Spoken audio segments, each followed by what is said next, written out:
a man. I'm 40.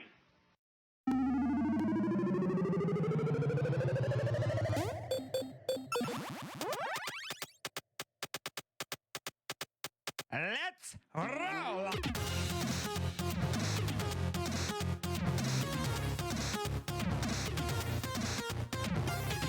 Engage!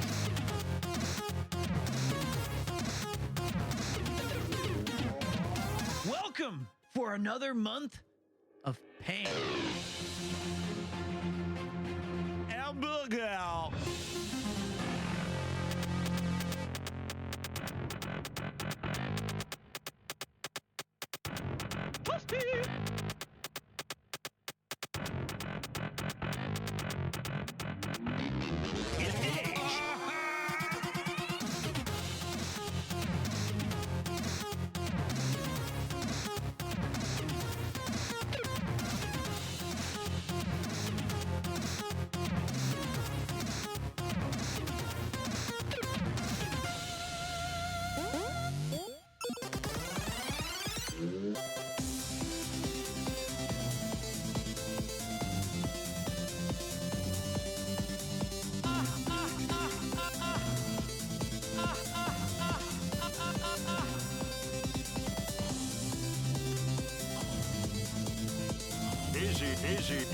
Easy operation.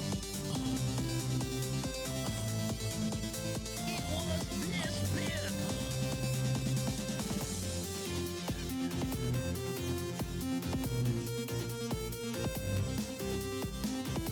Oh, big.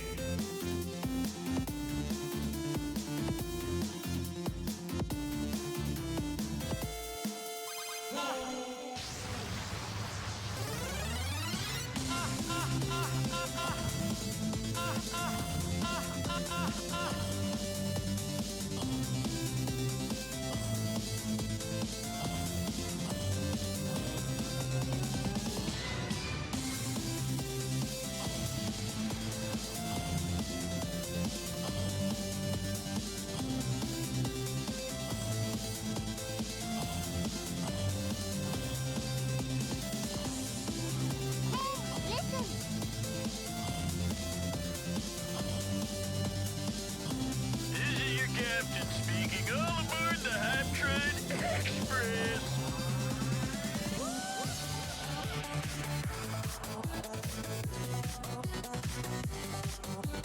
Party Peter.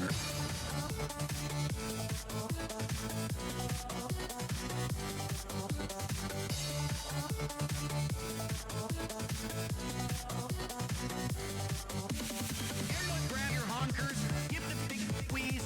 Everyone grab your honkers, give the big squeeze. Biggest, dickest, Party Peter. Engage!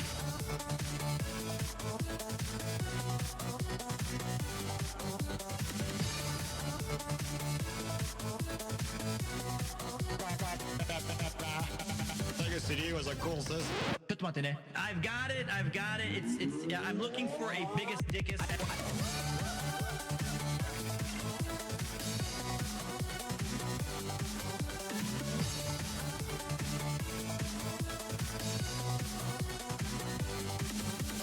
Everyone grab your honkers, give the big squeeze. Everyone grab your honkers, give the big squeeze. Biggest, dickest, Party Peter. Engage!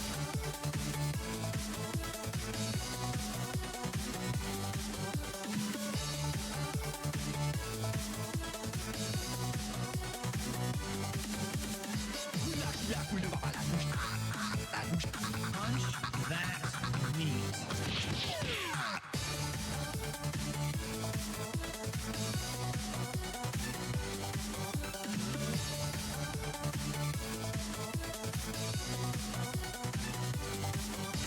A little bit of white lightning, my friend. I have the power! Party. You've become a pirate. No, I've become a gaming wizard.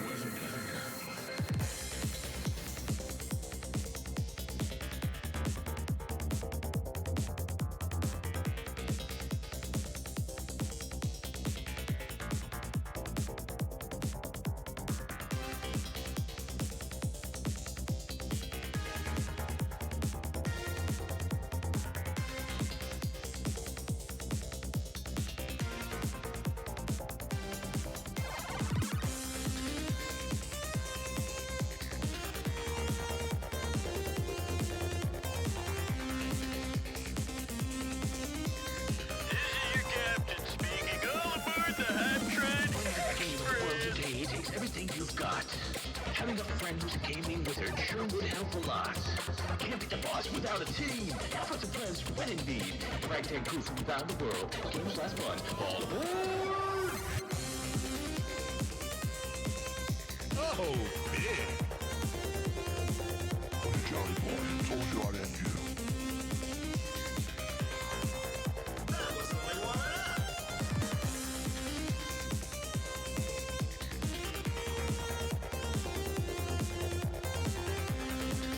Let's party. Go for it, man.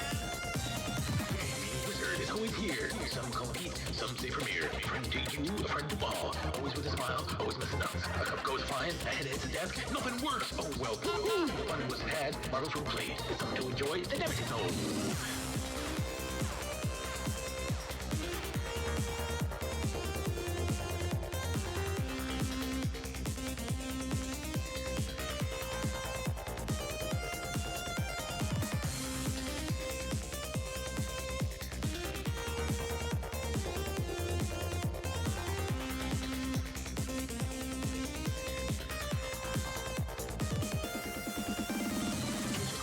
Bringing us together, a challenge to endeavor, and the love of laughter.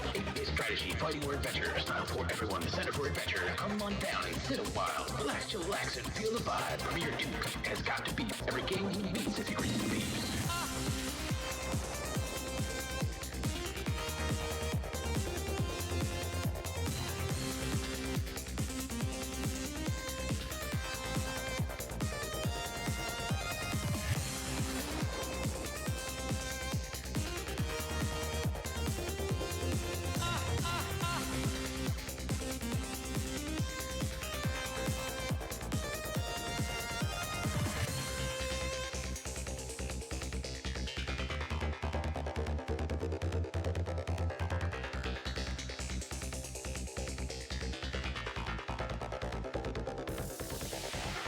So, Peter, you've become a pirate.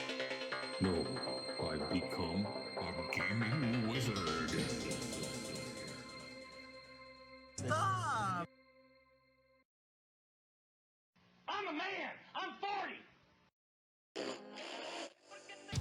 5, 4, 3, 2, 1. It's time for Premier 2. 彼はいないでも最高だ Not even we do. だとゲームやチャットしてくれる We never asked for this. もうどうにも止まらない This podcast gotta commit from you too. 限界を超えろ Premier 2 Hey, you gotta cue. Premier 2かわいいですね Okay, are you ready? Welcome to another thrilling edition of Premier 2. My name is Peter. Thank you for joining me on a very cold, very rainy, very ugly night in Tokyo, Japan. I will endeavor to entertain you for the next 5 or so hours as we build our Legos. It's going to be fun. It's going to be exciting. It's going to be cool. It's going to be chill. And I'm looking forward to it. Now, I know what you're thinking. Pete, how do you always look so well rested and not at all exhausted and at the absolute peak of your powers? That is a great question. I was going to say gamer subs, but I think it's something that's inside of me inherently. I know what you're thinking. I look a little tough. I look a little weathered. I can explain everything. I can explain it all. But thank you very much, Lord Cubai. 15 months of Pete's Party Palace. God help. Where's the exit? There is no exit. You're locked up in here with me. So, let me get you guys some cool little music that I added with a little background lo-fi cush. I don't know. Not familiar with the there you go. So okay. What a weekend already. What a weekend already. I basically have been burning the candle at both ends for the better part of the entire month of February. So yesterday, I did not stream, which is rare for a Saturday because usually we do a PeteCraft or we're hanging out together or we're playing some games. Yesterday was probably my very last episode that I'll do for the NHK's amazing program called Cool Japan. It was episode number 562, not of me, but of the program in general, and I've been doing it for over 10 years, and I feel like this is a good place to sign off and say thank you. So congrats to them on such a long-standing show. And for me, it was something that I'd always promised myself when I moved here at 25 or 26. I was like, I'm gonna be on Japanese TV before I'm 30. And I was very close. I was like very close. I was like 30 years old and maybe like 1 week. But And to my surprise, I stumbled across a secret, sexy club.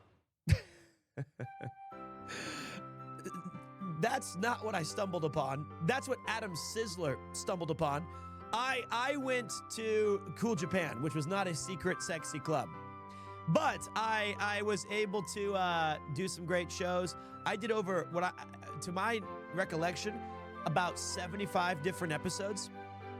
What is my role in the program? Well, basically, they bring on 8 people from different countries, so there's no overlap. There's not like 6 people who are from America and one from Cambodia and the other one is from Canada or something like that. It's different perspectives. You have people like yesterday's show had somebody from Jamaica, we had somebody from China, we had Australia, we had America, we had Singapore, we had Chile, Iceland. There was a bunch of different perspectives.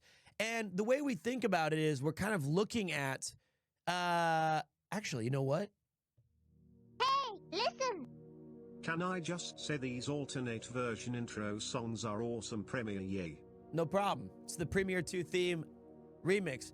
This one is from our friend Kleben. I just want to hear it.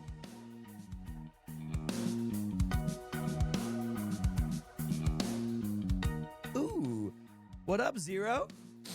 4 months now. Nice. But each show has a different theme, and then they say like, how is it like this in America, or what's it like in Canada? We say like, okay, and this is what we talk about it. We talk about why Japan is unique in this regard, or if they're incorrect in their way of approaching it, in our opinion, or all these different perspectives. 4 months already. Time really does fly when you're having fun. I don't understand Twitch, and I appreciate you. We're in the same. So, yeah, I got to do the episode, and I was talking to one of the directors, one of the very first directors I ever worked with on this show. And he asked me, you've been doing this for over a decade. What was your favorite episode? And I said, it was the one that we did 3 or 4 years ago where I joined your son and we played Little League baseball. Like I got to join him for a Little League game. That was my favorite episode. I got to practice with the kids. He was like, Pete, that was 10 years ago. What? He was like, my son is 17. I was like, no, he's not. We just played. He goes, he's 17. That was a decade ago. And I was like, wow, that is crazy. So after that, we did the episode. I took some pictures. It was a good vibes, good times. I did wear my Mogul Mail sweater. So my very final episode is me dripped out in the Ludwig's damn company. Should have worn a Premiere 2 shirt. Whoops. And what's up, Pepper Delights? Appreciate you. And then after that, I met my good friend Gabe, who I knew from, you guys may know it from the Premiere Riz, like the Riz emotes that we have on the Better TTV, where I put my arm up on this piece of wood and I'm looking very young. That whole emote, that one, that's the one. That was a movie that I filmed with Gabe about 20 years ago. 20 years ago.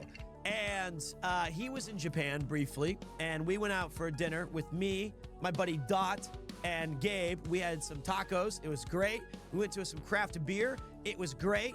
I took him to a kind of gaming bar. It was great. And then at 12:45, I kicked him out, and I said, hey, get out of here. go on home because I've got, hey, it's Josh and Marissa. Okay, now I got it. I ran into two very lovely people yesterday as I was walking with my friend Gabe on our way to dinner reservations, and it was Josh and Marissa. Marissa is doing her absolute best trying to be an English teacher in this economy. I know how hard that is. And Josh is, I believe, working in some sort of marketing or IT or some kind of computer stuff. And we had a cool little interaction on the mean streets of Shinjuku. And I told them, when you come into the channel next, please shout, Pete, hi, it's Josh and Marissa. Mission accomplished. Okay, very good. We did it. Digital marketing stop. I was close. I said that. I said it. I said one of those words. I was very close. And it was just easier to remember the English part. And so after that, it was 12:45, nearing the witching hour, and I decided it's time for me to take a very long taxi back to my local establishment because they were celebrating its 20th anniversary as a pub. That was absolutely degenerate. I think I called Nathan at around 7 a.m. It was so degenerate. It's the deja vu from last week where I left PeteCraft on Saturday so that I could run there and try to make it on time. This was significantly worse. I can't show you guys the pictures. I think that I may have whatever we got from COVID-19. Let's skip a few dozen numbers because I think I'm patient zero of COVID-76. That's how I cannot imagine what I inhaled or touched or breathed or it was absolutely insane. Oh my God. Yeah, the neighbor's dog. I feel bad about that. But this, it's kind of my new premiere one. It was, I mean, let me paint the picture the best I can. Imagine a place not even much bigger than the one I'm in right now. And it was wall to wall, shoulder to shoulder, absolutely drunk individuals. I've been talking to this, oh, the music's kind of loud. I got you, man. I've been talking to this one guy for like forever. And it was, he had no idea who I was. He was like, Pete, it's me. Who are you? And I was like, you just said my name was Pete. And he goes, and then he went outside and he horked at least 4 times. God damn it. God, you did your best. There was more cigarette smoke in there than a pachinko parlor. I got, oh my God, so much. I think I had a nicotine high and I didn't even have a cigarette or a cigar. There was I don't even know if this makes sense. There was all you could drink for 2,500 yen, and it was in like these plastic cups.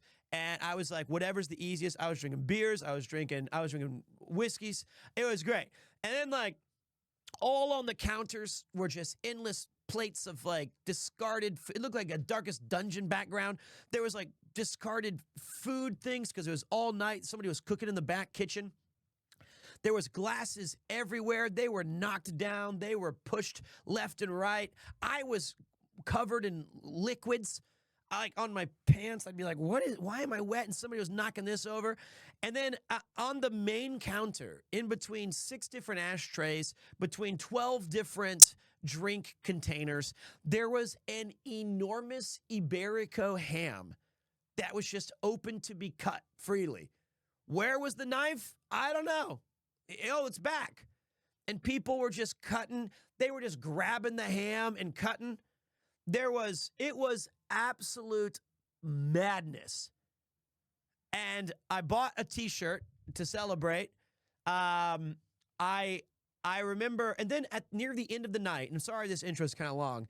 At the end of the night, I was determined because I have an infernal engine inside here.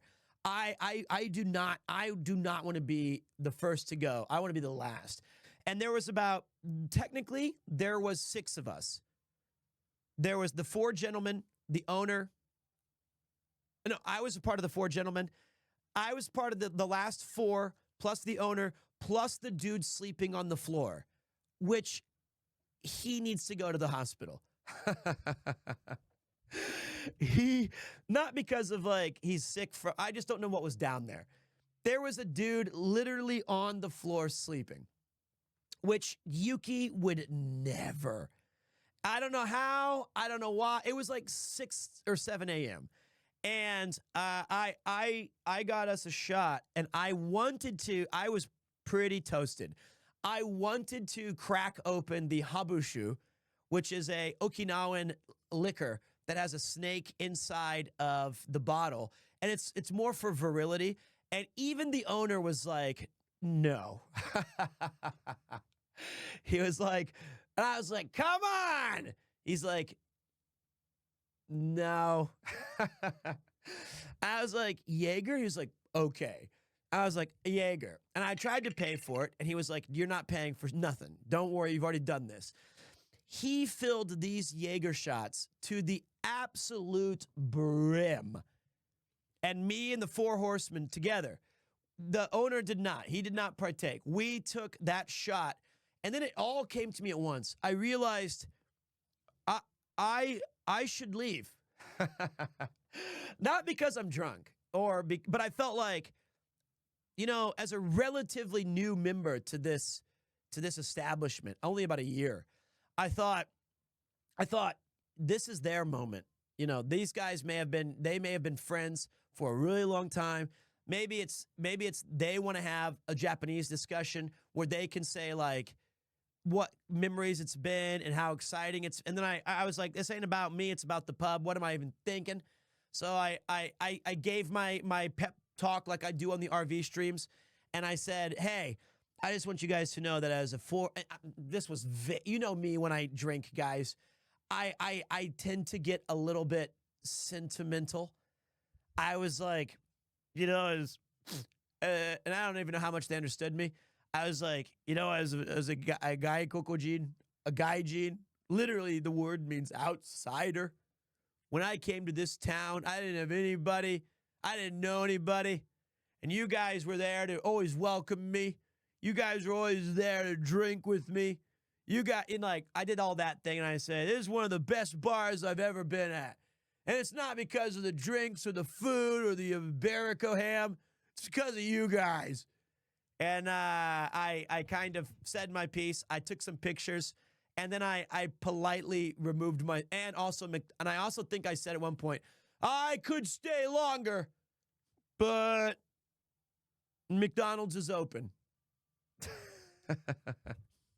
So I left, and I did go to McDonald's, and then I called Nathan, and I think I rehashed some of those stories. So it was a good experience. Then I promptly went home, and I know Yuki said we have a rule that if I've been out drinking, I can't take a bath because I'll die or drown, and so I took like a 35-minute shower, and I just sat on the little stool, and it was basically a bath, but I needed that cleansing water. I used about half a bottle of shampoo and soaps, and the smell of smoke never left. And you know how sweet Yuki is? This is how I know she loves me, or she didn't trust me. When I went to the bed, she knows that I like to have my hair air dry. I don't like to use blow dryers. I don't like to do that stuff. But she doesn't like me putting my wet head on the pillow. Fair enough. So she will ask me, can you please grab a towel and put it on your pillow, please? And even in my drunken stupor, I go like, oh God, I bet you she's gonna get mad at me if I don't put my towel on the pillow. I walk into the bedroom. She already had laid out a towel on my pillow, and I had one in my hand. And I was like, we know each other so well. So I had a double, and then Kupo looked at me, and he was like, man, you. And then Kupo came and hugged me, and then I think he got a nicotine high just smelling me. And no, we had a good night's sleep. And then I passed out. I was sleeping basically until like I messaged Notorious Monster at 5:30 p.m., which was about 2.5 hours. You're gonna hear from him in a second. About 2 hours ago. And I said, hey, can we push the meeting time to 7? He's like, I have not slept yet, you son of a bitch. Fight like you do in Tekken or Street Fighter or Battle Arena Toshinden. Get your ass to the computer. Everyone's waiting for your stupid face. And I was like, okay, all right. So I got there. We talked it out. We discussed the show. And speaking of today's show, we got a good show for you guys today. I'm going to show you guys right here. This is part 1 of our PeteCraft. We were building the Ghostbusters Firehouse. We will continue to build the Ghostbusters Firehouse today. If there's any luck, we might be able to get a goddamn second bag completed. And, we'll hang out. We've got some fun events planned. I'm going to let Notorious Monster do that in a second, explain those things. But basically, PeteCraft is a chance for us just to hang out, relive those Saturday morning cartoon vibes. Really a nice change of pace from the gaming or the chatting or the IRL streams. I think you guys have been enjoying it. I've certainly been enjoying it. This is episode 3. We built a Gundam and we've built a couple of Legos. It's good times. So without further delay, ladies and gentlemen, let me introduce to you the man of the hour, the VIP. He gets the first slice of the PIE. He is the one. He is the only Notorious Monster! Yahoo! Woo! Chat. Yahoo, Pete. Yahoo! Yahoo! Can I get some Yahoo's in chat? That is Yahoo! Oh my God! Isn't that what you guys say? Yahoo! No, that is what high school girls say to each other. Oh, that's okay though. We're close enough, I suppose. To Yahoo! Yahoo! Yahoo! Thank you for joining me again, Notorious. Yeah, good morning. It's a crisp 4:30 in the morning here in the Americas, the land that you have forsaken. I have. The other thing that's to keep in mind is that it's technically also the morning for me. You know, we're not so different, you and I, although I woke up at 5:30 p.m. Yes, I guess if you put a AM instead of PM, just scratch that out. Yeah, that makes a lot of sense. So tell the good people, if you don't mind, what are we doing on PeteCraft today? I'll set up the lighting, but I want to hear from you. Yeah, so we're gonna have a great episode of PeteCraft today. It's my favorite. This episode is a Sunday morning episode, but yeah, it's gonna be good vibes. If you haven't already, join the Discord. Make sure that you're either posting some of your builds in the Discord under the PeteCraft Discord channel, or just checking it out. At the end of the show, Pete will be reviewing some of your posts. We'll do that live on air, get to see some of your creations and see what you're building, what you're up to. But I recommend just grabbing a snack, grabbing breakfast, depending on where you're at, grabbing your coffee. This is a chill stream. This is a good time to either build along with us or just enjoy the banter, the conversation. Throughout the show, there will also be a pinned message here in a second that will have a link where if you want to ask questions, you want to call in, quote unquote, to the radio show, we'll be reading some of your questions live on air, and Pete will be answering them. Other than that, we're also going to have some fun wrong answers only trivia that we'll get to later on today. I'll explain that more when we get closer to it, but yeah, it's just going to be a good morning. I'm excited. Hopefully Pete is ready to rally for again, he's repeating last weekend where he did a stream, an episode, an event, everything and more, and still survived. So I think he can pull through. I think if you Yahoo him, he's going to be able to pull through. He's like Goku with a spirit bomb. He feeds off of chat's energy. So make sure you are giving him all those energies today. Speaking of, I just noticed in the corner of my eye, we had a huge raid from our good friend Alex. Alex the Bold. Welcome, Raiders. If you can I get a zoom in? I can do it myself, actually. I think this is the button. That's too far. Well, this is that could be a fun emote though, by the way. I have to move my oh god, maybe I can just anyway, this sweater was given to me by Alex himself on our Secret Santa. I think it's supposed to be, there we go. That's what it was supposed to be. So how do I do the thing where it's like, hey? No, okay, I don't want to do that. That's not what I want to do. Okay, I don't want to be, anyway, that is a gift that we got from Alex, and I'm rocking it because we're building the Ghostbusters. We're building the Ghostbusters Firehouse today. Now, there is one big difference that I want to remind chat just in general today. Because I am a focused individual, I do not have as much access to chat as I normally do. I'm not going to be as attentive. However, Notorious Monster will be there to help, to aid, to assist. And if I miss something, or once I ever figure out how to get Chatterino set up where I could have it in front of me, that is also in play. But I'll be focusing on the task at hand. Welcome, Alex. I do appreciate you guys for coming in here on the raid. I know that he had a great stream, and I'm very appreciative that you're spending some extra time with me here on PeteCraft.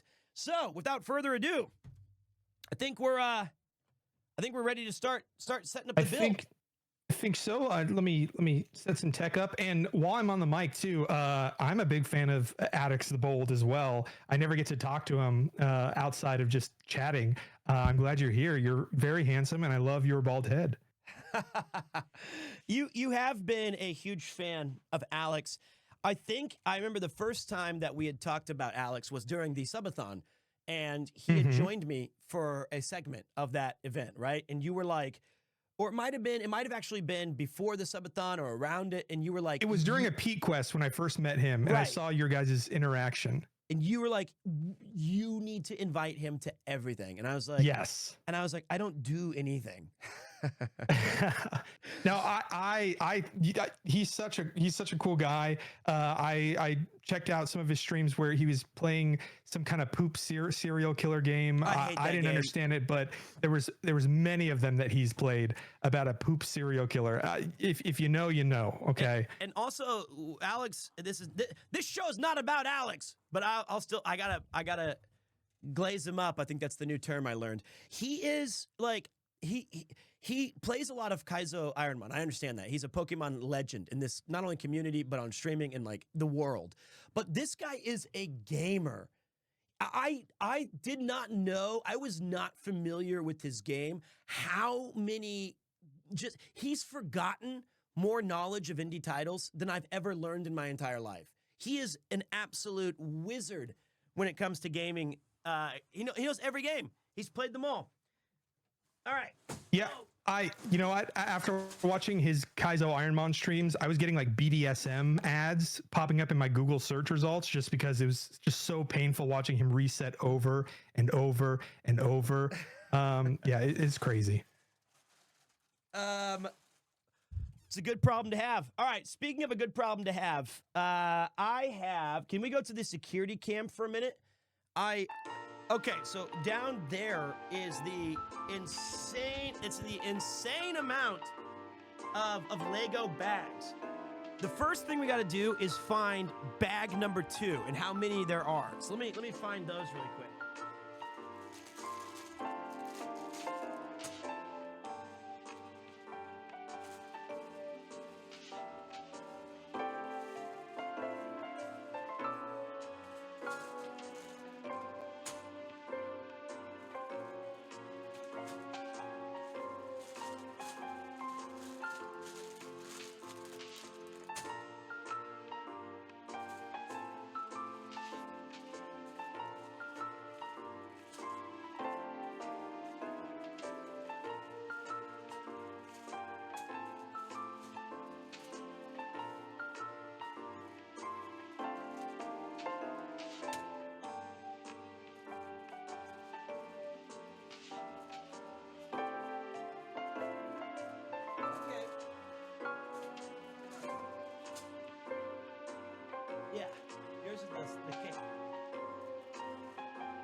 Okay.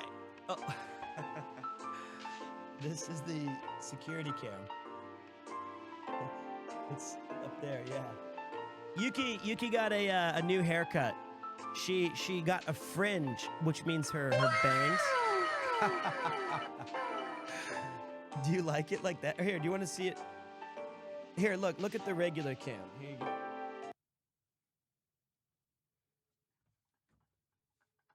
It's cute. You can style it yourself later. Yeah, bye. Don't touch it, because then I do that too, and it's like it'll start going backwards. Just not yours, but mine will.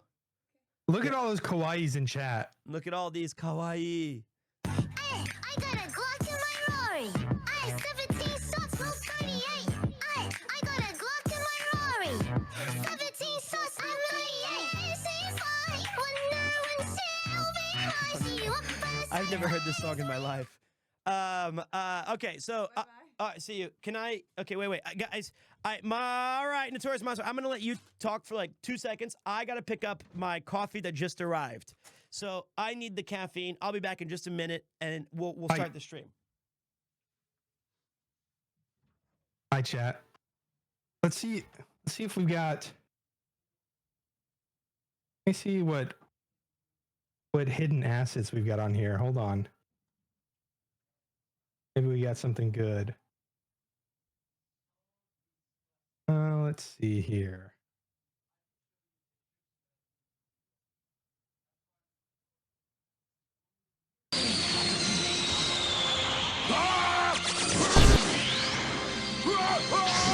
Oh, no, not this one. Let's see. What else do we got on here?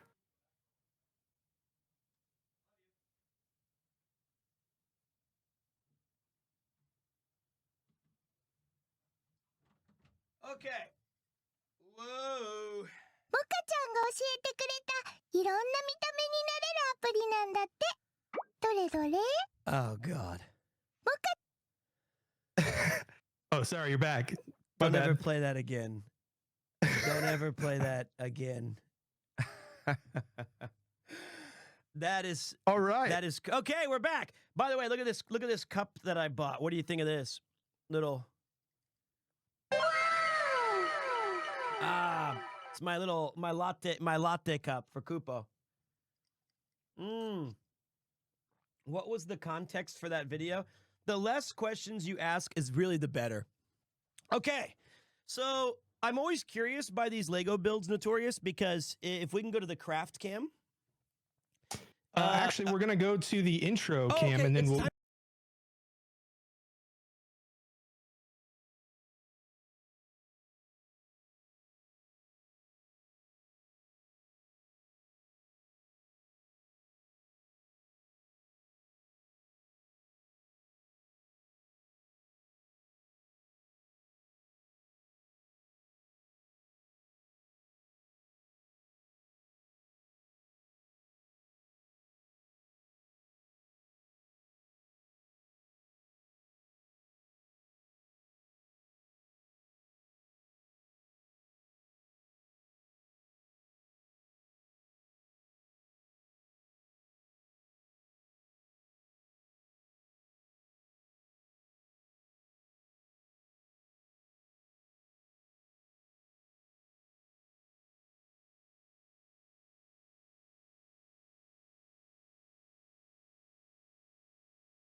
Begin. Okay. Wonderful. There is one thing that I find very confusing. Why do they have bag 2 actually have 4 bags? Doesn't this defeat the entire purpose of saying like, oh yeah, we have like what is it? What is that? You know what I mean? For a company like Lego, it's strange because even my ramen is packaged better. You know, the flavor packets come in 1, 2, and 3. Like this is ridiculous. It just makes no sense. this was the big sticking point last time, is that we couldn't make heads or tails of like how many bags are in number 1. And then when we finally figured it out, I had opened 6 bags just to get the start. But that was the past. We're done with it. Now we move into bag 2, and it kind of gives you a blueprint of what we're going to be doing. So this is the book that it comes with. It's like 500 pages. So this is the goal, is this top image. Bag 2 will make this. We also get to what is that, Pete? What's that? Is that like a bar, or is that a bathroom? What is that? This is the Ghostbusters Firehouse. So No. I mean, specifically that room that we're going to be building on that step. I think this is the entire, I don't know. This is the whole thing. So, well, and if you're tuning in for the first time on this build, just a heads up on this actual Lego set. So it no longer is in circulation.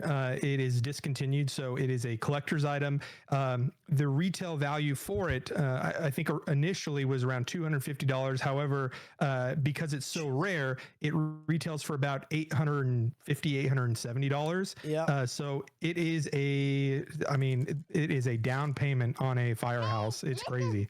Oh, Set wait. the timer. Yep. I forgot about Oh that. yeah, we do have that. Does anybody remember? Does anybody remember Does anybody remember what we stopped the timer at last time? Like 14 hours and 13 minutes. It was not. Maybe it kept it. Maybe it remembers. It was not 14 hours. Okay? It was significantly faster than that. I think it was 3 hours and 49 minutes. That's what I feel like it was. Or is like, no, that was your opening monologue. We're talking about the Lego build. Okay. So wait. It was not just everyone shut up. That was not it. Let me figure out how to edit the split. 3570 is my okay. Hey, Pete, while you're editing that, I do have a surprise for you. Is that right? So, we both know that Final Fantasy VII Rebirth is coming out, and I was thinking about maybe I'll stream it. Oh, cool. So I worked on if you look on the screen here, I worked on a new Discord reactive little avatar for when I talk there on the corner. Sweet. Isn't that cool? It's my favorite character. It's one of your favorite characters as well. It is. You can either call the him Japanese Ketchi or Kate Sith. Kate, yeah, right? That's the two. I think for about 20 years, I called him Kate Sith, but Kate Sith, yeah. Start timer at. I see. But we learn that is the oh god, I don't know how to use this thing. Obviously, I love I love it. 3 hours and 17 minutes. Thank you, Fabricio. I appreciate that. Give me a second to stop this. Now, I made one alteration though, just for you, okay? Because the dynamic between you and I, it's not quite Connor and Mouse, but it's you are my Moogle, you are my Mog. So I made this for us. Whoa. If you look at the okay. I've got it's just me on top of my Moogle. Yeah. Right there. Perfect. I don't feel like that is not particularly what I think we should do, but is there any way I can there's no oh god. Just you and me on an adventure together. Well, what a guy. Very excited about that. So god, that's horrible. I'll let chat decide if we should use this. Okay, this is like I don't know how to do this. I feel like I'm not smart enough at this. I see the time up in the corner. Why is it so tiny? Well, because I don't know how to make it. It's like okay, I've never used this is for like speed running stuff, right? And it's like doing different splits. So it's like once it'll add like plus minus my previous times and stuff, and my mouse is set to like the most sensitive I want all of this gone. I want to cancel. I suck at. You're never gonna believe this. I'm so bad. You know what? Fuck you. You're out. Piece of crap. No. Don't say that. I'm gonna. I got it. I can do this. I'm not. We had a timer. I think that you said it right. We should start the timer at 49 hours and then have it count down. And if I don't finish the thing, we break the thing explodes. This is the first reactor for sure. I feel like I'm so close on this. Control. Global hotkeys. Am I the stupid? I am the stupid. You know what? We don't need a timer. Do we? I mean, if you can't get it to work, you can just set a timer for this run, and we can manually do the mental math and add. All right, because the longer it takes me to do this, the less interest I have in trying to get it to work. Well, I think it's tax season in America, and I think if you do the time, like they can budget for their charity hours on what they're going to put on their forms. So if you do have the timer up there, we can allocate how much time we've spent helping you build this thing. Well, that's fair then. I feel like we can do that. Okay, this is fine. It's good enough for me. Episode 2 is underway. All right, let me put this back. Episode 3 chat. We'll fix it in the edit. The thing that I like to do, as we found out last time, is I call these ones the bricked up boys. I'm going by type this time. Like anything that has some size to it, right? That has like not a flat piece, but it has like some girth. I put that all in the same box so I can find them later. And then like, specialty pieces, I go by color sometimes. To my surprise, I stumbled across a secret, sexy club. Whoa, very nice. Thank you very much for the tier 3 Cunning Fox. Do you guys think that by color is better? I think by brick type is significantly easier to manage. How do you guys do? It's always by color. What the hell? Is it really? You guys go by color? I can do that. I have enough pieces to do this. I don't know the meta. I don't know how to do it, obviously. I go by brick. Color is easier to see than type. Well, maybe, you know what? Last time we did by type. This time let's do by color. How about that? And then we will know which one is easier for us. Although, I think it gets really confusing when, when you have like a flat piece and then the big pieces, and then you're just kind of searching for it. I find that to be a little bit. I feel like that's a little bit harder. But hey, you guys are the Lego pros. Your VIP to big is saying to sort by type because if you do it by color, it's difficult to discern based on the book instructions. So I was right. So the bricked up boys, let's not go as far as saying you're right, but yeah. All right, we're going back to what I know. So flat pieces go into the other bucket. The big boys go into the bricked up brothers, and then we're good. So I think that I was right. Yeah. And then specialty colors. I also I don't mind going by color though, because if you have like some weird ones like these reds, which are going to be rare, if I put them, just in their own little spot, they're quite easy to find. So here's Lewis. Well, you're Tully. torturing your colorblind viewers because I see greens and reds and browns all mixed together right now. Yeah. So I'm going by brick type, not by color. So I'm going by type. That's how we're going to do it. That's how it's going to be done. And we have to open 4 of these gargantuan bags, and then we'll sort it out from there. But, yeah, thanks for joining me. Thanks for making this happen, Notorious. Yeah, we're going to get the PeteCraft playlist going as well. Cool. This is the setup part. Some jams for you. All right. This is like a good education thing for me because you guys, a lot of people like cat jam and say, oh, I love this song. This is one of the best. I have to open all the bags now because unfortunately, all of the different pieces that I need are in different bags. I don't know why they did that. Hey, you got a head on the firehouse floor right there too. You got some pieces. I got some. Oh yeah. I've got this is the Lewis Tully pieces.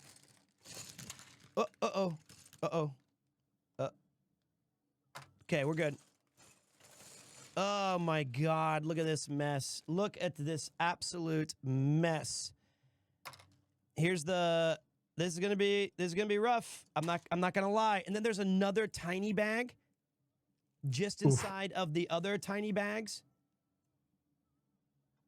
With those sausage fingers, this is gonna take a while. No, I'm fast. Look, just sorting it out is the hardest part, and then it's just collect and build. That's how it's that easy. Here's his legs, by the way. See, we're making progress already. Oops. Yep, that's good. Well, wait.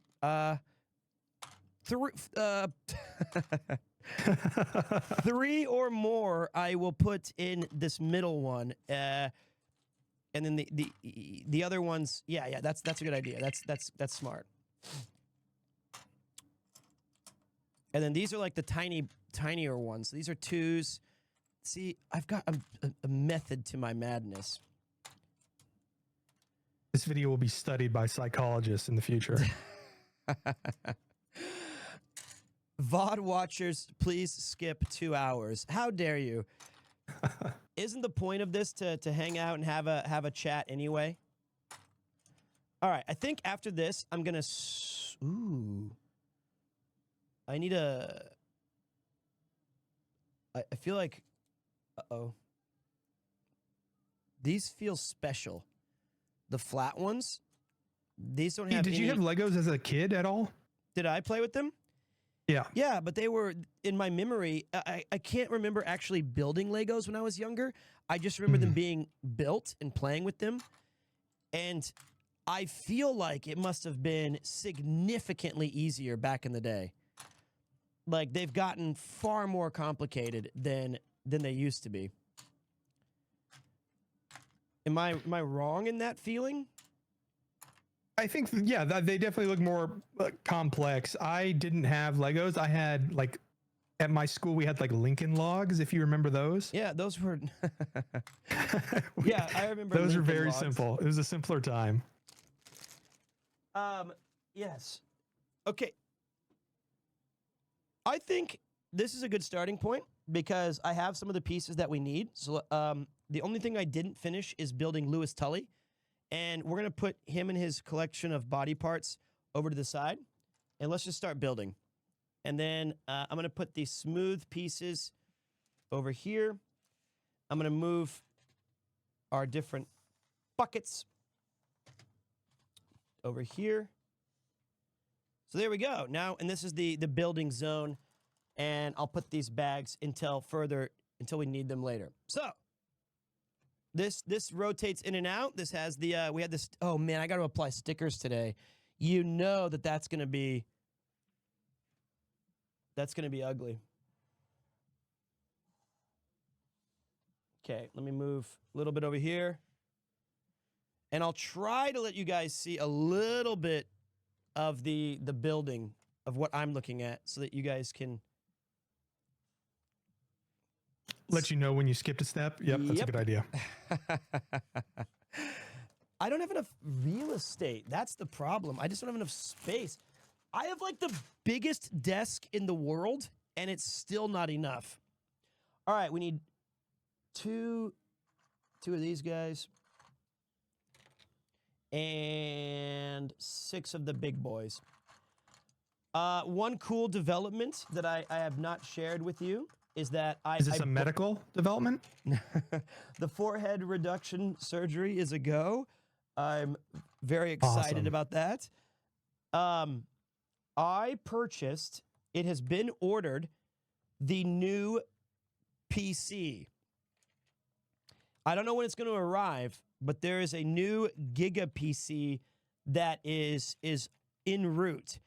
And I have to give big shout to our friend Iron Mouse, who put me into contact with Ironside.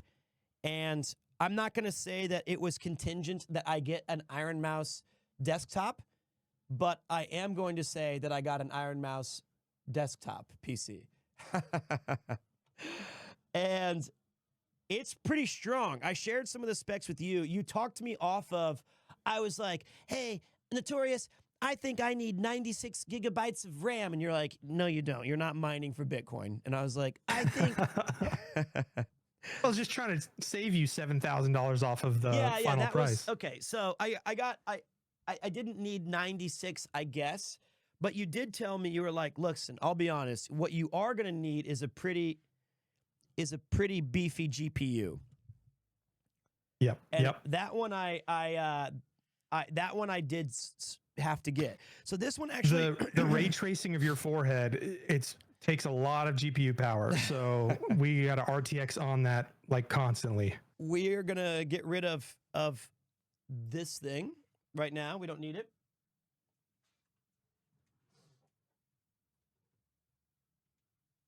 I feel like putting it there is probably a bad idea. Pete, I think they're saying that the music, I can't hear the music on my end. They're saying the music volume's a little loud. I turned it down already. Oh, excellent. Okay. Yeah, I saw that their message and I corrected it because I'm just a pro like that. All right, so we need 2 of these guys to start. Bam. And it's as easy as clicking bricks. This is aesthetic. I'm not going to lie. This looks aesthetic right now. It's just so clean. Well, the only simple thing that I think is bothering me personally is the let me see if I can. And Chad, if you're building along with us today, make sure you're posting your builds in the Discord on the PeteCraft channel. If you haven't joined the Discord already, go ahead and join. Towards the end of the episode, we're going to have Pete review some of your builds and what you've been working on, whether you're currently working on something or you've built something in the past that you want to show off. Posted in that Discord under the PeteCraft Discord channel. Yes, that'd be awesome. Here's a question for you guys really quick. Is if I just turn this, it does look a little dark in this quadrant. Which do you guys like? But it gets rid of some of the glare. But I can also turn this down a little bit. Like, which one do you guys like, to have a little bit of light down there or without it? Light is, I can also have it like brighter, and I can try to mask it by turning it like, you know, a little bit, figuring it out. More light. All right, let me try to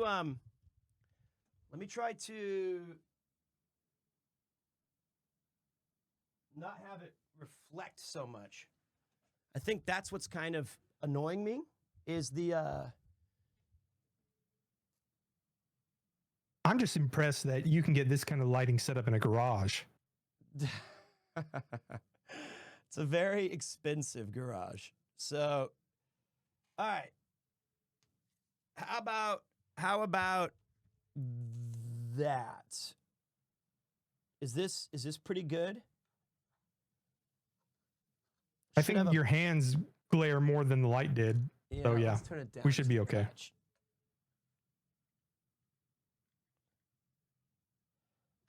There we go. This will do.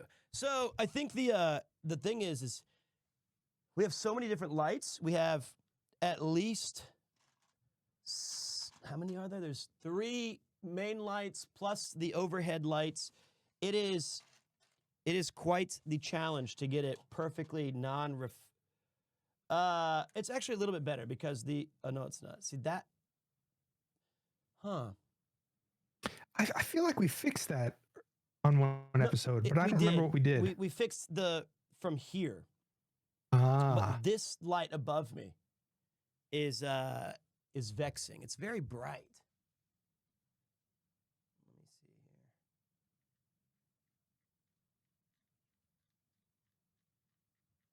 I'll figure it out. But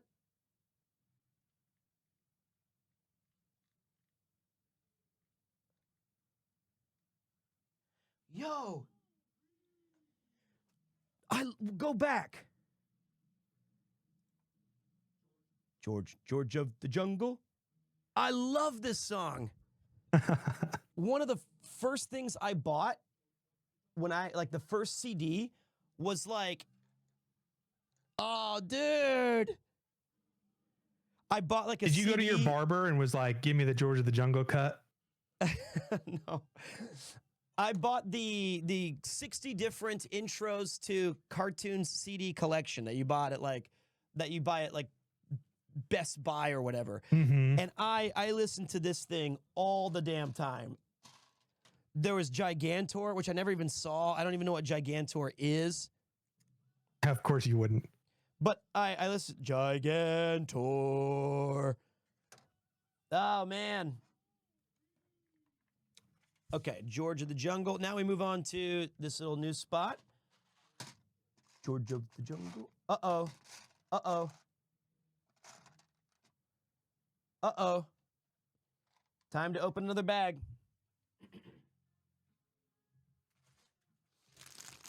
You just a heads up, we're about 3 minutes away from our first commercial break as well. Okay. How much? 3 minutes. Okay. I guess the interesting thing, the final piece of this quote-unquote puzzle will be, honestly, I wonder how we can officially get the light set up so that there is zero. I wonder how, like, professional lighting, they get it. You need like a soft box, right? So it's just like a like a transparent little box you can buy, soft photo box. Because this is basically what we're using now is a aperture, like, little square lamp, and it does some cool maybe there's a setting in there for that. I put these in the wrong thing. And if you guys, if anybody's like a pro of aperture settings, I'm sure that there's a way to possibly make it softer. But yeah, I need well, there's no possible way of making your hands any softer. I'm looking at those right now. That's a lost cause. I can use a sheet of white paper to diffuse it. Is that actually how that works? Yeah, I mean, you can, yeah. Oh, you mean over the light? Right. What did you think? I thought if I just held a piece of paper over it, it would like auto adjust the aperture. I see. Let me try that. I understand now. I feel like you guys need to be a little bit more specific. Instructions unclear. Yeah. I almost just went and grabbed like a thing to just hold up to it and be like, oh, that'll fix it. Let's try that in a minute. Let's put a little, and I used to have like a little cool little, I'm not going to say it's a light prophylactic. I don't know. It's like a rubber thing that you put over the light, and I lost it, or it was stolen or something like that. So Ian has it, I think. Okay. All right. Well, while you're sorting that out, Well, chat, if you're here for the first time and you haven't seen a PeteCraft episode and you don't know what our ad segments are, imagine a time, especially if you weren't around in like the 90s, imagine a time where you saw advertisements in between your favorite TV show, and they were anything from the best cereal ads or the best toy ads or the best video game ads. That's the kind of vibe we're bringing. So as you see this collection of advertisements, know that they're curated for you on this Sunday morning while we craft together. Let us know your thoughts on these ads. If you've seen them before, if you had the product. We're going to play some ads here and then we'll be right back. So let me go ahead and get this set up for us. All right, I'll let you. Take our main cam. I'm going to go grab a piece of paper and see if I can diffuse this light. Pete, if you'll hit the Spotify thing for me, and I'll get our stinger. I'm sorry. What am I supposed to hit? Oh, the volume. Okay, it's off. I got you. It's down. It's a beautiful day. A day like today, you just might.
Take a look and see if I diffused the light successfully.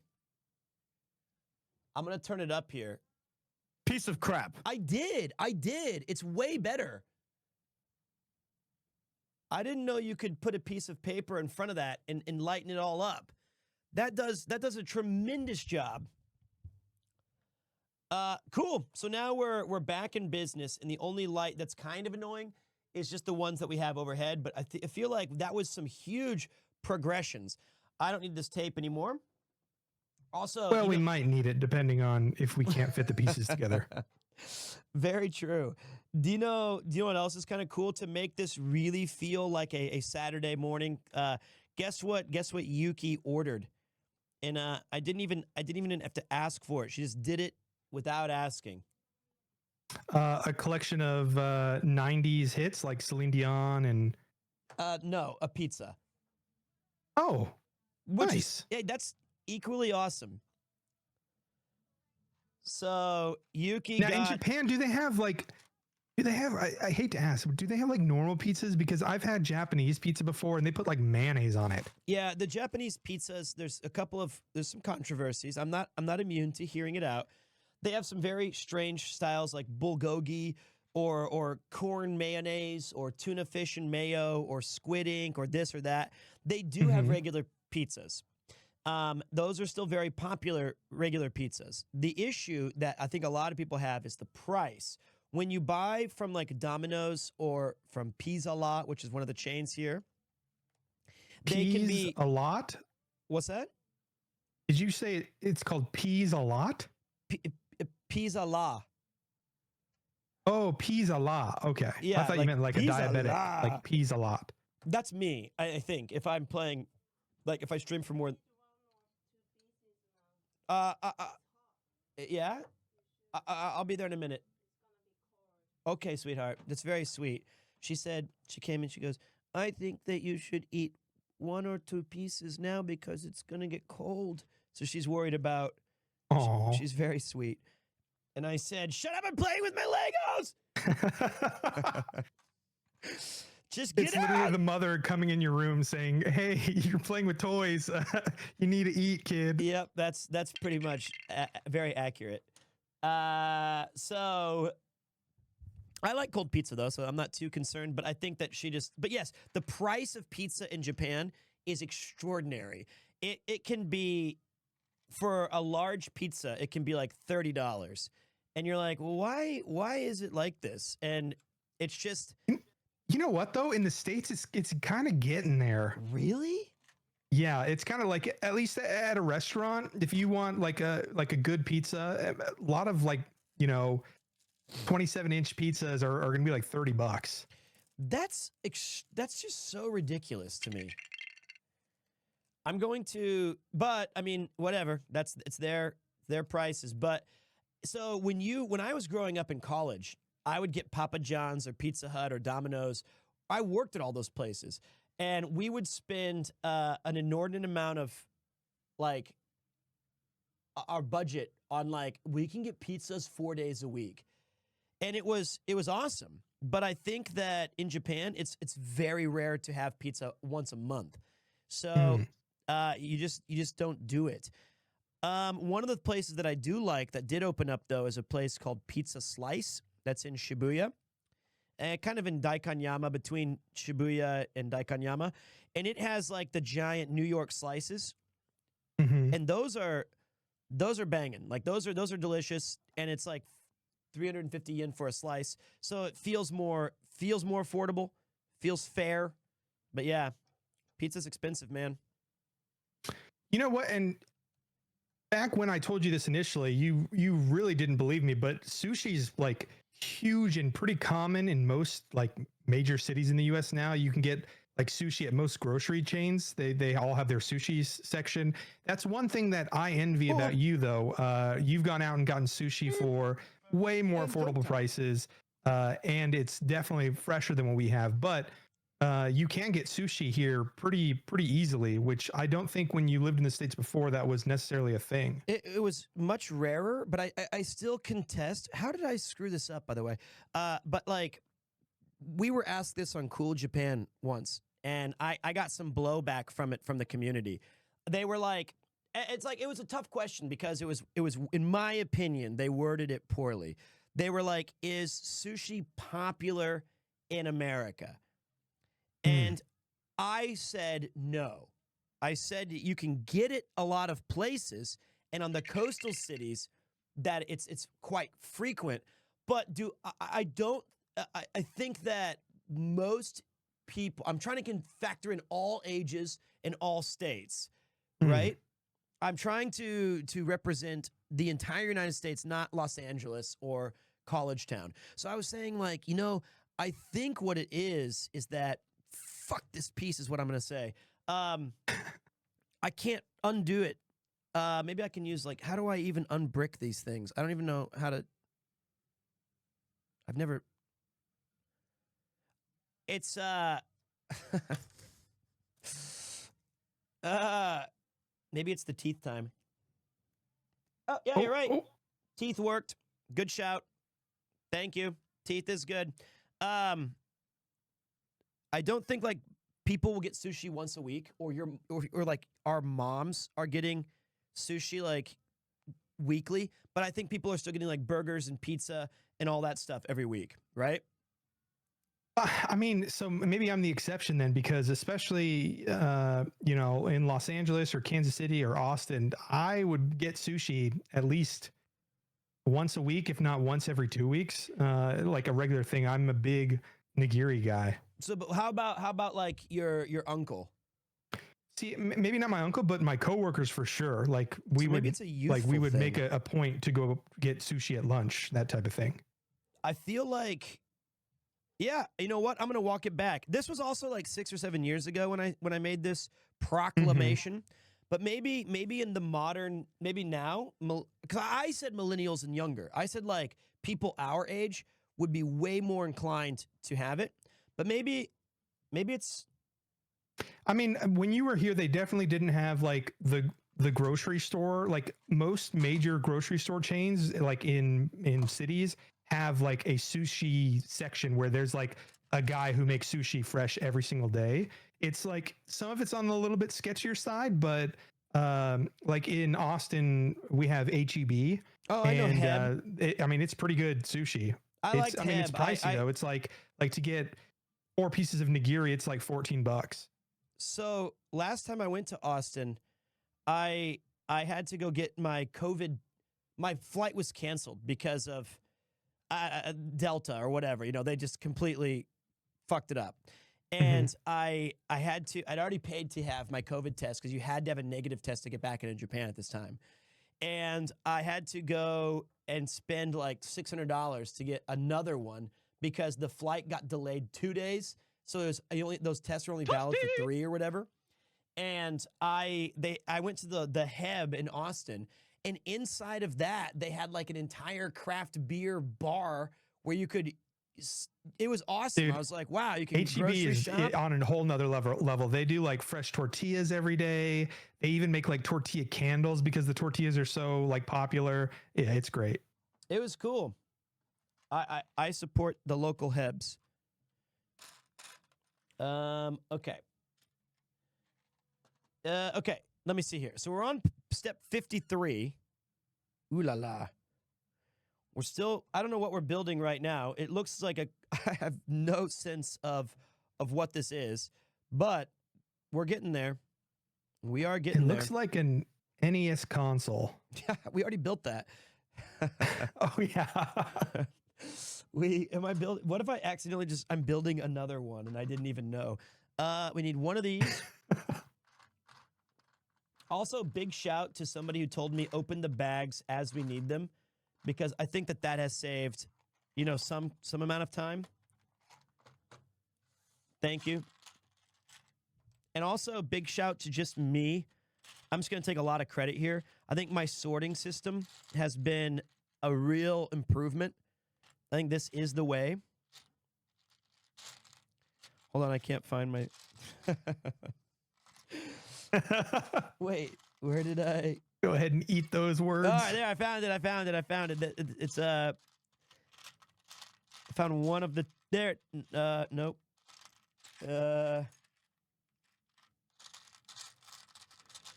Nah, it's in here. These are the.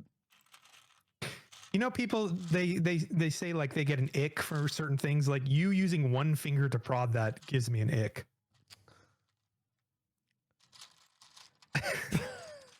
The claws maybe even worse. I don't know. It's one piece. Just precision pull the piece that you need like a crane. I can't find the if I see it, I can grab it. It's like it's another one of these. I need this guy and this one. Oh, there we go. Got it. Okay, so now we keep building. Okay. Yeah, this has been a fun build. I like this. I feel like I'm gonna try to do 2 full bags today. That's my goal is. Wait, what? Oh, cool. What? Oh, okay. Getting there. But do you think we're ever actually going to finish this effing thing? You know what? I want to be positive for you, but 2025 maybe. I literally think it's going to be like construction of the buildings you see when you're driving along the highway, and it's like, man, they've been working on that for a while. It's the restoration of Notre Dame. It started in like 7 years ago. Yeah, it's gonna be a while. Especially like, man, I am so. How excited are you for Final Fantasy VII Rebirth? I am super excited. I need to find like my capture card and stuff like that because I might stream it. But I haven't finished the remake. I still haven't finished that first game. So actually, I mean, I played the original, of course, several times, but I don't think I have enough time to finish it. I'll probably just watch your playthrough. I might not finish it either. Yeah. Well, okay. Let's talk about something real quick. Okay. Yeah. So especially in this, like I was a big Aerith fan, you know, as a kid when I played it the first time, and I wish like I wanted Cloud to end up with her. But like now knowing, you know, the full story and stuff, I feel like, you know, she's Zach's girl, you know what I mean? And I should be courting Tifa. Is that the correct playthrough? So, okay, this is a great discussion. And I think that you're the only person I've seen so far to not use revisionist history and just claim that they've always been a Tifa stan or whatever, which is what 90% of the comments I usually get. And really, because I think it's so difficult to walk back our memory of what happens in the game. Mm-hmm. And so I remember initially being kind of, I mean, I was 14.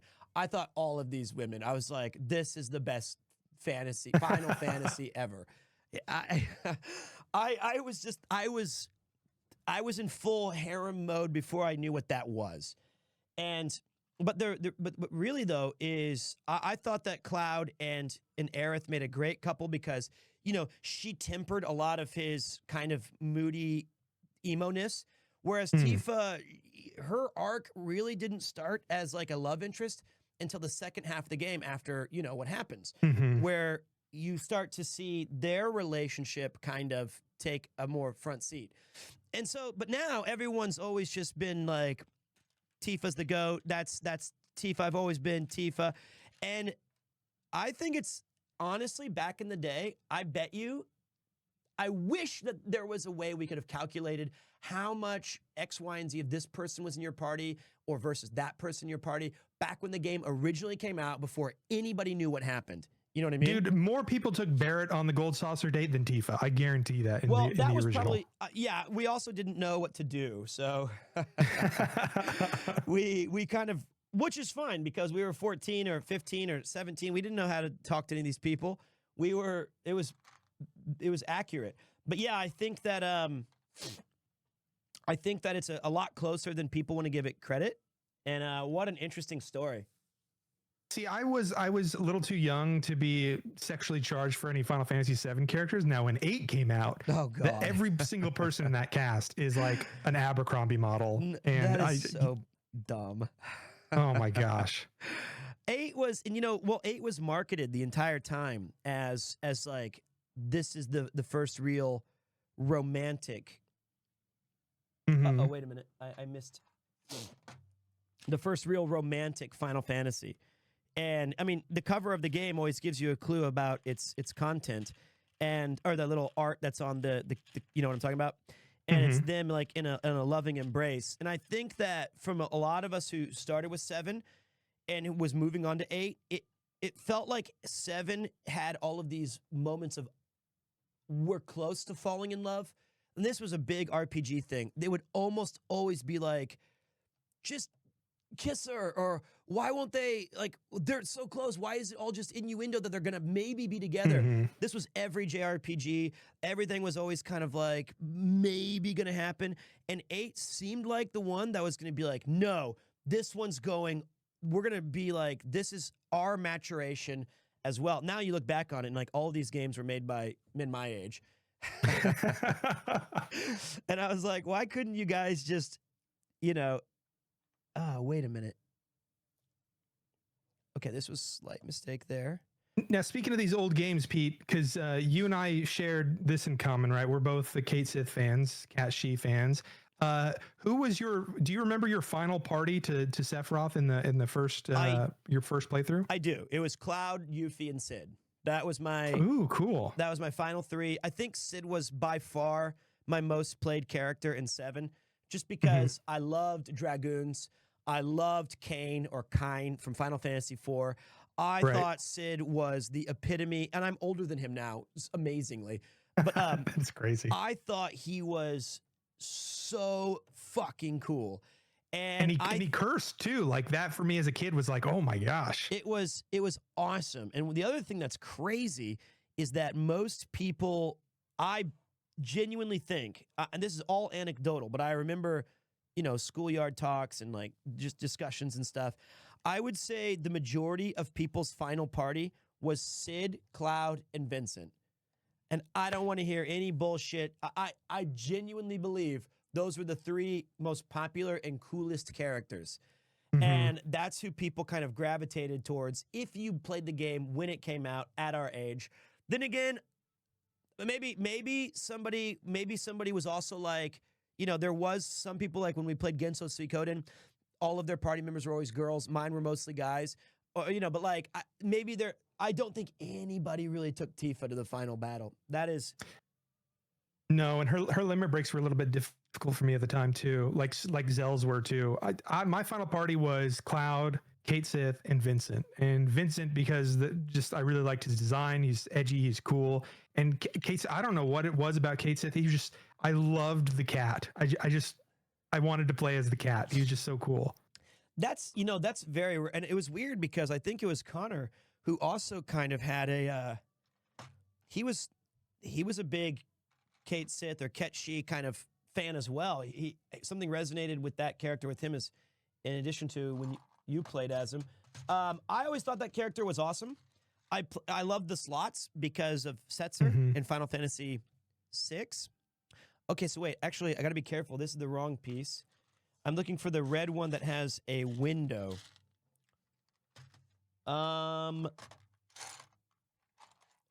Is it in a different? Now, as far as completionist stuff, Pete, when you played those games, like 7, for instance, in the beginning, were you a completionist? Like, did you? Because for 7, I definitely didn't, but 8 is the only game that I've ever 100%ed. Because I had like the Brady Games guide, I did every single thing in the game. But 7, I never unlocked the Knights of the Round stuff in my first playthrough. Right, I never did any of that stuff. I was predictably a ridiculous completionist. We're talking 99 hours, 99 seconds. We're talking that I still have my Final Fantasy VII guide, and I have my Final Fantasy 11 and my Final Fantasy 7 guide still, and those things look like they were absolutely destroyed because of how many times I leafed through them and looked at things. But I wanted to get all of the materia mastered. I remember farming endlessly on the crater to get the materia. You could keep those sold for a fair amount of gil, so you could master those pretty quickly and then get some finances back. Hold on a second. I gotta see if it's we're missing. Yep, here it is. We gotta open the last bag. And the crazy thing, I beat all the weapons. The hardest one was the underwater one. What was crazy about with the submarine? Yeah, that was so ridiculous. That's even in the game. Hold on a second. I gotta be good Lord. This is the final of bag 2. There's no more bag 2s. So we have reached, once all of this is done, we move on to bag 3. So that's cool. What was I? So the materia. I already forgot. You were talking about like you got all the weapons, you got all the materials. Everything. But there was something I was getting towards. The ruby weapons, all of the ultimate weapons. Oh, you were a virgin. I was. That consistently carries through for a lot of games we could talk about. Yeah, I loved all the way up until Final Fantasy 15, right? I think it's actually, what was the most recent one? Not that there's anything wrong finally with that. got you laid, huh? I call it priorities. You can call it whatever you want. Dude, I loved min-maxing. I was really into completionist stuff. I guess that only stopped for me once I got into streaming, because you know, when they came out with achievements, that was the coolest thing ever. And all I could think of when they first announced it, I was like, can you imagine achievements for like Final Fantasy VI and how satisfying it would be? And I don't think that those ever actually came to fruition the way that I wanted achievements to be. Like, they all just kind of seemed like checklists and like, you know, whatever. But like, once I started streaming, I didn't have time to fully complete a lot of these titles anymore, because chat or me would be wanting to move on to something else, or I would never finish anything. But yeah, I was a Omega completionist. So wait, in Final Fantasy VIII, you had all the Tetra Master Triple cards. Triad. You did Tetra Master from 9, I could not understand. I still to this day don't know how to play Tetra Master correctly. So Triple Triad though, yes. Oh, that's what I meant. I meant Triple Triad. Yeah, I meant Triple Triad. Yeah. Triple Triad, I got everything. I think part of it though was like I'm not a big like completionist type of person. It was more, that was the game. I didn't have a PlayStation. I didn't get one until like a PS2. So the Final Fantasy VIII on PC was like the only game I had for several years. So I just played the hell out of that game. God, that's crazy. That by the way, I think this might be right here. Maybe this is the light is green, trap is clean. It might be the storage facility for the You sure it's not the eye wash station? I'm not sure of anything at this point. Also,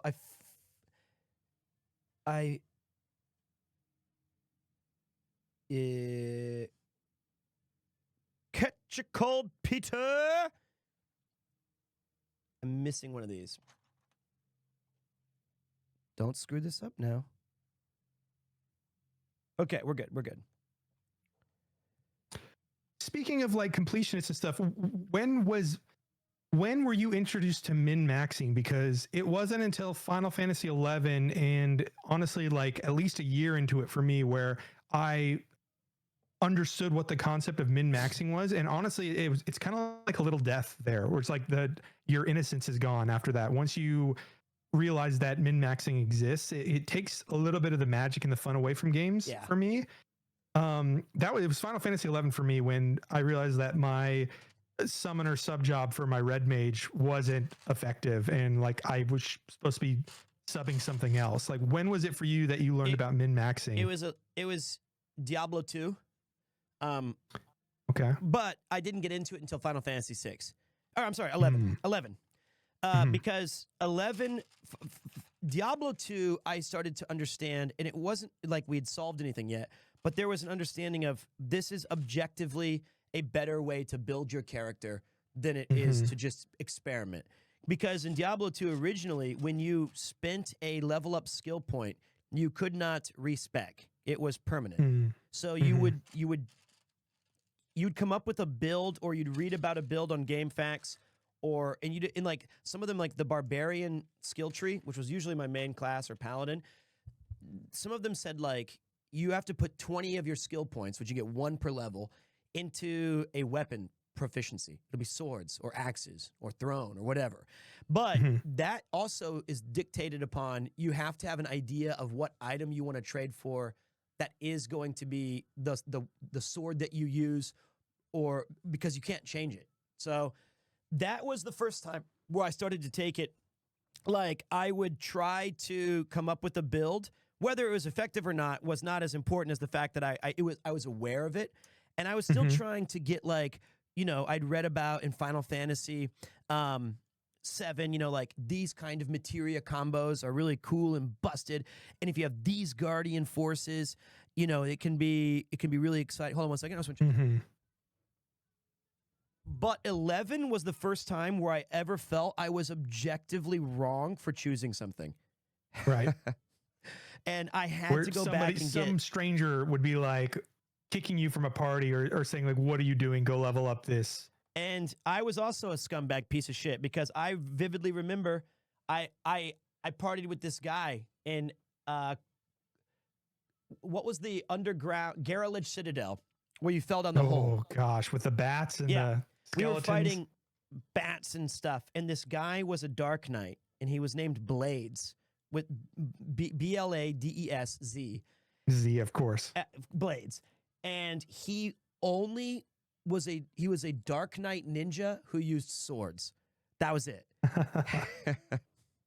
And I was like, dude, please, you are doing 0 damage. But I was like, I get it, because he's Blades, but why not just be like a ninja or something else? But we had to kick him out from the party, and you know, or you'd have like a Galka white mage, and you initially would be like, yeah, they have lower MP pools. Yeah, and you'd be like, damn, I guess this will have to do, but that means we're gonna have to rest more. Oh, that's crazy. Yeah. What's funny is that the Dark Knight thing, eventually the meta became where Dark Knight did want to take ninja because they could dual wield Kraken Club with another one-handed like Riddle. Well, if his name was Kraken Riddle, that's fine. But but he was a short sword, beeswax sword. And the other guy, the only other person I think I ever forcibly removed was, we were in Crawler's Nest, and we were partying against worker crawlers, and there was this warrior tank, which not the best choice, because they had a bit, you know, we weren't clearing it fast enough, so he was blood tanking essentially, and we were like in our 30s or 40s, and he had a macro for provoke. And every time he used it, it said, "Die, bitch-ass worker crawler." And, you know, in Final Fantasy 11, on moves that provoke was probably the most, it had the shortest cooldown, and it was 30 seconds. So you would have to, it would be Alt 1 or something for a lot of people. So he would be spamming it when it wasn't like ready on yet. cooldown. Yeah. Because he was trying to do it every 30 seconds, and he'd be like, die, bitch ass, worker, crawler, bitch ass. And I remember I was a ranger at the time, and so I was fishing the crawlers to back, and every once in a while, he would be trying to target it, and he'd just say, die, bitch ass, Victor. Because it would target you. That's awesome. And I was like, can you, is it possible for you to turn off that macro? He's like, I'm just trying to help out the white mage. And I was like, they're all my friends. You're the only one. We're in unity against whatever you're trying to do. Because if you tell me to die, bitch ass Victor, one more time, I'm going to, kick you from the party. And yeah, we agree to disagree, I guess, on that. Well, the other thing too was like games. There was a game, the original Star Wars Galaxy MMO. How the progression system worked was there was all these different professions, and you put points and stuff. So you could make custom characters in the sense that you could put like a point into blaster rifles, and then a point into beast handling, and then a point into like entertainment, and a point into diplomacy. It was really cool where you would have a true like custom character because you are just putting points into the skill thing and making your own thing. And, you know, it wasn't advanced enough to where there was necessarily a meta yet. And you would just truly build a custom character. And I really miss when games would just let you build whatever you want and it still be viable, you know, at end game. Well, I mean, this is the great sadness of where we're at with, you know, spending other people's time, is that when you join a party in World of Warcraft or Final Fantasy 14 and you're expected to watch the Ms. Tech or Mr. Happy video that explains the bosses and the mechanics. You're expected to kind of know all of the moves and abilities, and there's no space for purity anymore. It's its own sad little thing. But I think that the good news is that they have tried to introduce those concepts back with kind of single player RPGs where you don't need to data mine and be the absolute min-maxing best. You can, but there's no penalty of going your own way. But yeah, man, it sucks. I miss it. I miss the period where within 6 minutes of a patch being uploaded, that we have frame data, that we have what new items are added, what the new, you know, purported best cookie cutter build is going to be. Or if I'm playing like Helldivers 2, there's a optimal, you know, loadout or whatever. That is, I think, one of the great shames of, I'm sorry, I talk a lot, but the only game that I saw that allowed it where people didn't get absolutely furious, surprisingly, was Monster Hunter. As long as you didn't get carted and die, people were like, cool, man, let's just go hunt some monsters. And as long as you stayed alive, if you need like different kinds of builds that prioritize defense because of your shortcomings as a player, hey man, as long as you don't die, we can make this work. So yeah, I think that's where I've kind of settled on all of it. I can't Pete, find. Yeah, go ahead. On the subject of answering questions, we do have some calls we can take here. Let's see here. Let me see what we got on the line. Okay. Missing one piece. The one piece is real.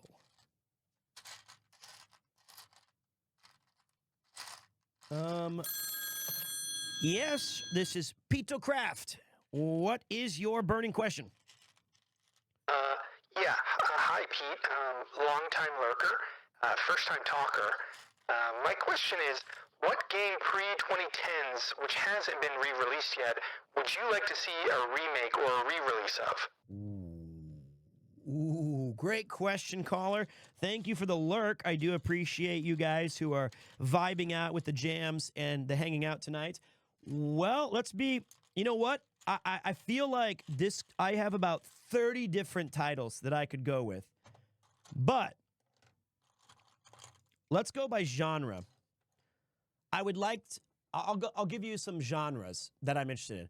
For the kind of action, kind of platformer, I want to see what a Legacy of Kain, Soul Reaver, like what they could do with that whole world.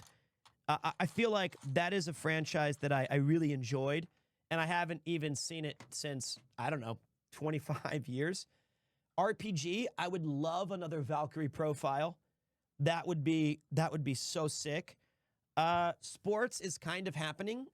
I would like another NBA Street, but if they didn't do that, it was the NCAA franchise coming back. That's exciting. Real-time strategy, Wing Commander. That's not. Maybe that's Wing Commander is not even. That's like an adventure game. I kind of got Monkey Island. Remake or remasters.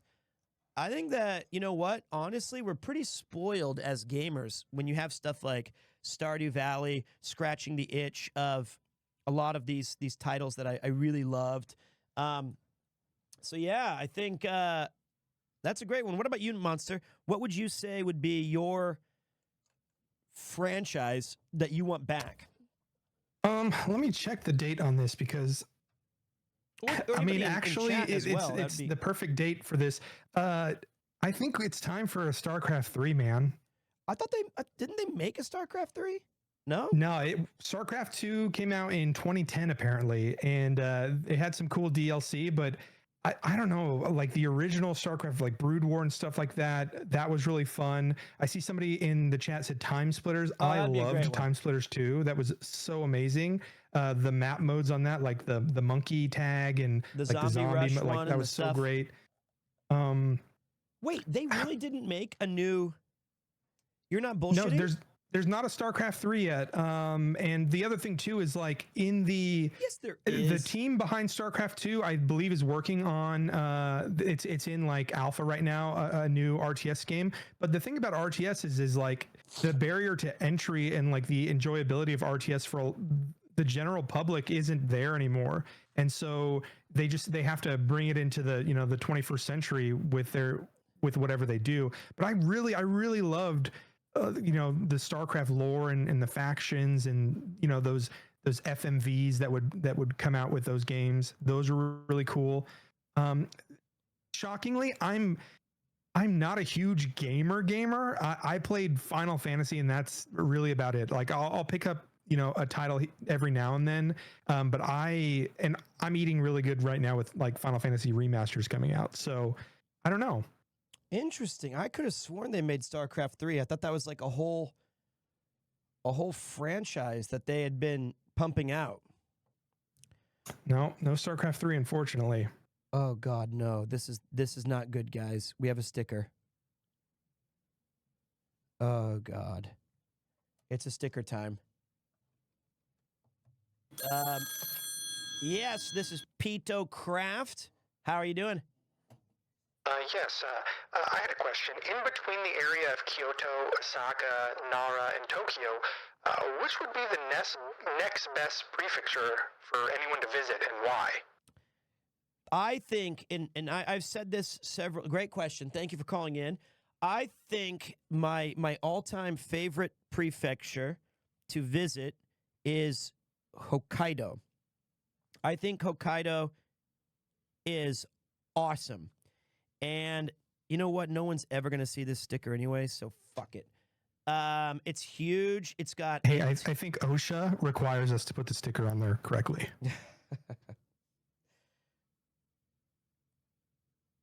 Uh-oh. Well, okay. It's fine.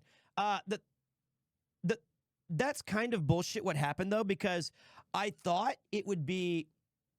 I thought the sticker, if I put it against the edge when I slapped it down, it would fill out the whole square inside.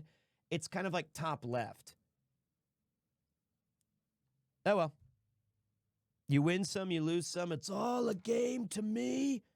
7 or 11. Snake Eyes watching you. Now that's another game they could remake. Like a new... Is there a new Tony Hawk? I haven't played a Tony Hawk since like PS2. I don't think there's a new Tony Hawk, no. By the way, check this out. I was right. This is the custom-made storage facility that you can pull it down and drop the trap in there. Oh, you could pull it down again. You can also change a baby.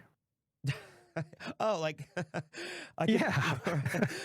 Like, let me see. Where's Winston's... they're too far. Wait, let's build Lewis Tully, because I have the pieces available for him now.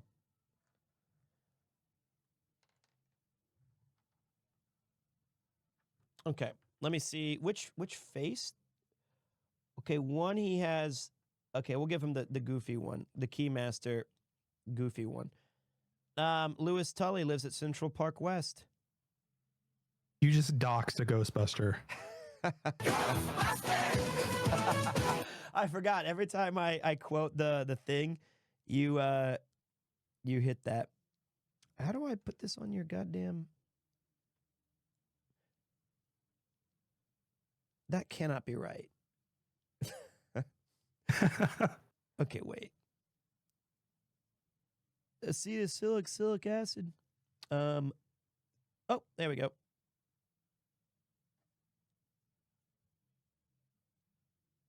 That's fine. So yeah, you could have him be here. We'll pretend this little head is a baby. And you could have it be changing a baby. You're right. You could. Well, it's with that head, just the head there. It's pretty morbid. Yeah, that's he's the unfortunate. last remaining Ghostbuster, and he's disassembled. I'll put Louis Tully up there because he's a finished piece, and I'll put these two things in our extras that I have over there. Okay, so we've got this thing. Now we're moving on. Oh, looks like we got another call. Welcome to PeteCraft. What is your question, and how are you doing? Yeah, sorry, real quick question. What's your go-to coffee order? Oh, great. Oh, just so you know, though, Hokkaido, sorry, I got kind of sidetracked there with the sticker. Hokkaido is my favorite prefecture, other than the big ones to visit. I think it's an absolutely stunning, just enormous. It's got so much to do, especially if you like nature, that's tops. As for my go-to coffee order, almost always during the winter or cold months, I get an Americano with an extra shot of espresso. Or during the cold months, or during the hot months, I like iced coffee or a cold brew.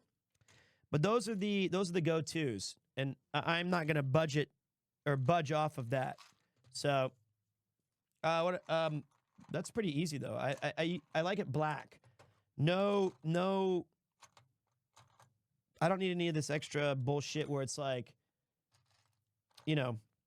add 2 pumps of hazelnut, or 6 scoops of cream. And my thing is, the best coffee I've ever had is the coffee that I need at that moment. That's my philosophy. So whether it's if we're outside and we're doing some cool, movie shoot, or we're filming something and I'm freezing my ass off and someone says, "Hey man, here's a canned Boss coffee."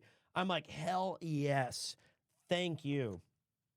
That was a long convoluted answer because I can't find the piece. Do you like coffee, Monster? Oh, never mind. I don't care about your answer. Yes, this is PeteCraft. What's going on? Sorry, I gotta ask. Who are you gonna call? He-Man.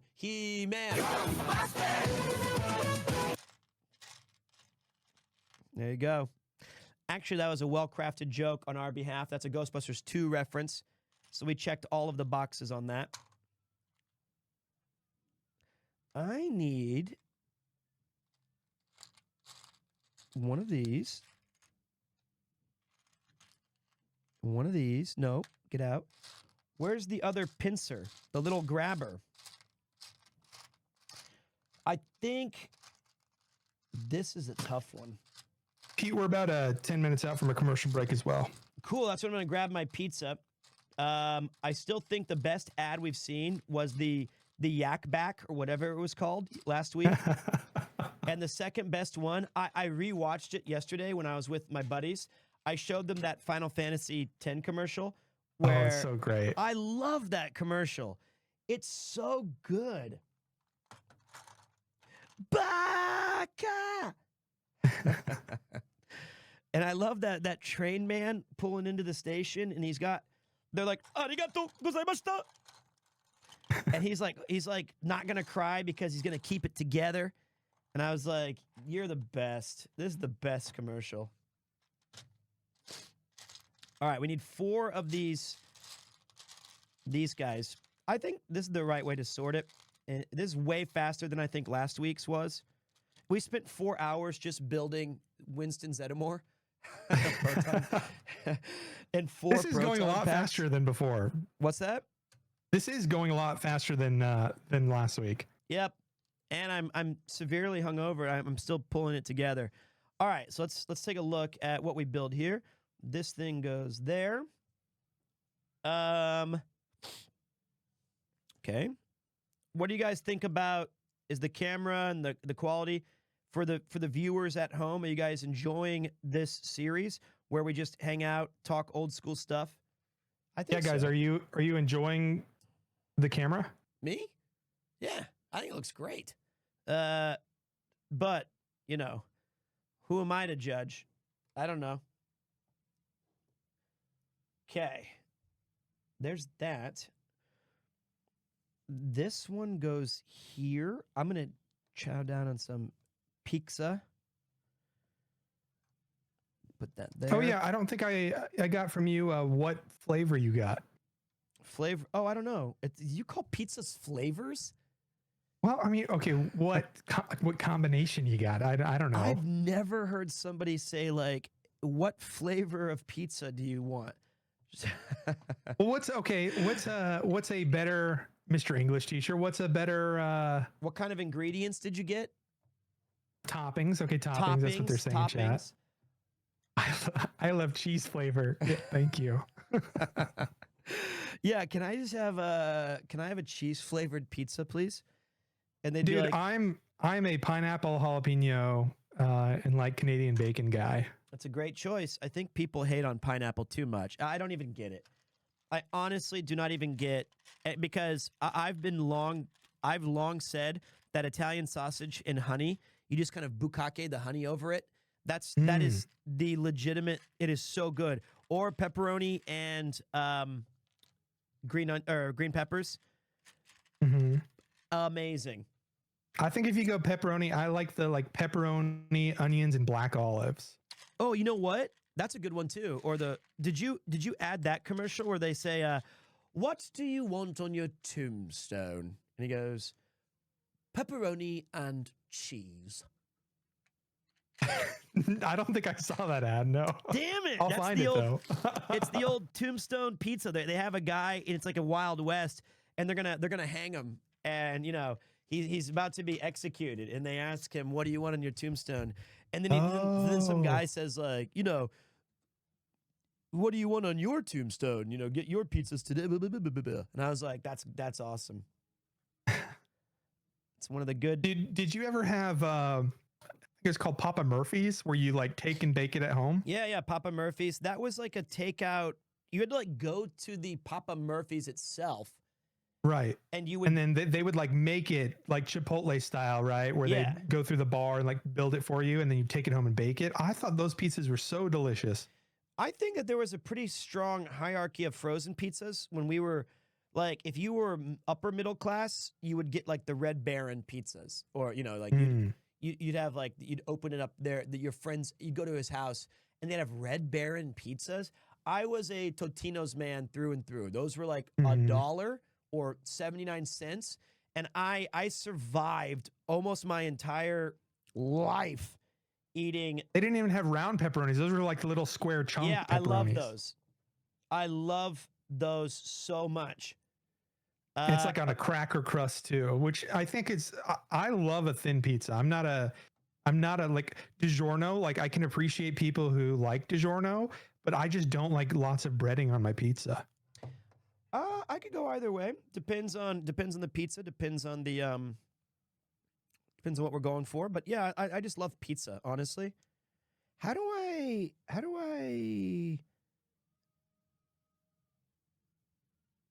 Uh-oh, that.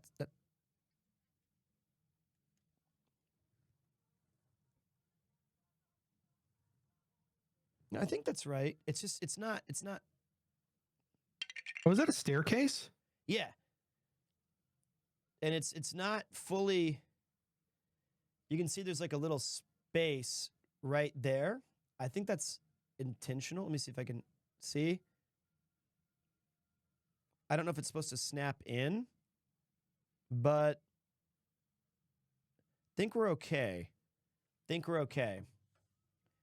Are air fryers as big in Japan as they are in the States? Because they are huge. Everyone has an air fryer. They're not. Cooking space is quite limited in this country, but recently I bought an air fryer, and I've only used it 3 times. I've used it for all of it was for French fries. Yeah, I that's need pretty good for French fries. help with what kind of recipes people would recommend for an air, or how to use it correctly. But I bought some cool. It was called the Ninja. It was the Ninja air fryer. That's the perfect one, man. That's the standard issue that a lot of people have. It's a great air fryer. I loved it. And I want to use it more because I think it's a good way to eat healthy. And I like the way that it evenly cooks stuff.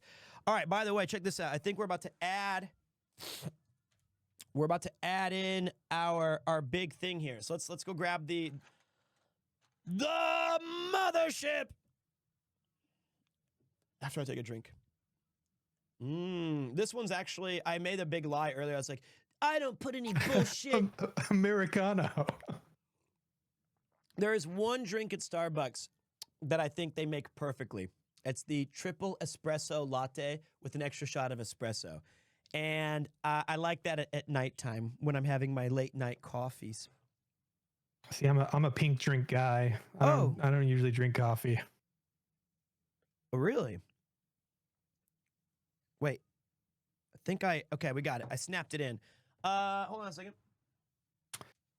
Well, chat, we're about to head into a commercial break. If you're joining us for the first time and you're new to these commercial breaks, just so you know, these are curated commercials from our childhood, your childhood. So join us in the nostalgia break where we take a look in a time capsule of commercials. If you remember some of these products, let us know in chat. If you own some of these products, let us know in chat.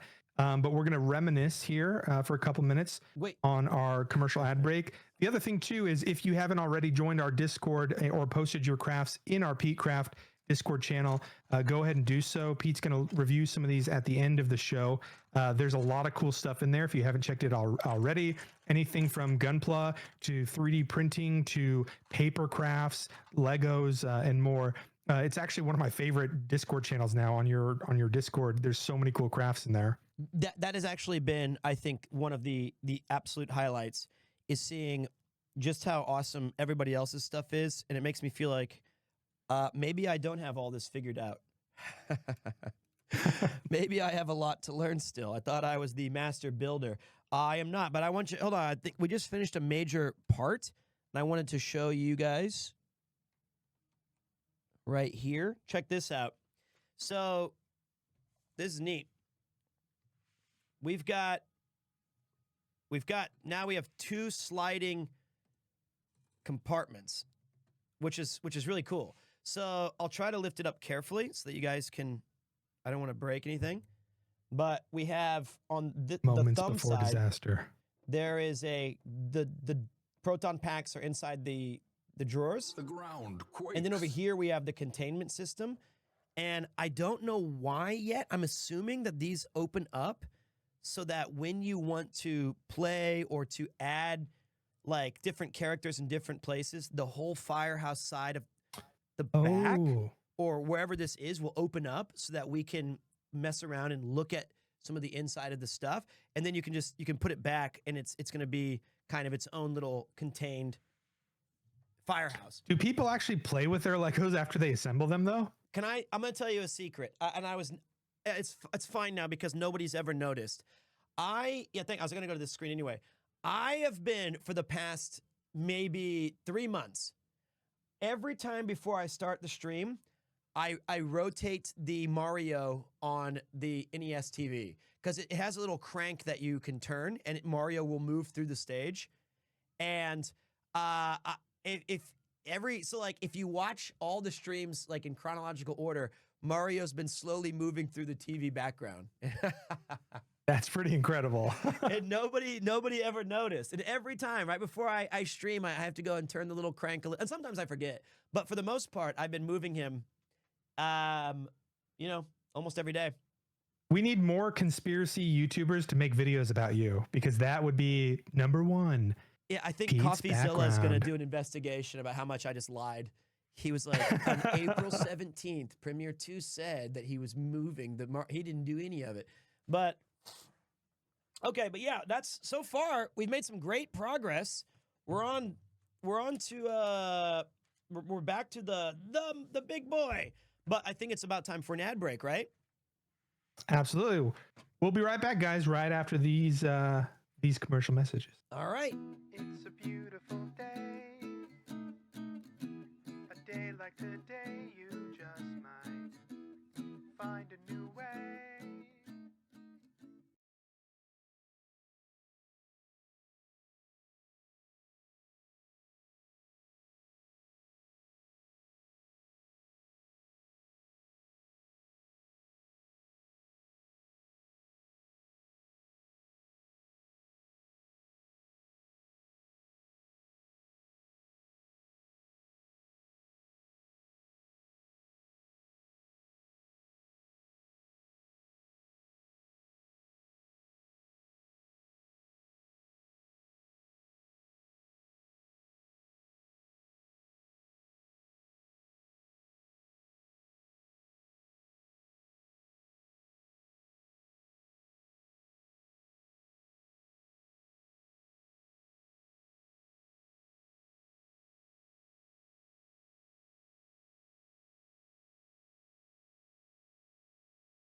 should I throw some on the pineapple?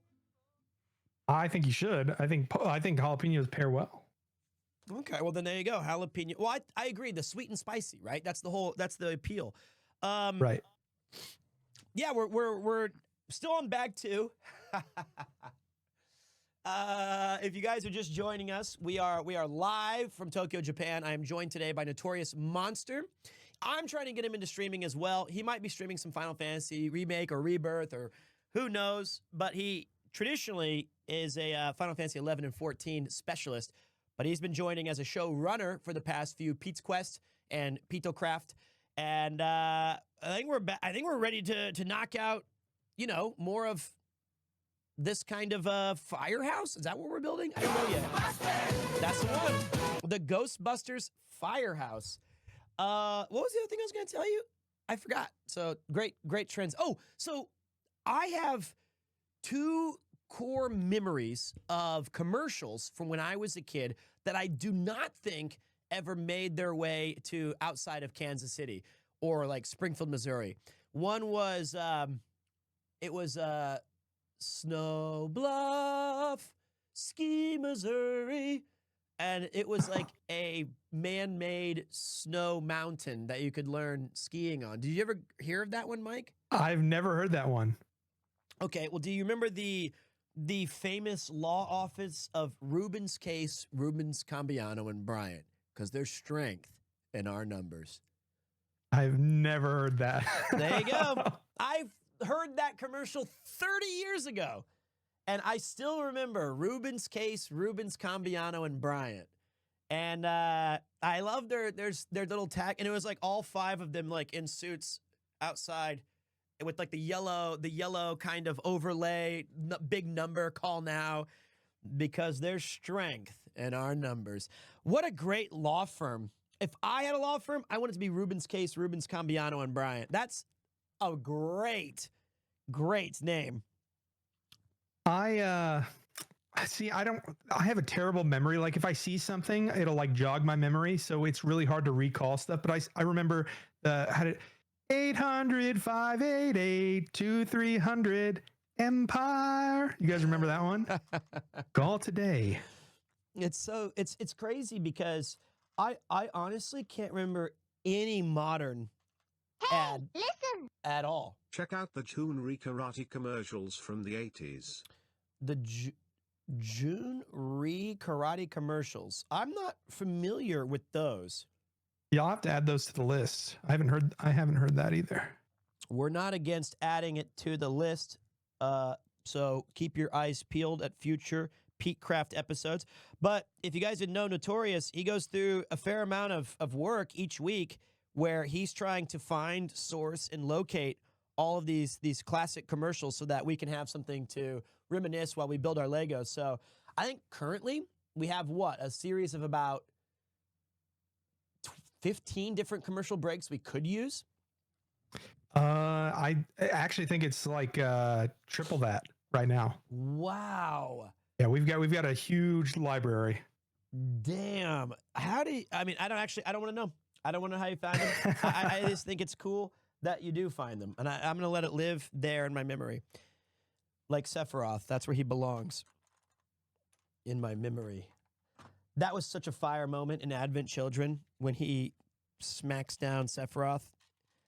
Oh, when he uses the Omni Slash on him? Yeah, and he's like... it's in theaters in the States right now? Yeah, I know. I'm pissed. I didn't get to see it. So when that movie came out, I remember like downloading it online. Yep. It had like just come out, and I was really disappointed in the movie itself, but it was like graphically, and still today graphically, it was like eye candy. That whole movie was just eye candy. We're talking about Advent Children. If you're we're talking about Advent, the sequel to Final Fantasy VII. What's funny about that is you must have been in high school when that came out, like your freshman year or something. It was, yes. So I believe I was, no, it would have probably been my sophomore year, I think, when it came out. Because that came out, it was the second thing I did when I moved to Warrensburg, Missouri. Oh, so you actually saw it in theaters? No, I lived on this street that was right along the train tracks in Warrensburg. It's a small college town where I went to university. And I downloaded it on my PC, and I had some friends come over, and we watched it, on VLC Media Player. I had attached it from my PC to my television. And to this day, I think that entire ending sequence where Cloud goes through that entire fight, I always tear up when he finally banishes him with that badass line.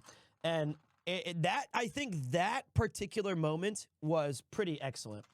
And seeing Rufus again, who I always loved in Final Fantasy VII, like from the minute I saw Rufus as a character, he was one of my favorites, even back in like 1996. So, bow, bow, bow. I love Rufus. He's so damn unique. The Tifa fight scene in the church is probably my favorite.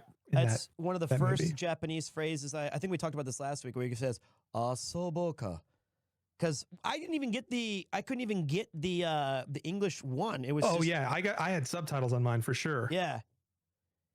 There was a Korean like K-pop artist, and this is like when K-pop was like BoA. This is like old K-pop. And she did a shot-for-shot remake of that church fight scene, live action, and didn't get Square's permission at all. So it's been taken down everywhere. But it was incredible. She did a shot-for-shot remake of that church fight scene. It's incredible. That's awesome. Why does everyone have to be so litigious? I went to where I met, notably, I almost said famously, and there's nothing connected to this channel that is famous, but where I met Mr. Chris Broad originally was at a bar in Shinjuku. It used to be called Muteki Mario. And then Nintendo got quite litigious about that, and they had to change their name because Muteki means invincible, I guess. And so they had to change it to Star Club, which is not nearly as iconic, but still great bar to this day. Been going there for years. Tried to go there last night with my friend, and they were like, "Gomennasai ne, owarimasu." So they were finished for the night.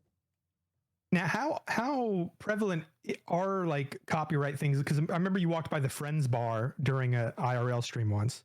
Hold on a second. That particular track for some reason is actually quite loud. Sorry guys. This one doesn't make a lot of sense. Let me take a look at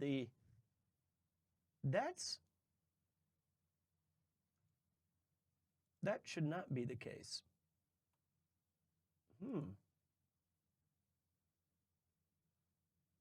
That is weird.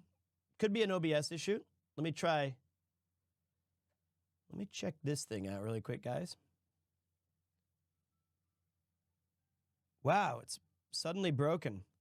Like that's pretty. It's not way too dank. It's so this has a limiter on it, guys. So, it's not going to go above my voice volume. I can see that. But I can do this for the meantime. It's never going to be louder than me. So you don't make it sound like, oh, that was insane. We're going to put it right here as the max. I'm going to put a limiter at -30.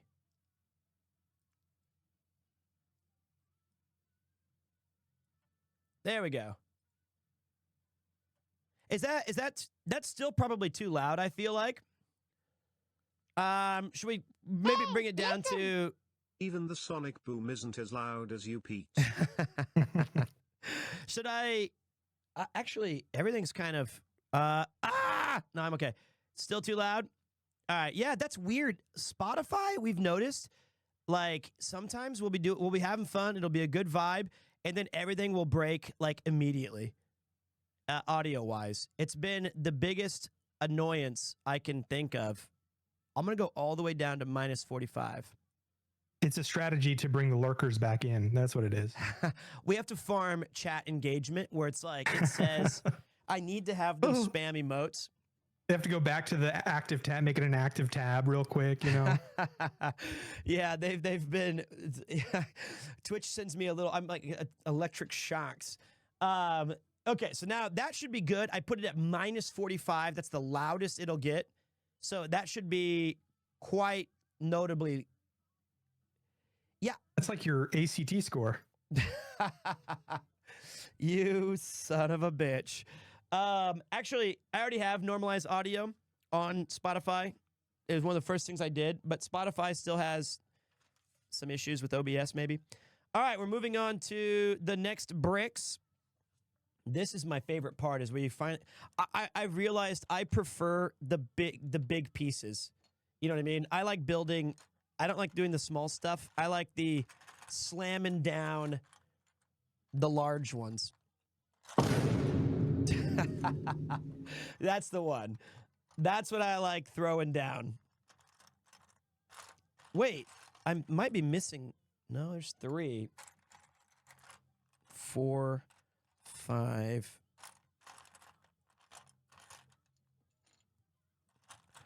One more. And then we get 4 of the smaller versions of that, which are going to be here.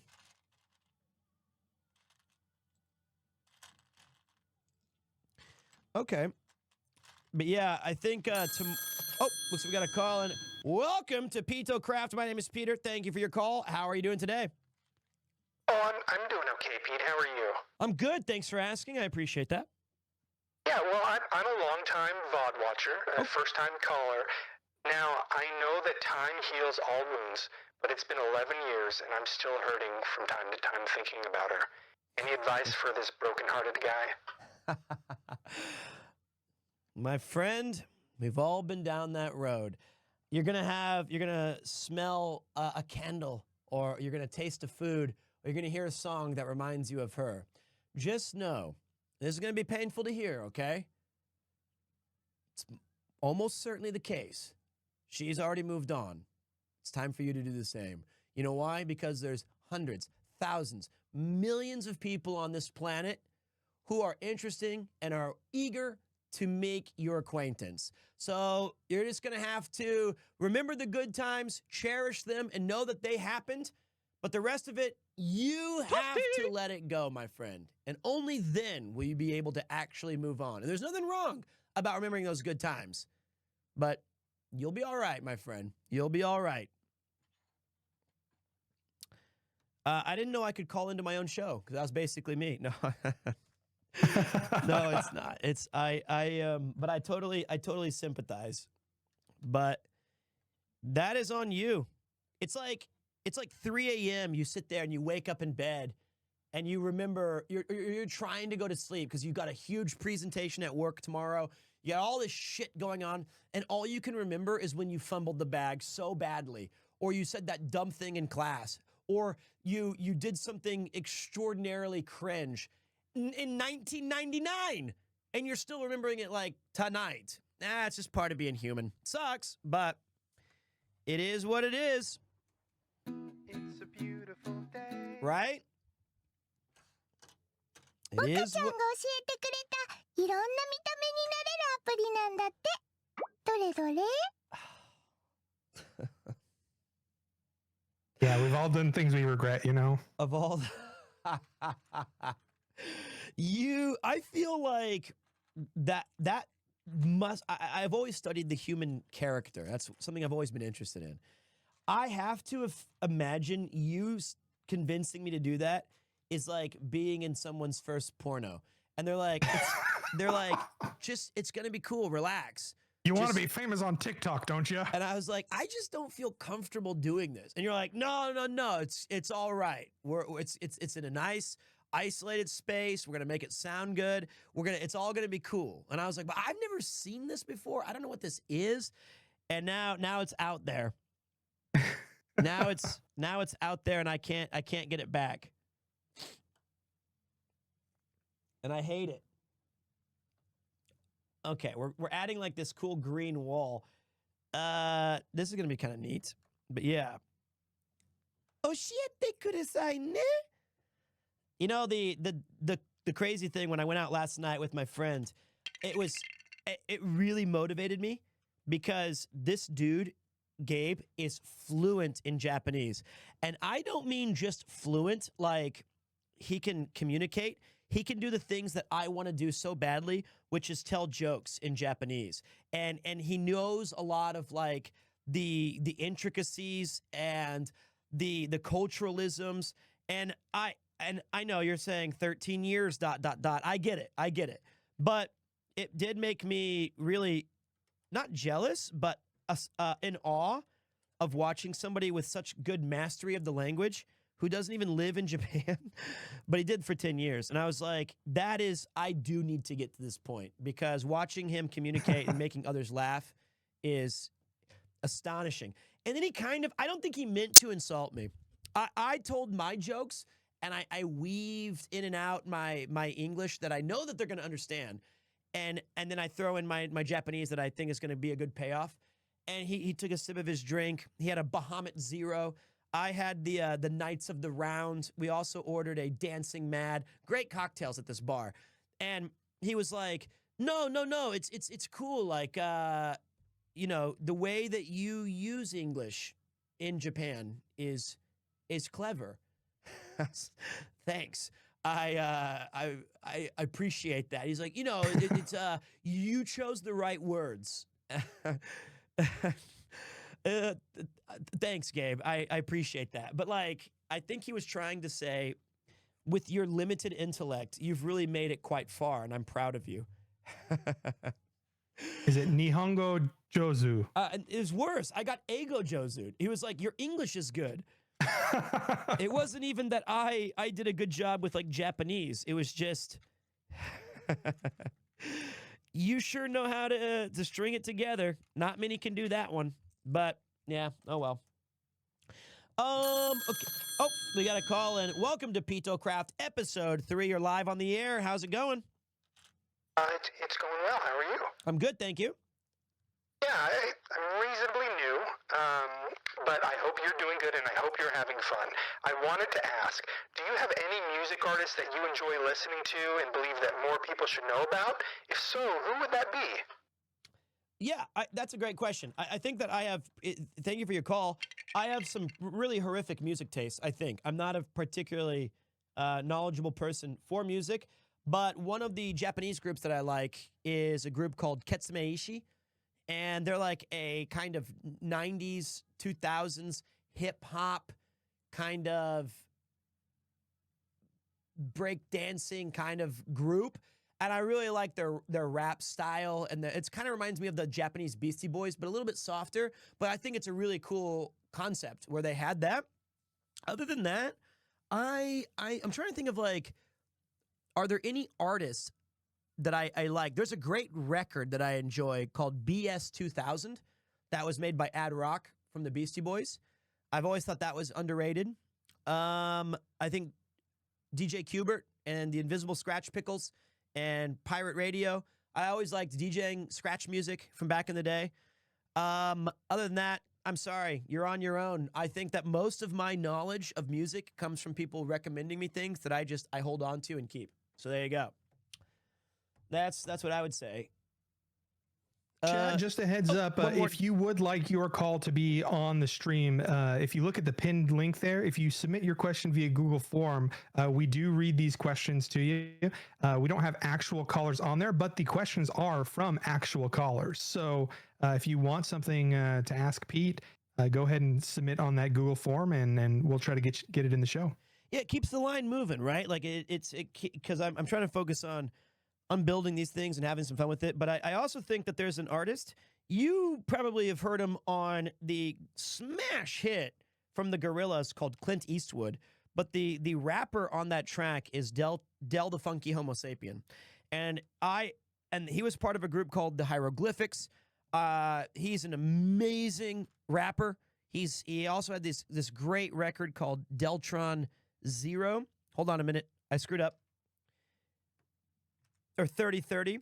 So I think like if you guys want to experiment into that kind of music, that's really great too. I just love hip hop. What is his name? Del the Funky Homo Sapien. I think you activated some sleeper agents with that. What do you mean? Do you mean like I brought some people back? That phrase, I've never heard those words uttered together before. That's what makes him unique. He has this, and I really loved this part of his album. It was called Both Sides of the Brain. And he has this, the first track is called Time is Too Expensive. And what I like about that track is that he recorded 2 different audio tracks and they have slightly different voices, but he's kind of rapping against himself for the entire 3 minutes. And it's a very, I'll play it for you guys. You know what? I can play it right now. What the fuck, doesn't really matter. It should be on my, I don't have a keyboard. Well, okay, wait. Maybe I have it in my Premiere Hip Hop. I doubt it. Hey, I got a Glock in my Rory. I 17 shots, no 38. I got a Glock in my Rory. 17 shots, I'm 38. Seems like when still be my see you up first, I praise rewind and see there's one more time. And I got this soda, but people say no. What is this? Is that the Oshiete Kudasai preamble? Here is the track I was talking about. It is called it's from Del, the Funky Homo Sapien. I'm gonna turn it up just a little bit so you guys can hear it and tell me. Let's see what you guys think. All right.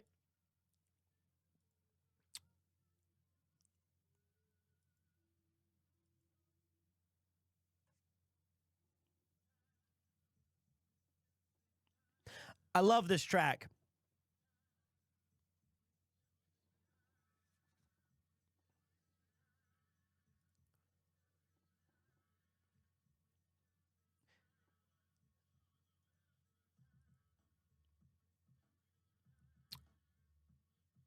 This right here is high school for me. Listen to how cool his raps are. Here in a second.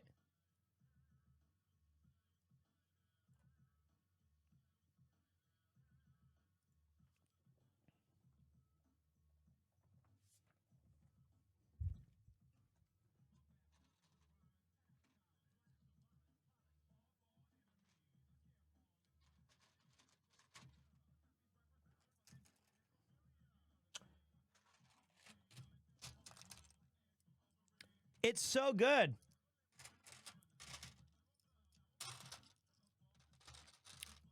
I love how it goes back and forth. It's just such a creative idea.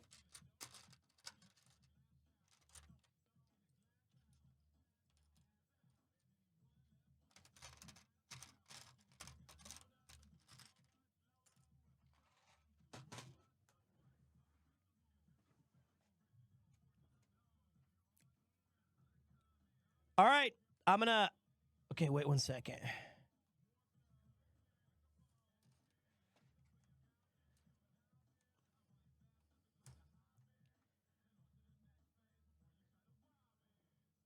You know, DL, yeah. So there you go. That is Del, the Funky Homo Sapien. That is Both Sides of the Brain. That is my answer to your question of what kind of music do I think is cool. It is that. It is that right there. And I hope that you guys thought that that was pretty awesome. That was a pretty transformative. And that's the guy who, you know, from Unhappy, I'm feeling sad, I got sunshine in a bag. You know what I mean? That is what that's from. I'm going to go to PeteCraft, back to the PeteCraft music. And we're going to go with just, oh, it should be on random. Okay.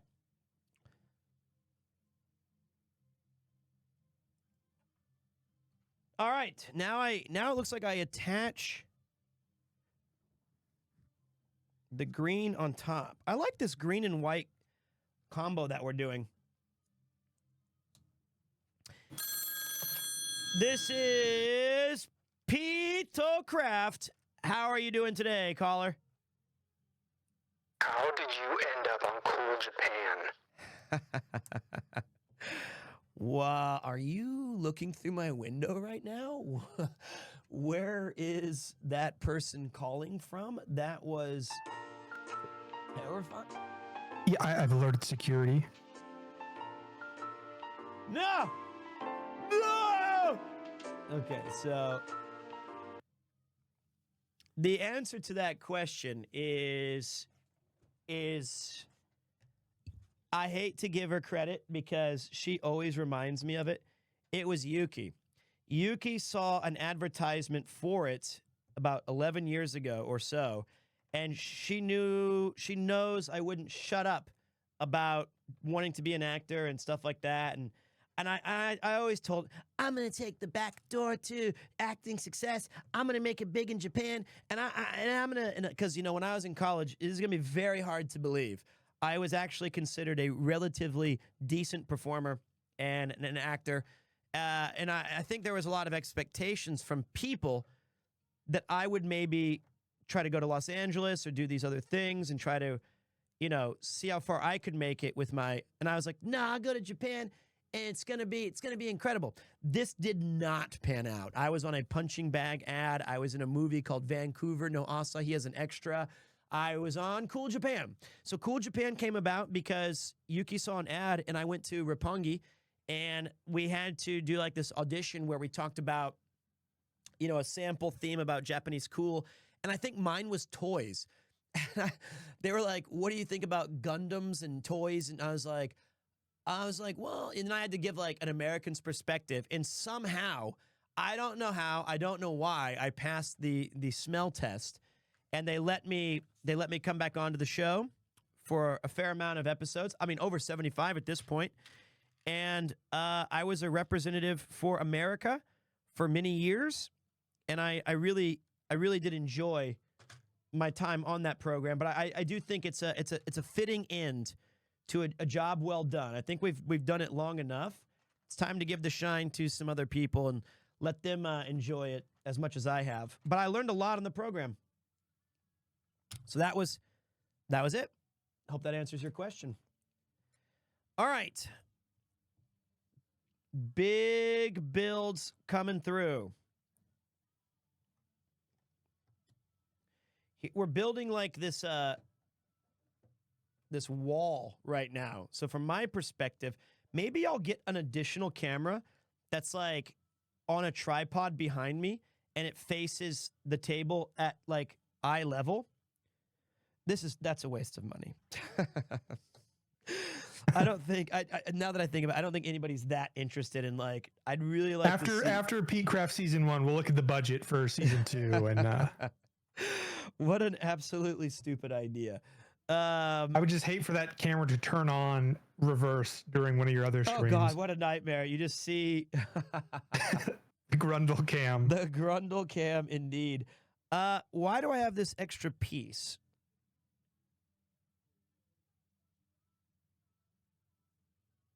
No, I don't need it. I grabbed it too much. Okay. I'm curious. So I've heard of this, but I've never actually like witnessed this or knew somebody. Has anybody in chat were you the kid that had a piece of Lego up their nose? You know what I mean? Like, no, and had to go to the actual doctor? Because I've heard of that happening, but it was never in my like circle of friends that ever happened to. People are like, huh? No, I heard of it happening like all the time, but I never knew anybody directly. How did that come to be? They were just playing they're like with it small and shoved it up pieces. there? Like look at the piece that you're playing with right now, right? If you gave a kid this, a little kid. You're right. I could just slam that up there. Hold on. Will you show us that again? Yeah, I could get it all the way in, I think. Pretty crazy. That is frightening to say the least. So that's what happened to kids? They would just shove that up there?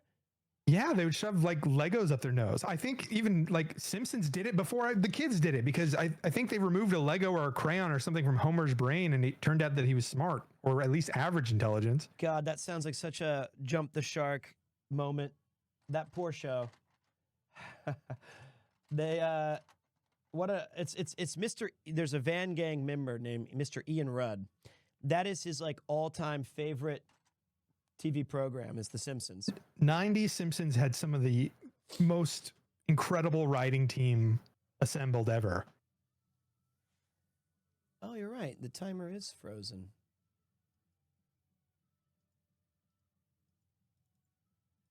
Actually, the application broke.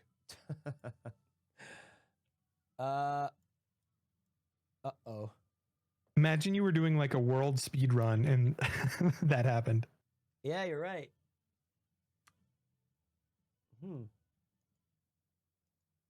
Yeah, people in chat are saying it broke because we're actually going too fast. You completed several steps today.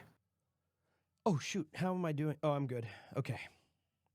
I got really lucky because I'm on my ring closing thing, right? Like I have my rings. See those 72 minutes of exercise? You see that? No, that's 72 HP you have left. Those 72 minutes of exercise was me walking home from the bar, and I live 16 minutes from that bar. Oh, man. So I technically got it done this morning. And I don't know exactly how that came about, but we made it. We made it, and we're okay. All right, so this thing... Wait, what?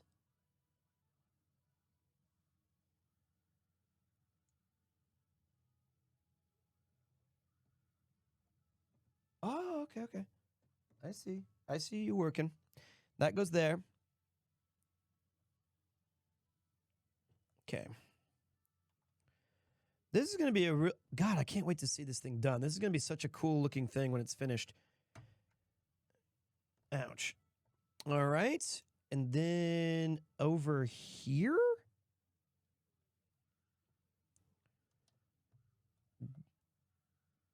This. Okay. Got it. Good luck. Have fun on the Lego, Pete. Thank you, Razzie boy. Trying my best. I am enjoying this. I find these streams very therapeutic.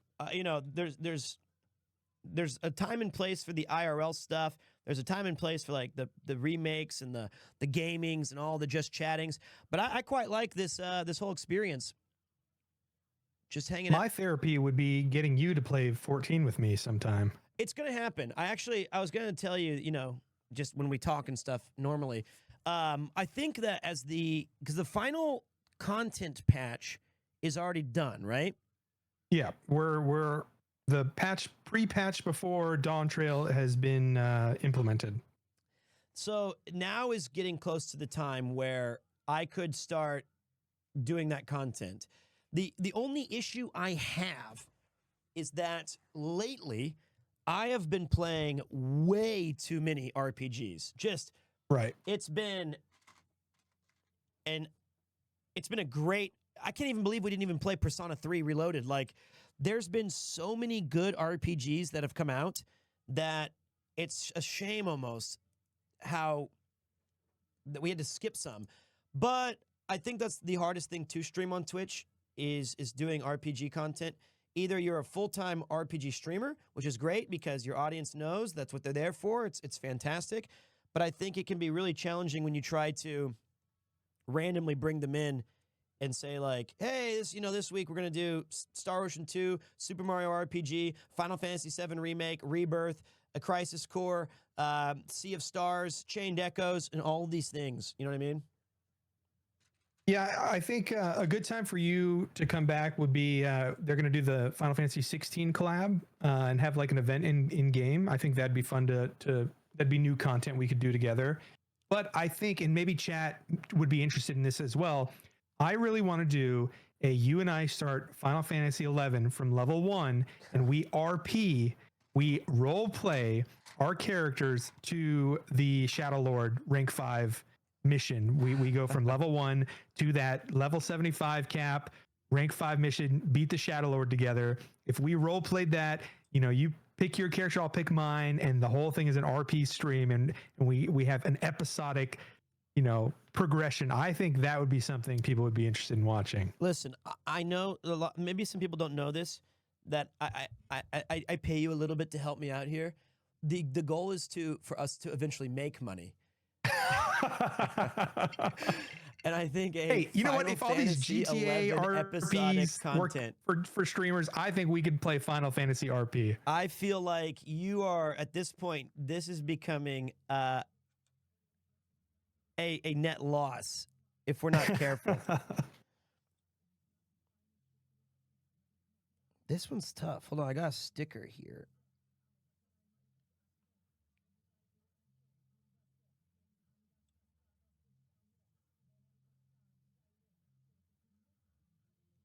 Not bad. That was a good one. Like, that was pretty good. Ghostbusters, what do you want? Hey Pete. New time caller here. Okay. Now, I'd like to know at what point in your life did you just decide to say, screw it, I'll stream? Great question. I think that, thank you for the call. Appreciate that. So I originally streamed on a PlayStation 4 cam, and I was an Overwatch streamer the day it came out. To the shock of literally no one, 0 people watched this. And I was maybe, I was just sitting on my couch. No one, one person came in and they were like, hey, you suck at Hanzo. And I was like, okay. Of course he played Hanzo. I was like, the game just came out, dude. And that was under a different account name back in the day. And then I did a podcast with my friend Ian called Magic on the Blacktop. Season 3 is going to be finished soon. And I thought the premise of that this was during COVID. We had a lot of free time. We were able to try some creative endeavors because we just had nothing else to do, right? And it was an unbridled opportunity of personal expression for millions of people around the world. So we did a basketball podcast. And the podcast idea was really fun. It is really fun. And we bought an old box of trading cards that were unopened. And each episode we would open a pack of cards and we would swap the cards inside. And I'd say, all right, Ian, your first player it's like 1986 or 89 or 1991. And I'd say, your first guy's Scottie Pippen. What do you know about Pip? And then he would talk about his memories of Scottie Pippen and like all these things and the teams he was on. And we would go over their stats. And at the end of the episode, each pack had 10 cards.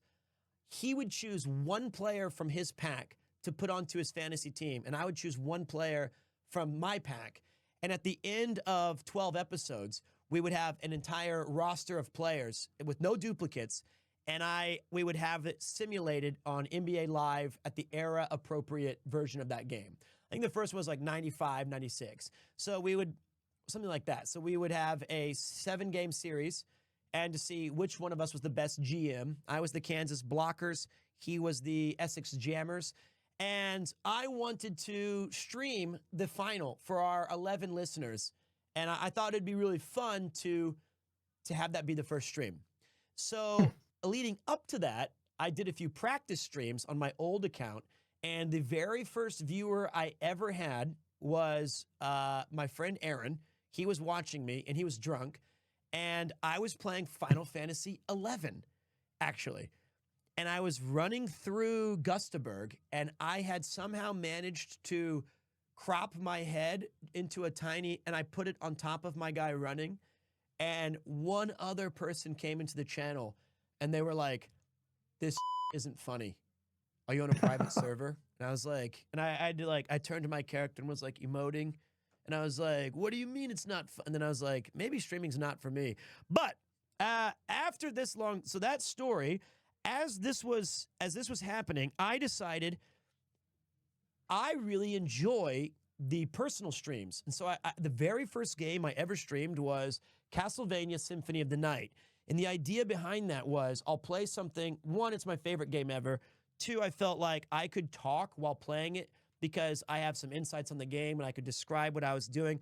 It was ghastly. It was so bad. And then I went through a kind of PS2 phase on emulator where I was playing like, just whatever Hot Shots Golf 3, Bust a Groove, Marvel vs. Capcom. I had no confidence. And before I would go live, every show, I would say like, Yuki. And she'd be like, go live. I'd be like, what should I say at the beginning? She was like, no one's watching. Just say anything. And I'd say, well, just give me the first words. And she'd tell me like some things. And then I would start the stream. And after a few months, I decided this is something I'm getting better at. I'm enjoying the process. I like the community that we had, which was like, 11, 12 people. I was enjoying each week and the challenges it brought. And it wasn't until I felt, after about 18 months of teaching full-time and streaming way too much, I was like, I think I've saved up enough money from my work where I could do this for a year. And if it doesn't pan out, I'll go back to teaching or I'll find a new opportunity. But I've given myself a 1-year salary, and I want to go for broke. And of course, being in videos with Chris and subsequently with Connor and collaborating with all kinds of amazing people along the way have really boosted the visibility of the stream to where I can do it now. But I think after that second or third month, deep down, I was like, it, I hope this works. Let's go. Let's do this. So that's when I had kind of made my decision that I was going to invest into Toy Time. There's your question. When was the decision made by all the tenants and neighbors around your apartment to move out? Like, because they're the unsung heroes of your streamer career as well. Well, they ended up, I felt really bad because this is not a joke. The people beneath me, when I first moved into that apartment, had been there for like 12 years. Their son was like in middle school. Oh my God. And then the next 5 years, I would talk to them. I would say hi. As soon as I started streaming, they moved out. And then the people next door to us moved out. 2 different people moved out. And the people above us had 2 different people move out. So there was no one to the other side. I was on like the edge. So above, next to, and below, all new tenants after they'd been there for God knows how long. That one did hurt. I felt pretty bad about that. If they ever made a Premiere 2 movie, it should be told from their perspective. Like it's this normal Japanese family spending years in their home, and then the noises come through the walls. Premiere 2 and chat. Hey, what's up? Or you watched anime recently? No. That's easy for me to say. Not a big anime guy. Flash. Or you seen Kakonyubiwa Monogatari? I suggest you may like it. I honestly felt you insulted me in a different language just now. I couldn't quite catch it, but I think you called me a whore. I mean, I didn't. It was have you seen? Okay, it was the way he pronounced it. Kekkon Yubiwa Monogatari. I have not seen that yet. Truth be told, I am not an anime dude. I don't watch a lot of animations. I don't know a lot about anime, but I think it's cool because you guys think it's cool.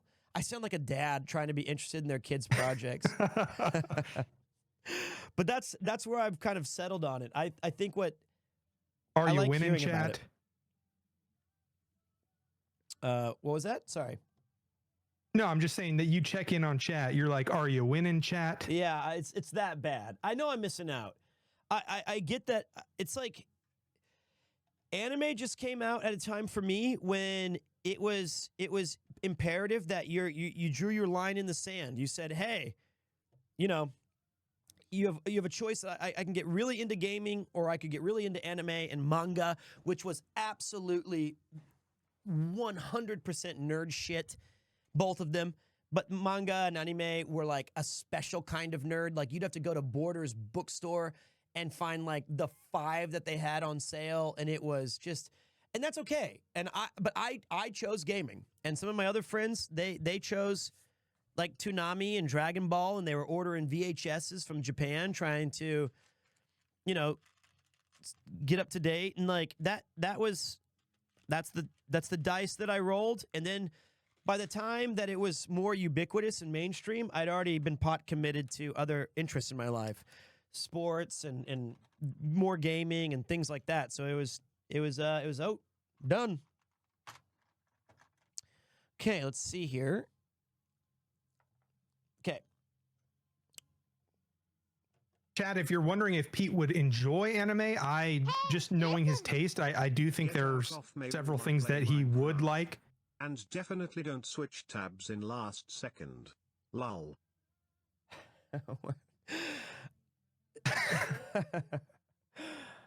I will not switch tabs. It sounds like one of my gamer subs.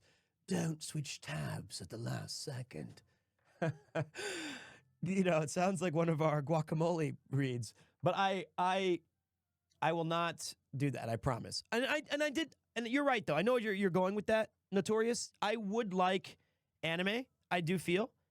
I like the Ghibli movies a lot. I like Ninja Scroll and Record of Lodoss War and Ghost in the Shell and Evangelion. So I'm not, and I liked Gunsmith Cats when I read that at my friend's place.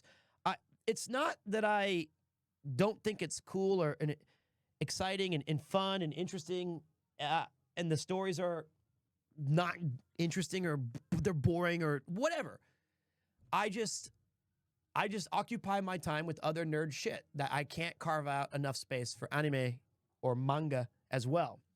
Hey, speaking of which, and you're gonna have to carve out time for this. The Gundam store is closing in Japan. The Gundam factory is closing officially in Japan, and they have a gigantic RX-8 Gundam statue that we're gonna need to see on a IRL stream sometime before they take it away, because it's gonna be taken away.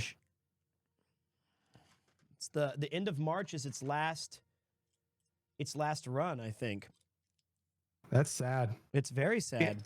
End of an era. That's like, what was it? The Sega building that's been changed now? Yeah, or? it's Get Into the Gaming Oasis. The Gigo or whatever. It's not Giga Cease. It's a Geigo. But yeah, no, it's Guga. You're thinking Guga. No. Yeah, that's what it was. How could I possibly have made that mistake? Yeah, it's sad. Okay, this is step 81. It's starting to come together though. Like I feel bad because you guys can't see it exactly from but like when I'm looking at it, I'm getting like, can you go to can we switch screens really quick? So for me, I'm starting to see like some detail in the bricks. I'm starting to see some stuff inside from my angle, and it's starting to look pretty damn good. Like, you know, it's coming together. But from you guys, oh, that's perfect. Yeah. So like, you know, you guys only see the top down, which makes it just look completely static. But from this perspective, please don't do that. That is the worst. Oh no, this thing's now. You can see my shitty paper job that I did. Okay. Yes. I forgot what I was saying. We're talking about the build, but we are close to our commercial break as well. Okay. Let me get these pieces sorted. Now I get to slam more pizza really quick. I think how did I lose that? Oh, it's there.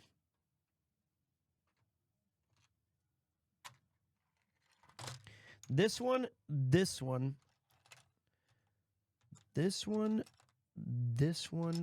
Chad is saying you're doing great, Pete. I think today's way better, honestly, than last time. 1, 2, 3, 4, 5, 6. Wait, why did I just count that? 1, 2, 3.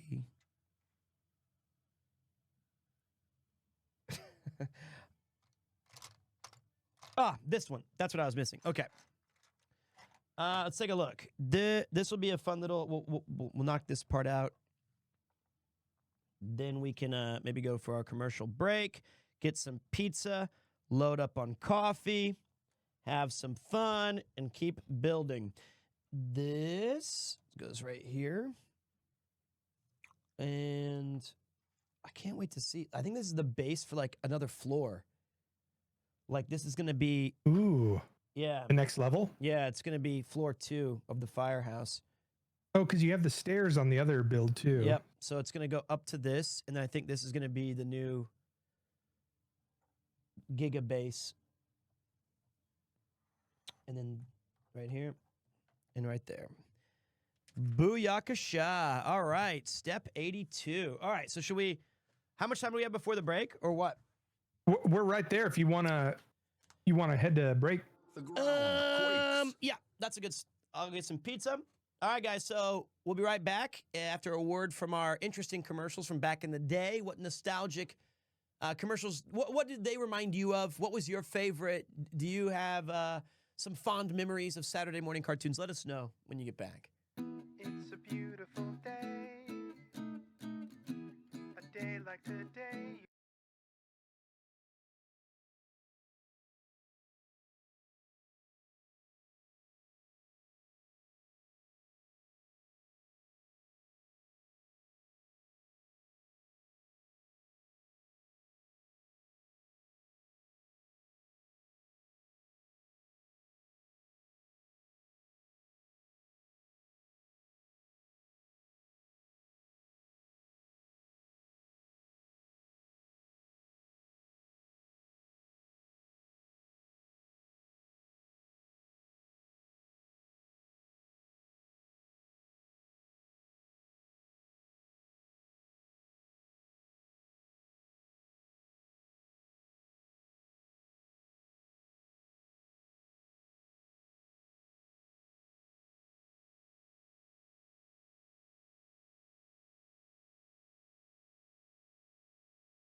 I can't believe I just want to be an actor. A day like today, you just might Oh, I love those walks down memory lane.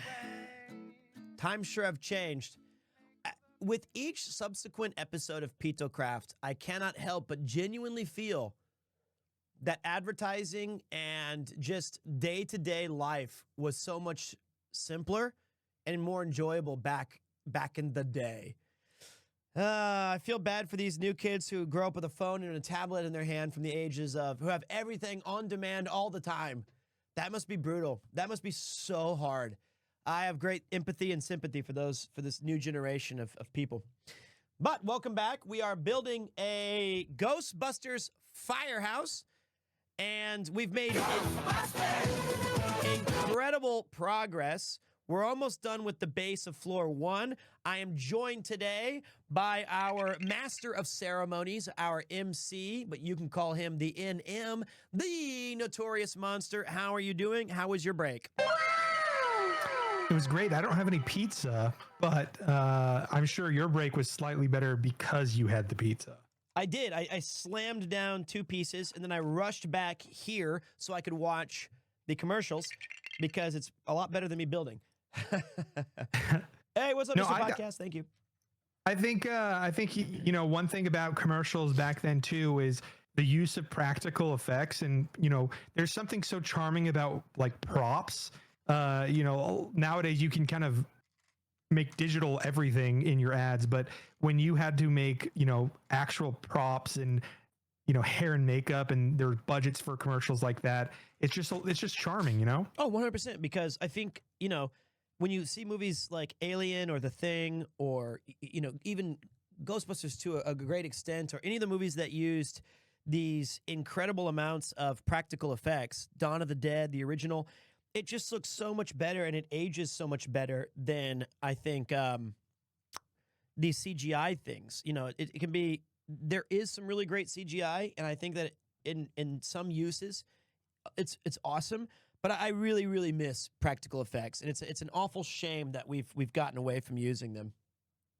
Well, if you remember too, like every play that we did, even at the collegiate level, like we would work in the shop. Like shop was a required class that we would have to take, and like building sets and you know, them making. I remember they made like face masks for us once, and you know, had to do all the paper mache on our faces. You know, just like that kind of art form is just so cool and so charming, and I don't know, it's just it's its own style.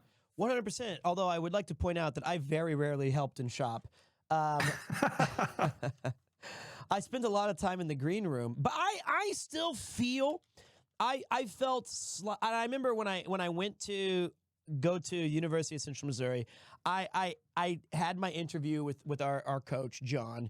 And I said, you know, one of the things I'm contingent about when I join this is I don't want to be in the shop a lot. And he was like, that's not a very big team player. I was like, I'm 30. Can I just graduate? Because I had gone to Johnson County Community College, which was where I was going to school before that. And I spent an inordinate amount of time helping out in the shop and getting my shop hours and trying to do taking the shop classes. And it was a aspect of my life that I was like, can I just focus on the things that I really want to do? So I was not much of a help in that regard. However, I do agree with you. I miss it very much. I loved being in the shop and around those kind of people, and the smell of the sawdust from the blades, and you know, all that fun stuff. But yeah, it's giving Zoolander when he goes and works with his dad in the coal mines, and he's like, that's what you're giving right now. it really was. It is like that. It do be like that. But I think also by the time that I was in, I think I was better used out of the shop just simply because I would slow everything down. So I think our good friend Brian would be like, hey, Pete, just get the hell out of here. Let us do our thing, man. And I was like, all right. I'll never forget, though, you and I were cast in the same play, and it was my freshman year. And I was shocked because we had full nude scenes. It was my first college play, and there was full frontal male nudity in it. Notably, I was the only character that they not insisted nude, not to be naked. I had to hang full dong every night for that when that show ran. But the difficult part wasn't the wiener. It was having to it's a play based on a baseball team, and in order to kind of get us into the part, they brought in the actual like college athletes and they had us run drills, and we had to work as a team and do all the exercises and things like that. And Pete would show up. We would be rehearsing, like we would literally be doing like calisthenics and all these exercises and things like that. And Pete would just be reading his lines like in a chair, watching us work the entire time. Well, my character literally just watching us. It was I had a different character, so my character was Japanese, and I'll never forget. I remember like running back and forth, and you say "Ganbate Kurabawa, Ganbate." I would, and I felt, I have a lot of regrets of that show. As a performer, I wish I could revisit it. I wish I had a little bit more life experience, but it was really fun to. Oh, wait a minute. To do, and I wish I could do that play again, but I think it was called Take Me Out. Was that the name? Take Me Out. You really think you wish you could do it again? Because I thought your actual performance was incredible. Like I've told you this 1,000 times, but you are one of the greatest like actual actors that I've ever worked with ever. Well, I appreciate that, but I think that there was a couple of it was just a really hard role for me to play. And, to give it some background, my regret was I had just done 2 shows back to back. And the show previous to that was called, oh, come on. I'm not that old. I can't believe this is happening. It was it would have been before Therapy. I was there. It's called Beyond Therapy. And I played a gay man who was a partner of the main character. And in Take Me Out, I played another gay man who was the agent of this star player. And there was some kind of like coming to grasps of like, my character was not really, he loved baseball, but he provided some outside context from away from the team to help the story narrative. The thing that was really challenging to me was, I take acting very seriously, of course, but I found I didn't want those characters to be identical, and I didn't want them to be stereotypes, and I wanted them to be as real as possible and grounded in as much truth as I could. The respondent who watched that show think I failed horribly at that, so he did not agree with my interpretation. He thought it was borderline offensive, he said. And that was really disappointing to hear, because I had such great respect for the character. I had great respect for the show, and truth be told, the respondent himself had always said that this was his dream role, which I don't think you should say that during the response. And he said that he was very partial to it, but that was just one of those learning experiences where you try your best, and maybe it didn't resonate with that person, but I wish I could do it again and see if I could give it a little bit more nuance. But yeah. No, I mean, from a third party who watched your performance, was with you in that show, I thought you were great. I thought it was better than Great Googly Moogly. Oh, I love that. Now that character, a year or two Gasper later. the gardener. That one I will defend for my entire life. I think that was one of the great performances of our era. Oh man, he was what a fun character Gasper was. But that was an original show. But yeah, I think that was your first show. That was my 3,000th. At some point, I'd done. Well, did you ever had to do any full frontal nudity in your collegiate experience? Because that was, I remember auditioning and getting my first college show, and they were just like, hey, there's nudity in this. And I was like, okay. I did think it was weird when Cool Japan had me do it at the audition, but I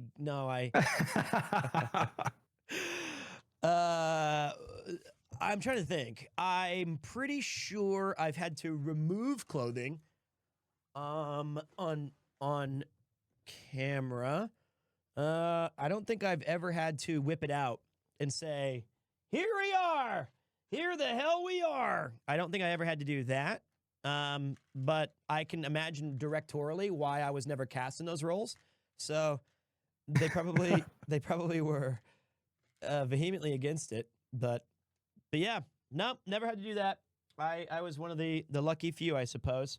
So yeah, that was a great show. And you know, that was an interesting, Mike, Notorious Monster, I should say, but like, you make it sound like we went to some bizarro college where we were just doing paper mache, you know, porn. You're like, yeah, we had masks. We did Eyes Wide Shut. It was awesome. But that wasn't a play. That was our tap initiation. And I'm like, no. Okay, wait. Or whatever it was called. I don't know if that's what it's tap is, if the name is for the guild or whatever. But that was kind of during an era of theater. Still is kind of now, where colleges were really interested in pushing the barriers. We did a bunch of shows that you separate from college and acting and high school and stuff, because the type of stories and the type of people that you have auditioning for roles are far greater. You have a much wider range of performers. You have some actors who are willing to take risks, who are ready to trust in the process. And it's a great incubation, like it's a great learning ground so that everybody can do really fun stuff. And that's what we were doing. But yeah, those were... I remember the audition process too.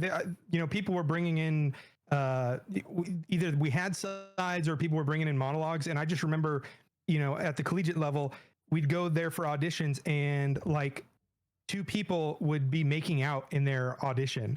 And that was so bizarre to me and so strange to me that like these people who met in the hallway that just got their sides they're just so intimate so quickly. You know what I mean? Yeah. And for an audition, it was just like, it was like the next level. I don't think is useful, you know, like personally, like I don't think those risks were necessary at any point I think one of the things that is so vital is the trust between, you know, performers and actors, and I mean the 2 performers when they're acting. And I went through a lot of that when I had to do the KCACTF scenes, the Kennedy Center American College Theater Festival, with our good friend Callie. Where listen. All right, I'm gonna listen Trust to you. these nuts. I knew it. I knew it. Thank you, Kiba. Oh God. Damn it. So I told that story on Trash Taste already, you know, some of the experiences that I had, but it's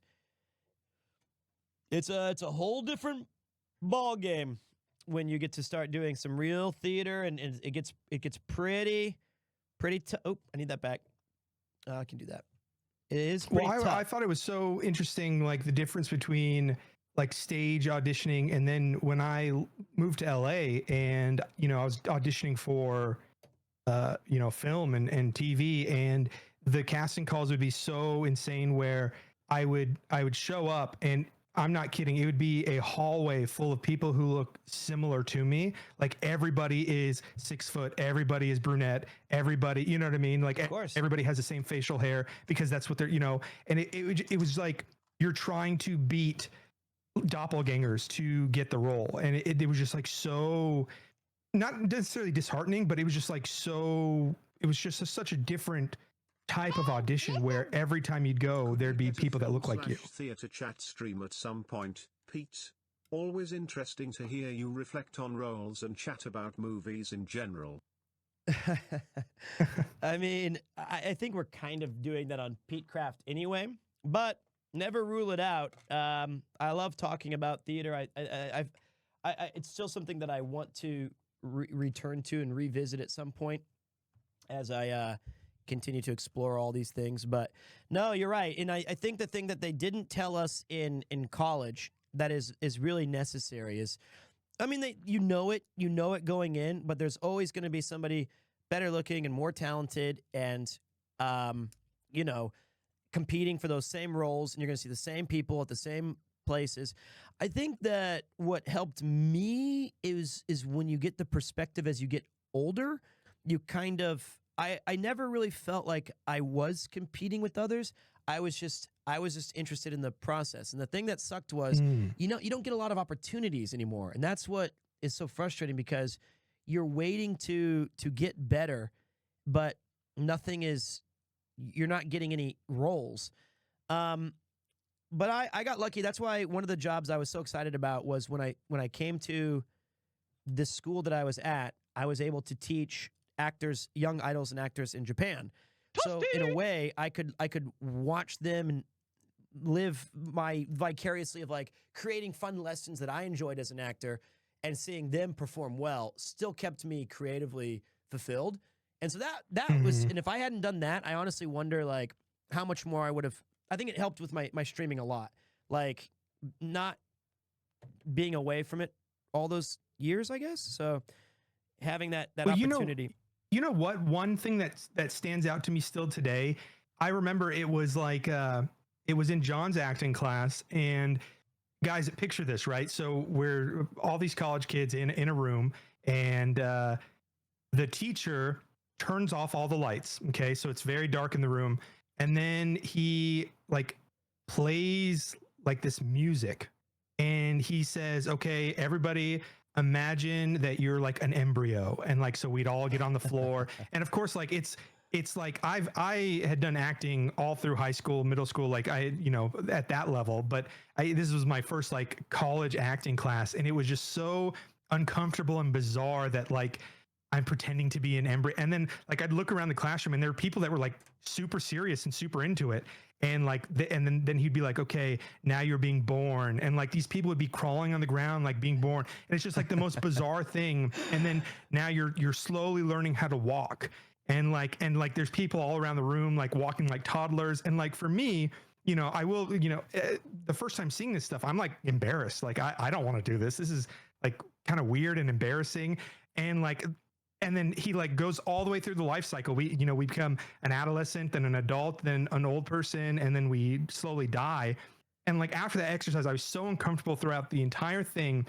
But then I realized like the entire point of the exercise was because when you are willing to like make choices that are uncomfortable or do things that are really uncomfortable, you kind of see what like the range of options are for you to tap into choices, because you may not like be walking like a baby gazelle like in your next role, but the fact that you've pushed it to that, what you're capable of and like what choices you can do and what's out there. So it was like really eye-opening actually, in hindsight, to say like the reason why he was doing that was because like once you break down those comfort barriers, you actually see like what you're capable of and like what choices you can make. And I didn't get that at the time. It wasn't until, a couple of years later, I realized the importance of that exercise and why it was important to kind of be open to making choices. And like, that's, I think you're a great example of an actor who makes drastic choices and every take is different. You know what I mean? Well, I didn't, but that's something I didn't appreciate at the time. Yeah. I think the same for me. Some of those things don't resonate with people. It's like, and you have to understand that this teacher's style of teaching or his method is based in these truths. And not every acting class has to be like that. Some might have you go in a totally different direction. He's more of what's called the Meisner method, which was a professional acting coach who adopted a certain style. You may have also heard of like Stanislavski, kind of these method actors like Dustin Hoffman or De Niro.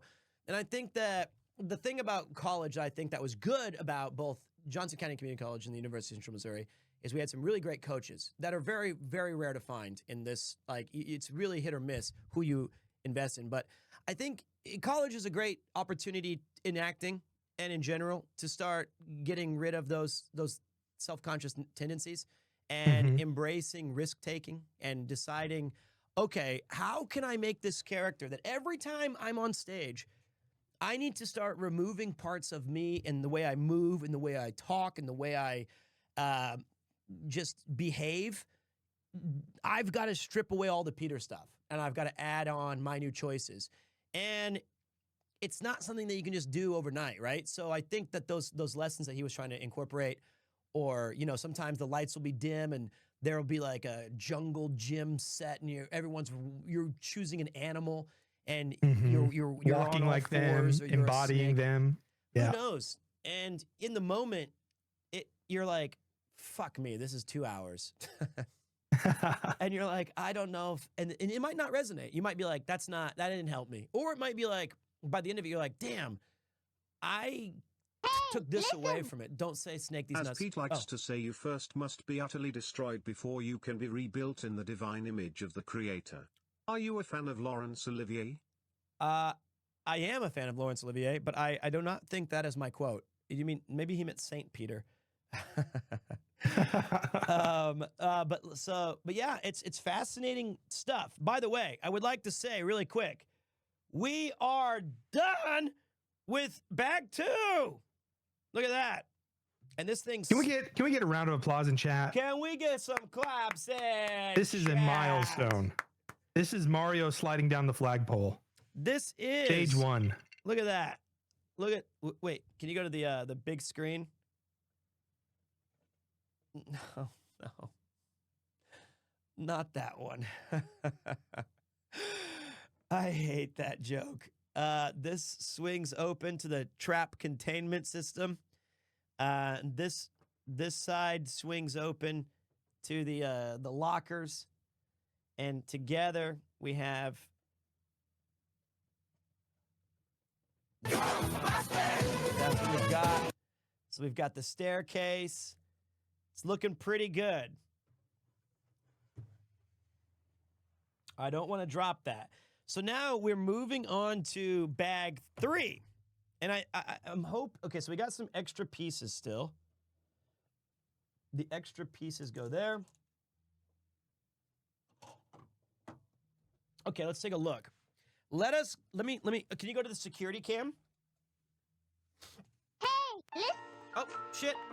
This I got it. hype train rolling. How many bags left? Let's go to the security cam and find out. Let's go back to that security cam. We got all these bags.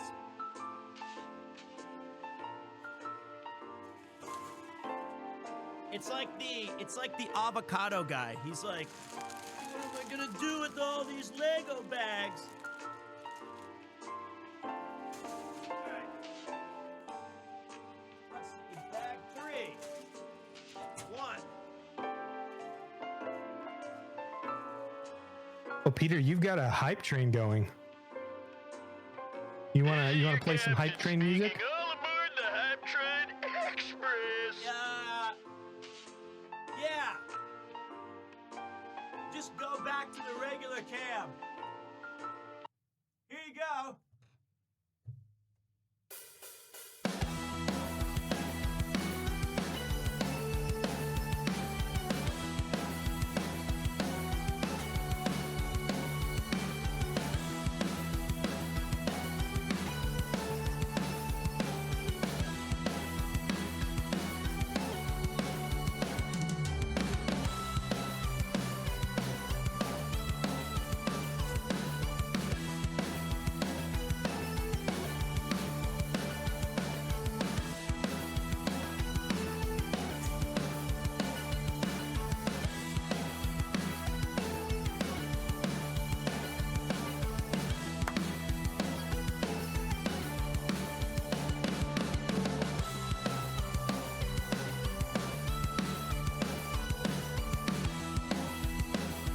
Okay.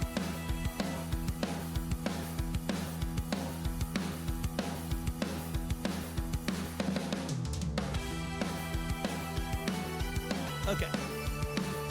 All right, this is your captain speaking. Let's switch gears to the overhead cam so we can see what is in bag number 3. So we got 3 bag 3s. I think we're gonna stick with our... Damn, this music is good. Tell you what, while the hype train is moving, I'm gonna separate. I'm gonna separate the things, into our different containers. And then we're going but to do it in a hype way. Like, make sure you're separating in a hype way.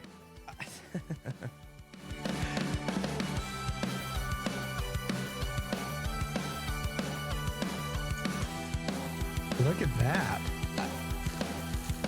Take it, Pete.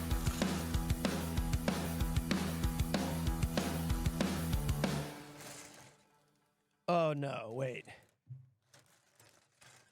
Okay, hold on a second. This is my slow. We got and after this one, if we make it, we'll be track. Oh man, I hate when they do the double bags inside the bags. Listen. The hype is real. The hype is real. So, okay, my method is like this. Big, beefy boys go in one. Small, bricked up boys go in the other. Flat pieces go in the... Maybe I don't have a method. Oh, wow, we have new cool stuff. Doors. And a lamp post. Cool. The Hype Train music is provided by our good friend, Kleben Splurk Nurch. Check him out. He plays games. He makes music. He is a legend. Hope you guys enjoy the jams. Okay, looks like we got these go here. Flat stacks go there. Thank you very much, guys. Oh, Bobby. This is a present from me to you. Hog 10. Thank you guys for the support. I know that these streams are a bit unique in that I don't have as often where we can connect with the chat and say thank you to all the sights and sounds. But I appreciate this very much. Thank you. What's up, COJ? We support in full. You guys certainly do. It's always a pleasure to do these streams. I actually personally really like the PeteCraft stuff. I don't know what I'm doing though. There is that. Ow. And don't forget, we already have another giant Lego to build that was the British History Museum. If we enjoy this, if not, I'll just sell that shit on eBay. Immediately. What are we I'll be building? like, that's enough. Somebody asked what we're building, Pete. Tell us what we're building. Today we are building the one, the only, the Ghostbusters Firehouse. That is what we're trying to reach. Look at it. Look at it. It's huge. We're not even close yet, but we have made some fantastic progress. We're on bag 3. That's what fantastic progress is. Speaking I have of to 3, admit, I am afraid of no ghost. Also, speaking of 3, here's track 3. One of the most popular and most requested songs that we have. Oh, this is gonna be ugly. Uh-oh.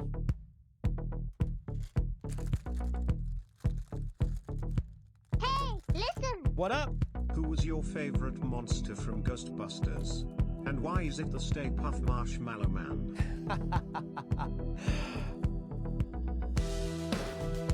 I think... God, that's tough, actually. Hey, listen. Best part of Hype Train. I totally agree. I totally agree with that. I think my favorite was the Scoleri brothers from Ghostbusters 2. Oh my God, the Scoleri brothers! Friends of yours, I tried them for murder!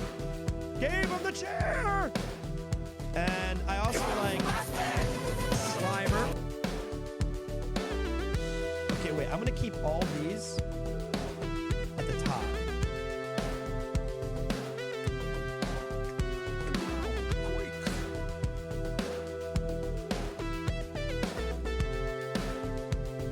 Hog 5 from Anonymous. Yo, 5 from Anonymous. Thank you. Track 3 is a banger. This is the toughest sort that we've had yet, by the way. This is going to be real tough. Okay, so wait. I do need to open like every bag. I don't know why they do this. They make you open every bag immediately, as opposed to like part 1 of bag 3. Do this. Maybe sorting it is part of the joy. I just wonder why they didn't put it all in one big bag 3, if you have to open them anyways at once. I know. By the way, this is a new addition to the hype train. What do you guys think of this track from Cleveland? I like it. I am a fan. I hope that you guys do too.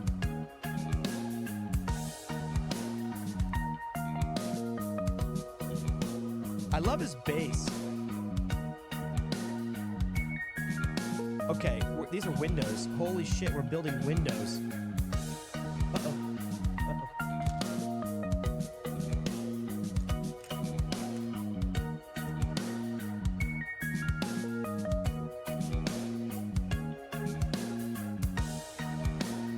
Yeah, this is the way. I feel good about this one.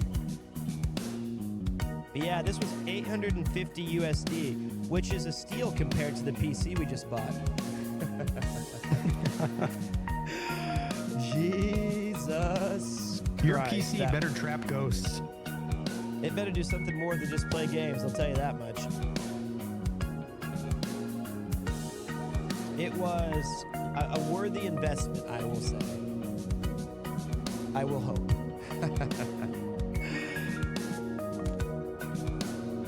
But hey, you know, I need a 4090, said someone. You know, but one of the main things was we can start encoding on our side. Now, I don't know a lot about this, but I've been inquiring about it. Like, I've been asking. Sounds like we could conceivably have some 4K streams be available at some point by utilizing this kind of encoding feature. And we need to... If that's the case, I need to inquire about some skincare sponsors for you. I wish you would do that anyway. I could really use those. I've been struggling. All right, so wait. We got a little bit more of the hype train still going. I'm gonna switch it to one of our great tracks. Hey, listen. Yes? Forehead in 4K, no weighing. That is true. It's possible. Do I don't think I have it. I don't.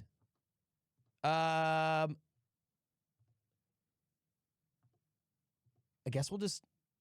Is this hype right here? That's Whoa! Dragon! Thank you. I think we just run back the Kleben music.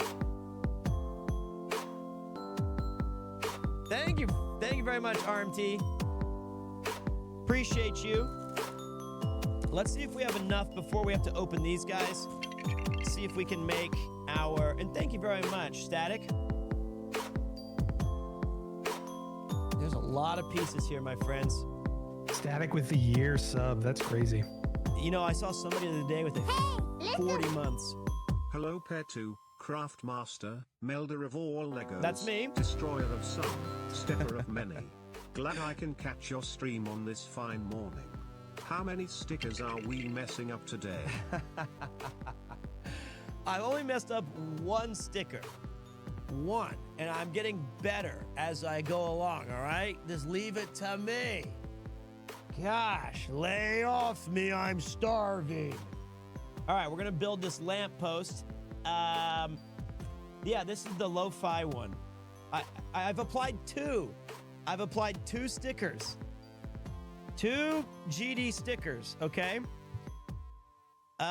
Let's go to, we got the craft cam. So I think we're building a lamp post.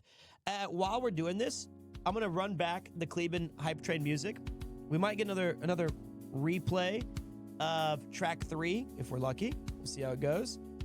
But that's scary. That's funny. Okay, this is the one I'm looking for. Wait. Hey, listen. What's up? Peter Cool, this is your sticker check. Do you still have them?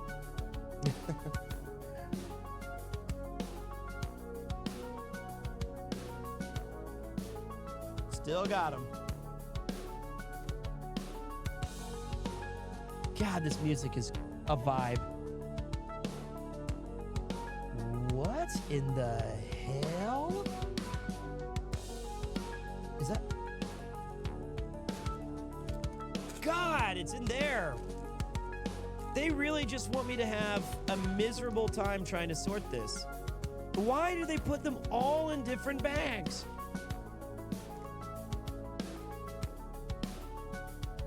Oh boy. Okay, so little by little, we're building this lamp post. This is gonna be a little sketch. Hey Pete, did you know that today is the 2-year anniversary of Elden Ring? I did not know that, but now that you've told me, it brings me great happiness because that was such a fun game. I remember our playthrough very well. It was the first, and you guys chose this. I'd never done a magic build in a Souls game. I had done Faith back in like Dark Souls 1, but I'd never done a magic build. And you guys said that's what we want. That's what we want to see. So we knocked it out, and we had the wow meter. Like every time that we did something cool, I hit a button that said wow. And I think by the end of that game, we had over 1,400 wows and like 200 deaths. But we beat Melania or whatever. Hey, listen. Whatever very quickly. Has you heard that America for the first time in 50 years has a new spacecraft on moon's surface?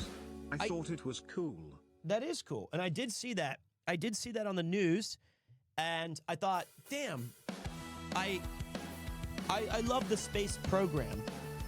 I would be down for more space all the time. But you know, it's not something that we've been prioritizing the last 60 years, has it?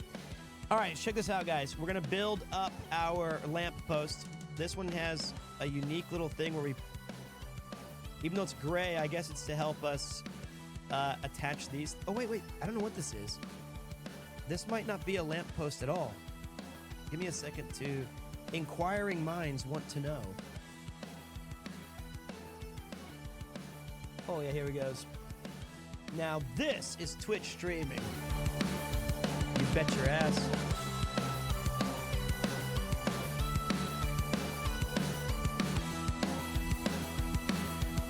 Hey, listen. There is always space on your forehead.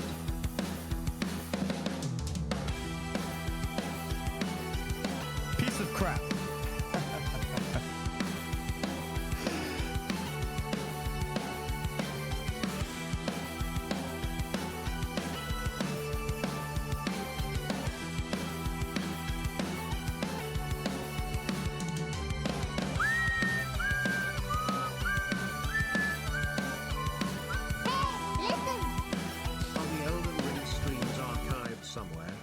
Unfortunately missed it. Actually, you know what? You might be out of luck, buddy. If I'm not mistaken, and by the way, guys, thank you for that hype train. That was actually super sick. I didn't see the exact number, but it was at least 25 subs. Thank you. Seriously, thank you for keeping us on the air and promoting and providing money so that we can finally have Notorious Monster's dream come true and finance a Final Fantasy XI stream. We're only 6 million subs away from that being a reality. Oh my God. But you know, as soon as we get it, do it for me, chat. You use your government Twitch Prime subs. Do anything you can to get that stream to happen. The Final Fantasy XI, and the fact that what worried me most is you said episodic, which means there's more than one. That it's gonna take us like a year to do this, and I was like, oh boy, that one would have a very different name that's similar to piece of crap, PeteCraft, whatever. But is this the thing where he goes, hey, does this poll still work? You got to try this poll. What's up, Rob CD? Doing my part for an FF11 stream. Do not Do not encourage this. Do you want this channel to go under? I thought we were friends. If it isn't the man, the myth, the legend, the absolute highlight for me of the Streamer Awards was watching Rob do Rob things. He was so handsome. I watched the Streamer Awards, and Rob was very handsome. You looked very good. You presented awesome. That was a treat. I couldn't believe it. I didn't know this guy cleaned up so well in a suit. He really did, though. You fooled us all these years with your other clothes and designs. You looked great. Looked great. All right, so let me bring these guys in really quick so you guys can see just how ridiculously many pieces we've got here. Oh God. He drank out of a boot. He did. It was a, how do you pronounce it, Notorious? I have no, it's a Balenciaga. Balenciaga. I must have lost it for a year. Thank you, mate. Balance. It sounds like a spell I would cast in 11's balance ga. Hey, listen. Thanks to the overhead camera, I can see Peter follicles. They look mighty strong in the back. Can't say the same for the front. That's actually cruel. All right.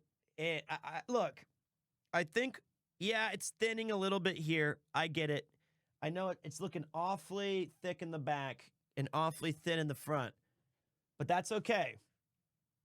That's okay. I have a balance scuff spell I'm going to cast on it, and we're going to be just fine. All right. God, this is the most horrifying aspect is when we start. Here, I'm going to put Lewis Tully inside of this room. So there you go. He's going to be there. How do I even... You know what? You begin with a single step, Master Wayne. That is not... Is that your Michael Caine? That was kind of, but he never once said that in the movie. I kind of just improvised that one myself. What does he say? Something about getting back up? Yeah, he's like, why do we push ourselves down so we can get back up again, Master Wayne? Something like that. It was, you know... who knows? Those movies are not for me. Okay, wait. Really? You didn't like the Batman movies? Nah, the third one was one of the worst movies I've ever seen in my entire life. That was just the truth. It wasn't. No. Wait, is that the one with? Oh yes. Yeah. Oh, I was born in the darkness. You merely adopted it. Yeah, that actually. I mean, like his performances. The performances individually were good, and the direction is good.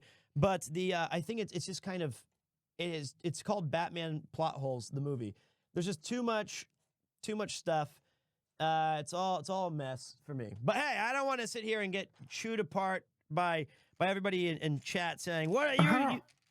I don't watch Batman for the story. I watch Batman for Batman, but okay. Which is why The Dark Knight is actually a movie more about the Joker and not about Batman. That's why Kevin Conroy is the GOAT Batman forever, because he's the best. That's what I think. Hold on, this is really messy over here. I'm trying to... Oh, this is like what we need for this round. Just this stuff. Okay. Just a heads up, we got 10 minutes till a commercial break. Oh, God! I'm not even going to get done with this sorting hat thing before that. Okay. While Pete has a stroke, if you haven't already joined our Discord and checked out our PeteCraft channel, our PeteCraft channel is where our community is posting their builds if you're building alongside of us today, or if you have previous builds that you want to show the community, go ahead and post them in the PeteCraft Discord. At the end of the episode today, Pete's actually going to review some of your stuff on stream. We've got some amazing stuff on here. Like I said, we have people that are posting their Gunpla builds. We have Lego builds, we have PaperCraft, we have 3D printing, we have so many cool things. Go ahead and post there if you haven't already. And if you are just curious what other people are posting, check out that channel and do those. I like the emoji reactions. I'm such like a boomer when it comes to technology, like social technology, but react with those little reaction emojis. Yes. Those are great. Yeah, you're very easily pleased. But you yes. taught me what Pepe was and oh my Pog, God, jammies. I learned all my stuff from watching other streamers, and I have to steal all their better TTV emotes because I don't know what's happening either. We're old, all right, and we have to reconcile that, and it's all right. We're gonna make it through it. But yeah, it's great seeing what you guys are building, and how fast you guys can do it comparatively to me. Oh, the other thing I wanted to see too. Okay, guys, I know you sub to some other channels and stuff like that. I'm always curious, like, can you post some coveted emotes, like some of your favorite emotes that you have? Whether it's, I mean, we all know Pete's emotes. Do you have any other like cool emotes that we should see in chat? Go ahead and post those. I want to see some. The Iron Mouse Weekly is a big one. Like, I love the Rob CD, the Rob CD Please one where he's like dancing. Like, that's one of my favorite walking emotes. back and forth under Technicolor.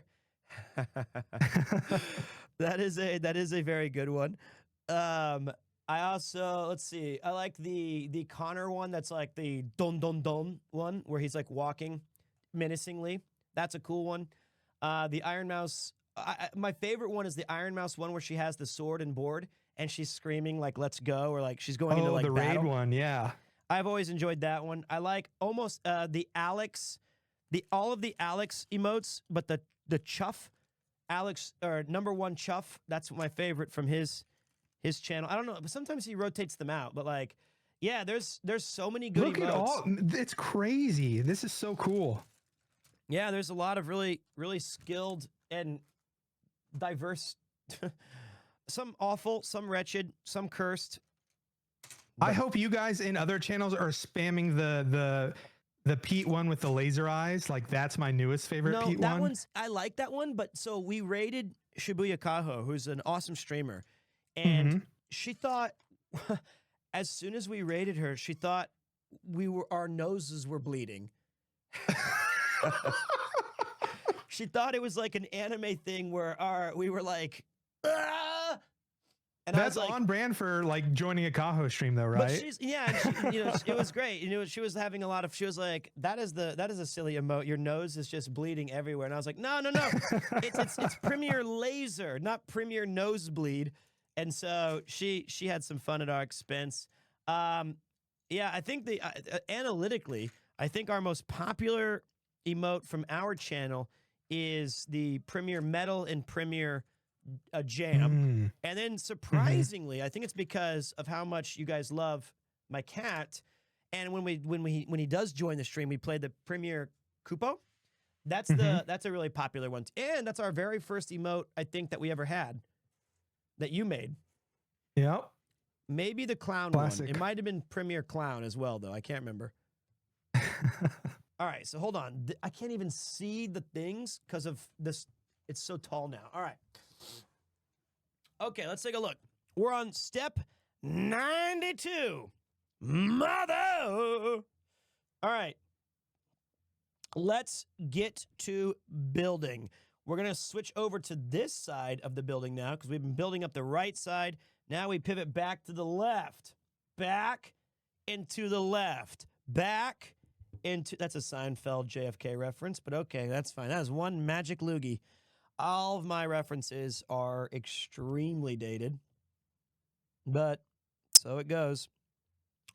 And we're going to put... Oh, yeah, wait.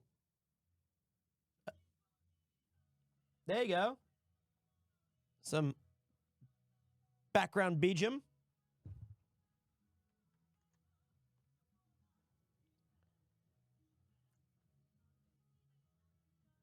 Can you guys catch can you guys hear that?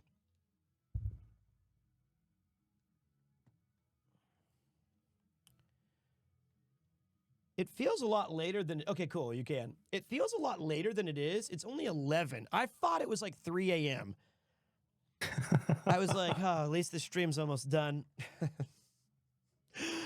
And it was like, no, we're just starting. It's not even midnight. Okay, that was a pretty quick one. Hopefully, we can continue the rapidity of... Let me move this over so you guys can try to see a little bit more of the book. It's running out of space. Okay, let me see. Oh, it's the big challenge of like this is full. It's full to the brim of Legos. And now I'm starting to look for like right when you open the 3 new bags and you're looking for those specific pieces, it does slow everything down to a crawl until you make some headway. Okay, there's one of those. Balance guy. Balance guy. There it is. Nope. Dropped one. Oh, that's the one I needed. Whoops. Calculated. Okay. Okay. We have these 4. And kind of tall white brick. Medium. Wait, this is so bad. Oh, found it. I found it. There it is. That one. And then 2 bricks plus one of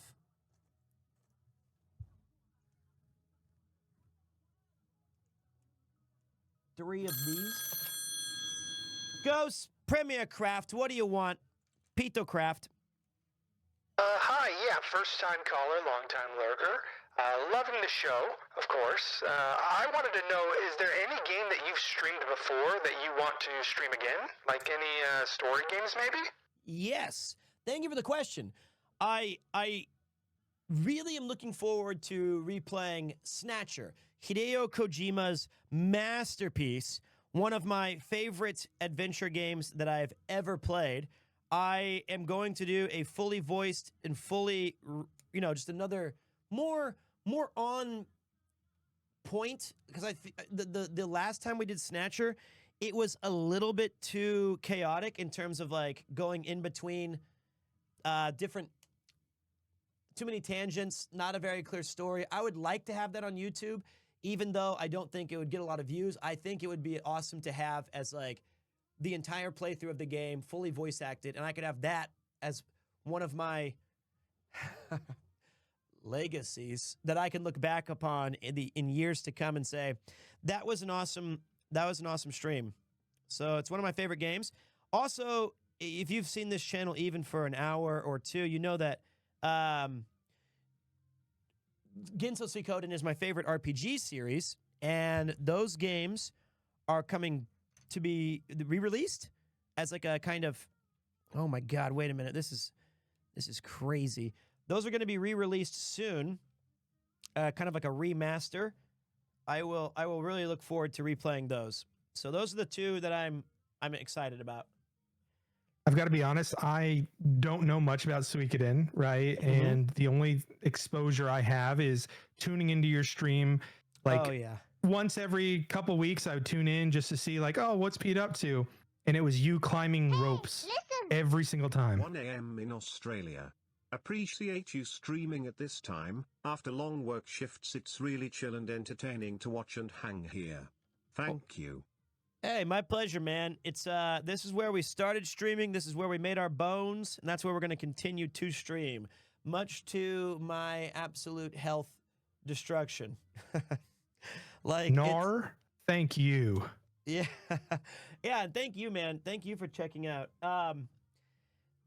So I know that you hate Ginso Suikoden. You remember? I like the idea of you collecting all the characters, but every time I tuned in, you were climbing a rope. Every time. That was. I honestly think that only happened like twice, and I think you just didn't watch the stream. Well, you were climbing a rope the whole time. Of course, I didn't watch it. I know, but it's a great game. All right, but when we do that, I will try to be a little bit more, And you conscious. didn't recruit my favorite character, that guy with the like big, like hair. The big what? Oh gosh, I'll have to look him up. I asked you to recruit my favorite character because he looked like you, and you wouldn't recruit him. Bolgan? Here, I'll find him. You don't know who. What do you mean I wouldn't recruit him? I recruit everybody. No, you told me that you don't like him. He's useless. That doesn't mean I didn't recruit him. Let's see. I'm scrolling through this massive list I of didn't characters. do this. I need one of these. I need two of these. Oh, this dog person looks cool. Boris. Oh yeah, Boris. You only get him actually if you do a major mistake in the game and you get one of his father killed, and then he joins the Liberation Army as the next strategist because you got Ridley killed, which is kind of yikes. Gabocha looks cool too. Gabocha? Yeah, no, he's not very cool. He's a lame ass kid. Ain't nobody like Gabocha. He's a dork. It is known. All right. Well, I look for these characters. We're actually going to go to a quick commercial break. Oh, really? If you are new to our commercial breaks, these are curated Saturday morning cartoon vibes. Suiko these nuts. Morons. I hate you guys.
back, everybody, to another thrilling edition of PeteCraft.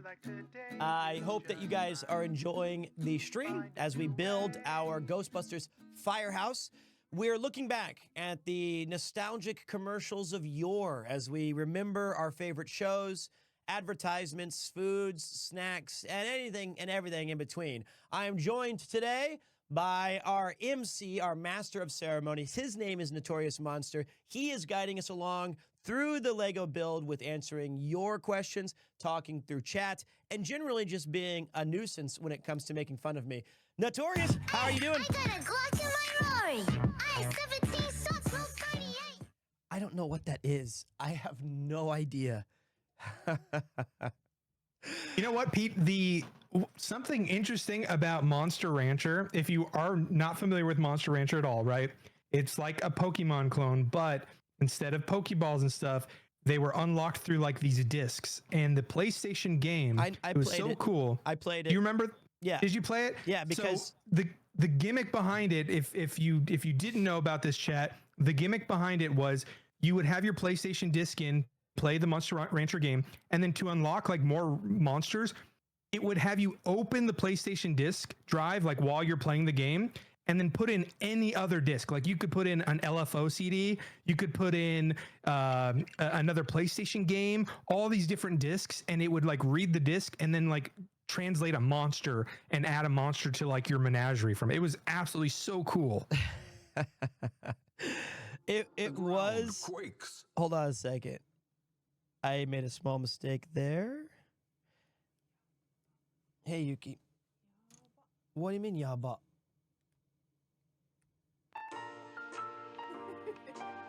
What's up?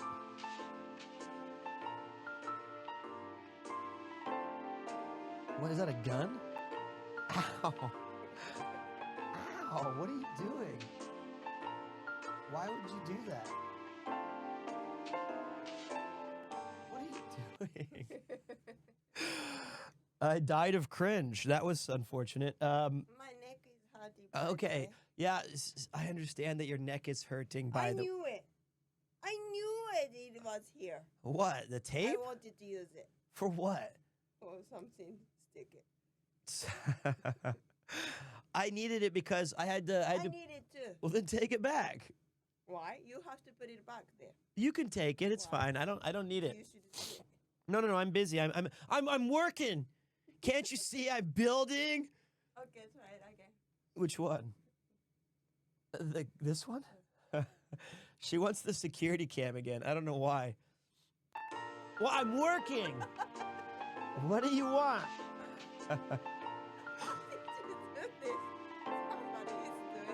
I'm doing it. I have control. It's a voice commanded. I set up a new speaker so that if I speak into it, it'll just switch. So, yeah. I got all kinds of tricks. You should do it again. Hey, I got a Glock in my Rory. I Okay, 17 security shots, cam, no one more time. 38. I got a Security Glock cam. in my Rory. 17 shots, It works, I swear. Security cam.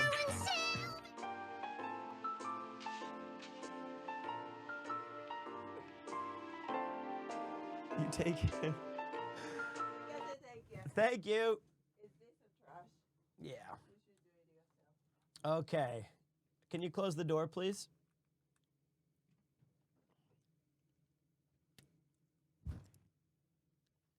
Yep, I had to bite that one.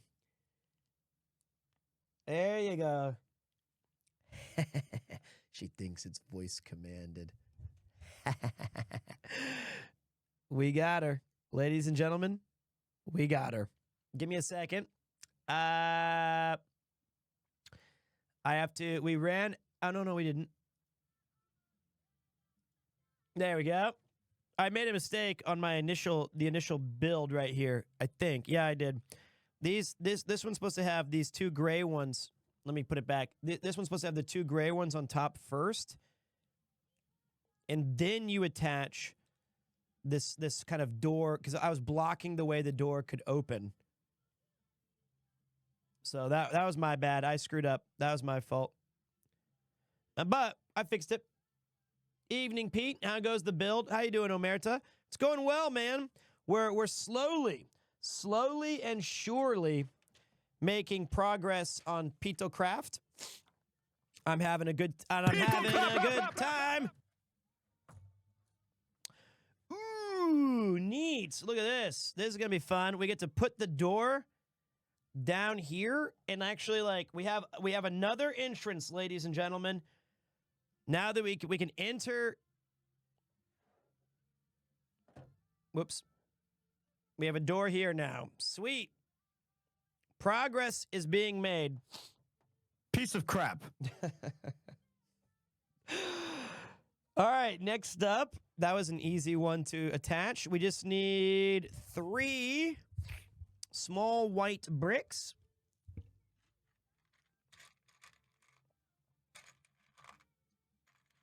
Okay. There.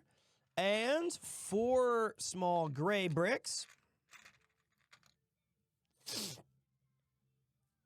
Not those bricks. I need the regulars. Nothing special about these guys. Oops. Yep.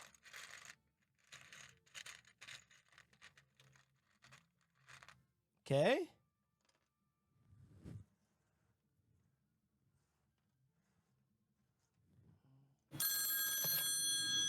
PeteCraft, what do you want? Thanks for calling in. How's it going, buddy?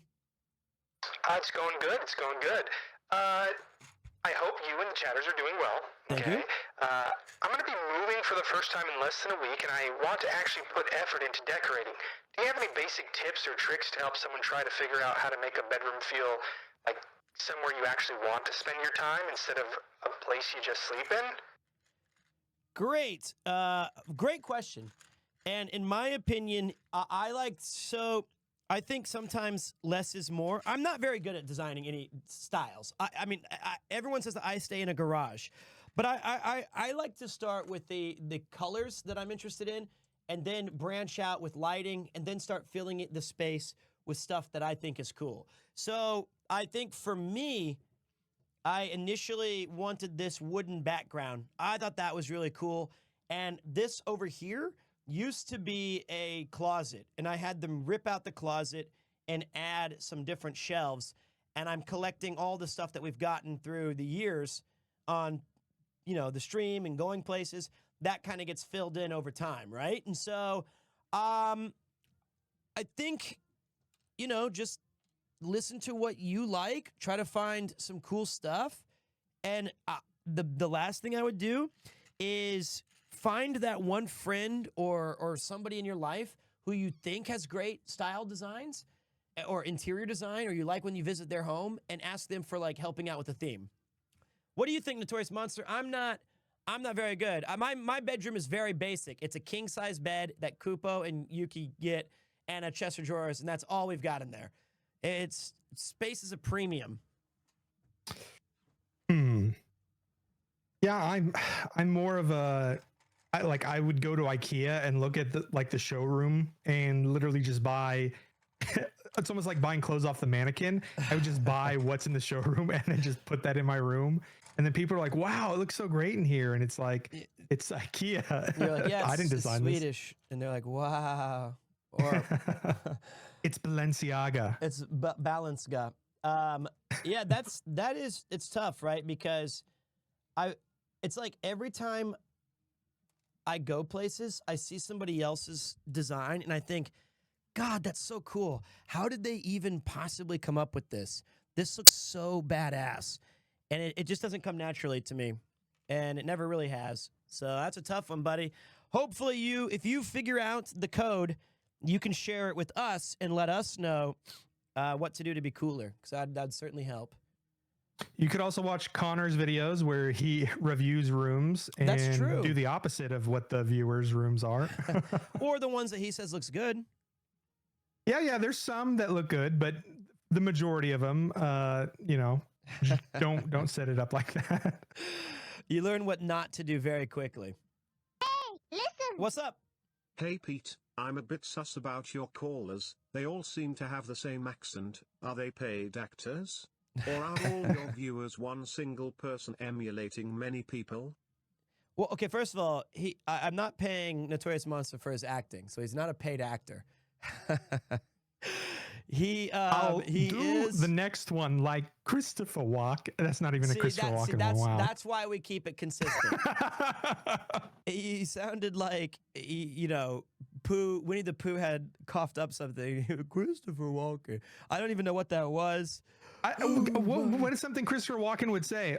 Wow, I don't know what to say. And I wish I you don't didn't. know what he would I think say. let's keep it that way. I think the idea is that, we would like to have you guys call. That's awesome. It's also an extraordinary risk. Guys, AT&T is down right now, so none of your calls would come through. Yeah, it would be... No, if you want to know what's happening, guys, there is a pinned comment up at the top, and there's a Google form. If you have a question that you want us to ask Pete on air, just write your question there, and then we randomly go through the ones that are submitted. And then just for some RP fun, we have the caller will read your question in the caller sound effect voice, just for some immersion. We don't want to ruin your immersion, right? Yeah. But hey, you're getting a lot of people saying that they actually liked your impersonation. So look at you. Maybe you've had it all along. Oh, not walking. Hey, the people have spoken, and all that matters is that they like it, not that we like it or hate it or whatever. But no, yeah, we're having Notorious go ahead and read all of the different callers to give it a bit of personality, like they said, and hopefully that kind of makes it interesting. And there's no fee. You can just sign up for the forums, and we'll try to get as many questions read as possible. It's a nice little change of pace. I knew this part was coming. Speaking of, this is episode 3 of PeteCraft. My name is Peter. Thank you for calling in. How can I help you? Yeah, first time caller, long time viewer. Happy chat, I'm doing a different voice. What's your dream voice acting role? I think it's astonishingly, it's the one that you just did. Like, that was it. No, I would say I don't have a role in mind anymore. But at this point, I just want to do it. You know what I mean? Like, yeah, if I could choose a character to create from the ground, I guess the main guy, if they remade Snatcher, I would love to be Gillian Seed. If they made an original character for Persona 6, I wish I could be in the school that they're at, wherever that is. I want to be a social link as the English ALT teacher. I think that would be so awesome if I had that would be hilarious. A character of that. Other than that, I would really enjoy. With that in mind, Pete, like, an RTS game when you click a character and like, yep, this is Jimmy. Yeah, I hear you. Okay, we're gonna pretend like we're gonna click you a couple times, and will you just give us some voices? No, see, that's no. Because that's not fun for me. Just going, yep, always here. I got you. That is not. Oh, that's great. I want to hear what you would say. Let me think about that one and like because all I can think of is like, Baldur's Gate. Where I click you and you say, "I want a hot dog real bad." You know, like stuff like that. Then you keep poking me and I say like, "Hey, stop! That tickles!" And then you have to like get weird with it. And then what is my task? I remember that from Something Need Doing. Consider it done. It shall be. That was Baldur's Gate 2. No, wait. See, I like those. I think you did a good job. Well, I mean, wait, what is this?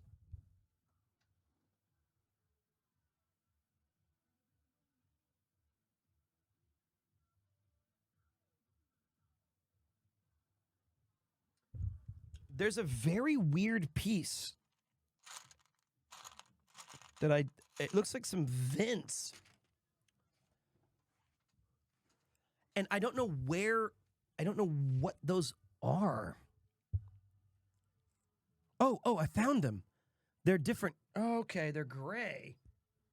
Interesting, these things.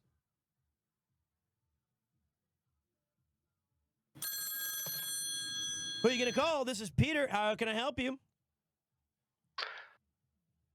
Hello, Pete. Hello, mate. Long-time listener. First-time caller. Great. I Fucking really oath. enjoyed your night walk IRL stream, and I wanted to recreate that for myself when I was in Japan. What's the best area to have a night walk through? I would say if you want something to recreate what I did, go to the places that have a 24-hour kind of vibe, which would be Shibuya, Shinjuku, and maybe you could stretch it from Nakameguro to Shibuya. A lot of kind of just empty streets along the way.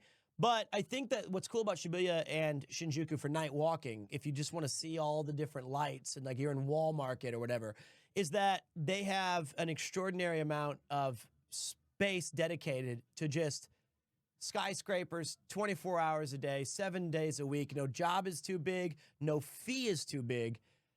It's Ghostbusters. But we... Oh, sorry. It's okay. I said that one last week too, but that's fine. As long as you can find... Maybe Ginza would also be one, or Osaka if you go down south. So that's what I think. Where's that place that you went to on the subathon that first day, and it was like there was nothing to do in that area? It was fucking Tabata. Tabata, don't go to Tabata. That was so unlucky. We were so excited about PeteQuest that we spun the wheel on the Yamanote. We added every single station that the Yamanote had. And we were like, 75 to 95% of these are going to be great. And then also Tabata's there. Tabata was like a filler anime episode. It was just like nothing happened. The characters are still okay. No stakes. Nope. And then it was over. Yeah. It was. I think we did find a couple of cool things there, like that we tried. Oh God. You went to like a funeral home or something. It was a church.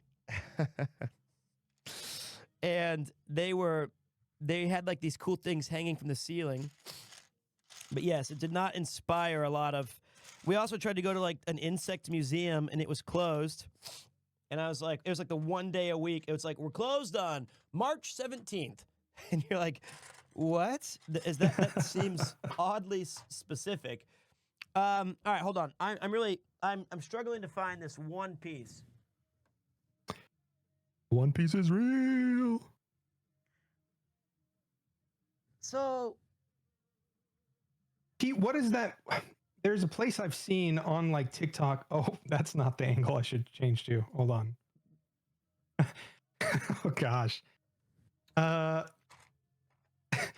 What is the place in Japan where it's like they rotate different mascots from like different games or different anime and stuff, and they like try to entice you to come into their bar, and it's like what area is that? Do you know what I'm talking about? I don't know what that is. It sounds like something that Rob would know, but it sounds like something in Akiba. Oh wait, do you mean like they really dress up in different costumes and try to solicit you? Right, yeah. So like they're like on the sides of the street and they're wanting you to like become patrons of their like establishments. That would be Akihabara. Other than that, okay. you could also make the case that it would be Shinjuku Kabukicho. Those are usually just girls' bars though. But outside in Akihabara, when I first came to Japan in like 2006, there was like 2 maid cafes, and they had the unlucky distinction. They really needed to add a second D to their name. But it's supposed to be called Maid Dreamin', but it says Maid Reaming, and that's they just forgot to add the second D. So or maybe it's like Maido Reaming, but anyway, Maid Reaming is still there. There's like 4 of those, but then all around now, if you go towards those things, blew up in Akihabara with the influx of foreign visitors, and it is just like Ninja Bar. Pilot's Bar, Maid Bar. This one's a vampire succubus bar. They're all just different themes, and it's like LA Confidential. It's fleur de lis, whatever you desire, and so you can find any sort of character or concept bar. And where in the fuck is this piece? I'm never gonna find it. I'm not big on Japanese culture, but I could get behind maid reaming. Maid. I applied. I haven't heard back yet. So I want to be. I did go to one, and when I first went to it all those years ago, because it was at that time it was mostly Japanese customers, and it was kind of kitschy and weird and like fun. And I had this for the longest time. They gave you a business card that was called like your Goshuin, or it's like my master's card. And it's like a debit card almost, like in thickness. And the more you go there, you level up. And go Shujin or something like when you walk there, they're like, "My master's back," and then you flash that card, and well, maybe you feel cool. I don't know, but I certainly. Oh, and then I remember I got like a pancake, and we played some game, and then she took like a Polaroid, and I was doing like this, and I think I was wearing my Ninja Turtles hoodie that I still have. I've had that for like 20 years, and. That was cool. So like the States, like since you've left, we've had an influx of, they're not as popular anymore, but we had like a huge boom of escape rooms. Is that a thing in Japan? They had a couple in a, like, they had like these, fucking hell. They had these ones where you could go to eat and you'd be trapped in like, these were all like in Shibuya and stuff like that, but I did an escape room in England. It was fun. I enjoyed it. But, like, I did not see a lot of those taking off in Japan yet. Fuck me. It's this piece right here. Whoops. It's this thing. It's like concave. Like a shoe. Triangles. And it has a little 2 points at the top. I don't know where it is, or it's like I'm really struggling here.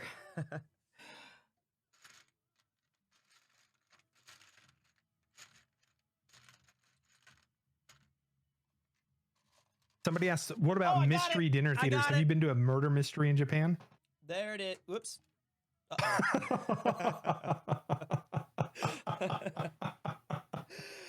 Okay, well, I was trying to show you. Oh well. Okay, let's see. That's so stupid. That is so stupid. Son of a bitch. I think it fell behind over here. There we go. We got it. There it is. God, that took forever. And then we got another one of these weird flat ones that are.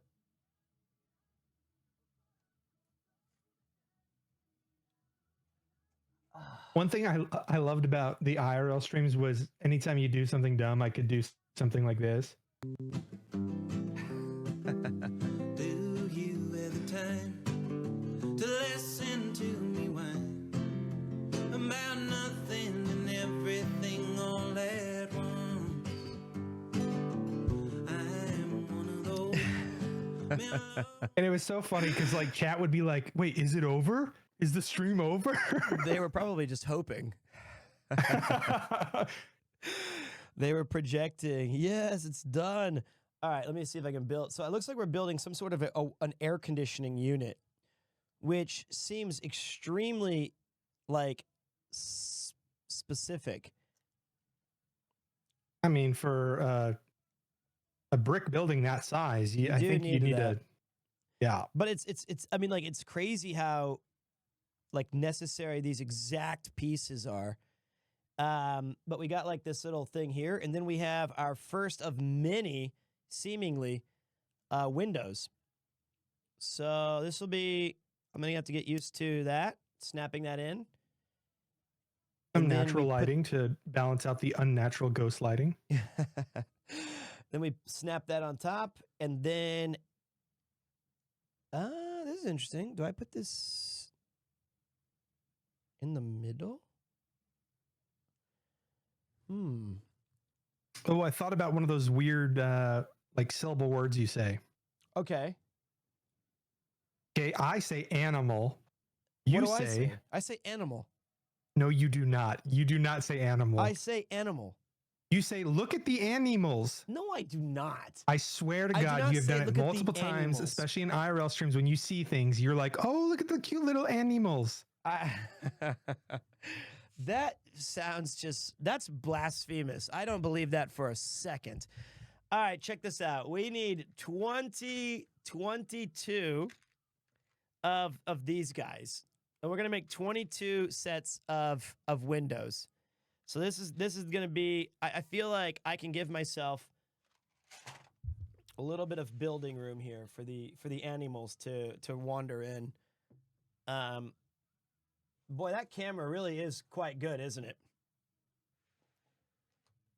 Yep, we can see your coffee with lots of cream and sugar and 2 pumps of caramel. It's a latte.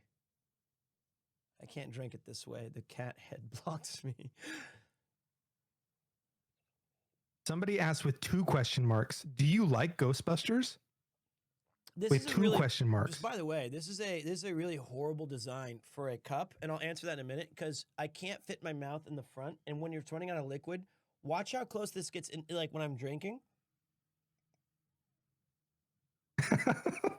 Those ears just gouge your eyes. Yes. And I'm trying to think like that doesn't seem natural. Okay, so that's real bad. Okay, so the question was about... Do you like Ghostbusters? Not only do I like Ghostbusters, it is my all-time favorite movie, and it's not even particularly close. It is... I've seen it Dances hundreds, with Wolves, if not thousands of Ghostbusters. times. Wait. What's your top 3? Movies or... Yes. This was so hard to answer on Trash Taste because they didn't give me enough time to think about it.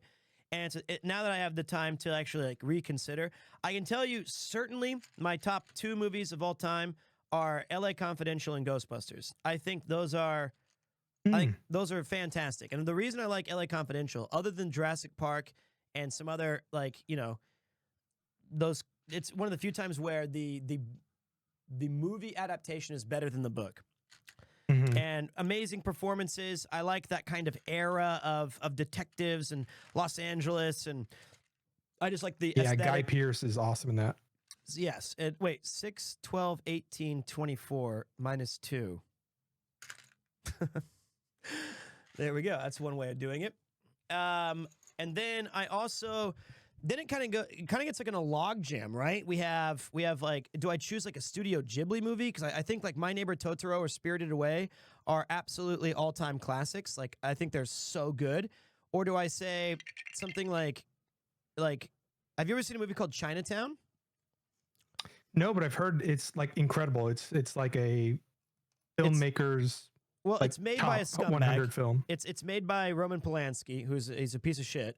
But it's a Jack Nicholson movie that's kind of a neo-noir kind of. Also, I like these kind of detective stories, but it's an amazingly well shot movie. What's up, Cootie Noonie? Welcome back.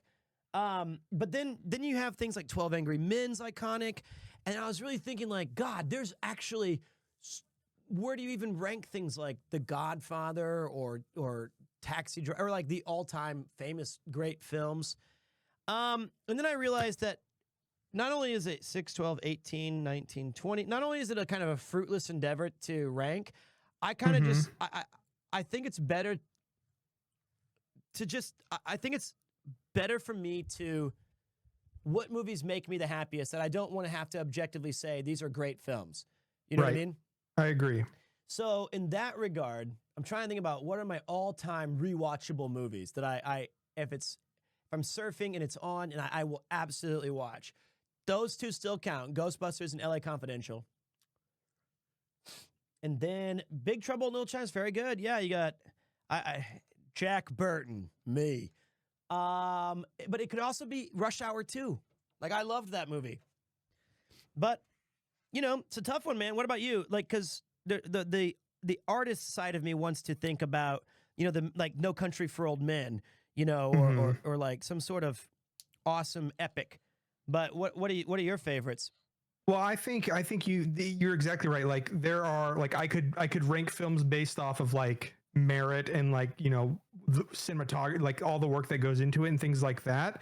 But I think it's better to like rank them like your favorite songs, where it's just like, hey, like these are the 3 songs that appear a lot in my, my playlist. I think it's really tough, but I think like one of my favorite directors is Edgar Wright. I just love his style, and I think Scott Pilgrim versus the World is just one of the most fun movies of all time. You hated it? No, I don't hate it. I loved it, but this, and I think Michael Cera is a very good actor. But I don't like that version of Scott Pilgrim. I think that it's such a great movie, but in like the gags and everything in it is so great, in like the cast, everybody. But I feel like he was very still the same kind of Michael Cera from Superbad, and this kind of awkward. And I know that's what Scott Pilgrim kind of is, but I wish we could remove a little bit more of the Cera personality from that performance. But you know what? It is very, very, very good, and he's very, very talented. I love a good ensemble movie. Like that's one thing I love about Scott Pilgrim is just it has such an amazing cast and just so many different characters. And the other thing too is like I love like a movie with good costume design. You know what I mean? Oh, like certainly. a movie like La La Land or like anything by who's that guy that does like Grand Budapest and stuff? I know who you're talking about. Wes Anderson, Yep. like just really good ensemble movies. Those are my favorites that I keep going back to. But I've seen so many, like I watch so many movies, and I've seen so many movies. If people brought something up, I'd be able to be like, oh yeah, I remember like this part, and I love that. But it's hard to choose like, oh, these are my top 3 favorites. I will say too, like a movie like Top Gun is a classic. It's like a movie, you know what I mean? Yeah. And that's one thing I love about Tom Cruise is he's just like, he's, aside from his personal life, he's like the epitome of a movie star. Yeah, he's just done so many amazing he's things. the last movie star left, And I mean, I also think that, he's great. The Fellowship of the Ring is one of the most, I've watched that movie so many times. Yeah. And I think it's the best fantasy movie ever made, and it's so much better than The Two Towers and Return of the King that it saddens me to no end that it didn't win any Oscars, because I think that they were just waiting for the Return of the King to give it all. But like, dude, The Fellowship and all of the performances in it are so damn good, and the movie moves along at such a fun pace. And I think the Lord of the Rings, like when you have to go between Gollum and Aragorn, and you're constantly shifting back and forth. I kind of just want to see more of like Aragorn's side quest at that point, and less about, even though I like those characters and they did a great job, but like, yeah, I just think The Fellowship was awesome. Goonies is another one I saw somebody mention. I've seen that movie because my sister continues to have the biggest crush ever on Corey Feldman. I've seen every Corey Feldman movie 175 times. Dream a Little Dream. I hate that film. I've seen it more than I can count. I even had to watch Bordello of Blood, which was an awful film, but my sister loves him, so that was a big one. Well, I'm big into like one reason I love MMOs and why I think like Final Fantasy 11, Final Fantasy 14 are some of the greatest in the series, if not the greatest, is because when you get something like a television show, it's episodic where you can continually build and like you can rewrite characters if things weren't working out in later seasons, and something that you can't do with a movie. A movie, it's like one and done. And like I've just watched so much good television lately. Like the Star Wars show Andor was amazing. There was a J.K. Simmons show, Counterpart, that was so cool. There's just like so much good TV right now as well. Yeah, no, we're in a golden age. And also, just because somebody mentioned this movie, it's also one of my favorites. The Truman Show is one of my all-time favorites. Good shout. Jim Carrey does not get enough credit for being as talented as he is at acting, but he's done pretty well for himself, I'd say. But Truman Show is incredible. But yes, I'm actually the worst guy to ask about this because when I was in college, I got to take a Masterpieces of the Cinema class, which was amazing because the teacher knew an awful lot, and he kind of gave us a bunch of insights on movies that I'd never seen or I would skipped. But since moving to Japan, God, I've watched less than 10 movies in 13 years. Like it's crazy. And I've seen very few shows. I'm kind I of may have watched 10 movies this week, Pete. Yeah, I know. It's a sad thing, but you know, it's not as readily available out here, and I preoccupied my time with I don't want to say whiskey, but it's what it seemingly is. But like, no, I just have different values and things to do, and I miss it though. I miss watching them. They're great escapism, awesome stuff. But yeah. I find myself like I watch movies over and over again. Like it's the first time I watch a movie, I try to just enjoy like what the story is. But then on a rewatch, I love looking at like, oh man, how did they pull this off? And like, oh wow, look at the great casting here, and you know, look at the wardrobe. I love that, the technical side of all that stuff as well. You know what I miss though is that I miss that when we were growing up, if we were lucky, we would have these this channel viewer thing that showed you like a scrolling list of what's on cable, and on USA or whatever, it would be like Die Hard The 2 TV is Guide playing channel, at yeah. 4 p.m. And it just having it not where I have to go into Netflix and choose something, but just be like, you know what, I want to check this out. It's on TV. I'm gonna pop in, and it was like I miss having that kind of spontaneity instead of it being like, all right, it's movie time. And you also the pay-per-view ones where you had to like rent the movies from the I don't know. And I remember my mom let me get one, and I got like Jean-Claude Van Damme's Sudden Death. It was like a hockey movie where it's not even hockey. He's at a hockey ring, and it was the worst investment I'd ever spent, but now I like that movie. All right, look at all that. That was a good conversation because it allowed us to build 20 fucking windows. And now who's gonna wash those windows, Pete? You know, we're gonna hire someone in the city. This is we're creating jobs here. You know what I mean? And now we have all these awesome pieces. So we're gonna start building them up. Excellent. Jean-Claude Van Damme, Marche. I'm still waiting. Last movie, while people are talking about movies here, the last movie I saw that I would recommend that made me feel something was Grave of the Fireflies. Oh, that's so tragic. Let's not talk about that. Oh my goodness. I saw that recently, and there's something about movies that like sometimes you just need a good cry. Sometimes you need to feel something. And I've never been into horror like ever in my life until like the last decade. And it's just because like they make me feel something, right? Like a sad movie or a scary movie. Like I just love it. It's almost like a roller coaster or like an adrenaline thing. It just makes me feel something. I love it. That is a one watch movie. Just makes you feel sick. So is what was the one with It's so beautiful though. It's like so well animated, and the story is just so touching. What was the one with the boxer girl with Clint Eastwood? She did really great in it. Oh, what is that movie? Gone, Baby, $1 Million Baby? Gone. $1 Million Baby. That's a one watcher. There's a lot of like single. My God. Another one watcher, guys. You have to see this movie. I thought it was so. I thought Zac Efron was actually fantastic in it. Oh, the Iron Claw is incredible. That's a one watcher. It's a sad story of professional wrestling. Yeah. Geez. Can we? Okay. Okay. We'll hold on. All right, let's bring up the vibes, guys. Oh. I got a Glock in my Rari. 17 shots, I'm 98. There we go. We got the vibes back. Right. Yeah, that took a turn where we're gonna have to dig our way out of that. But that's okay. This is why I don't watch movies. I want to be happy for 45 minutes of my day. There it is. Looking for this guy.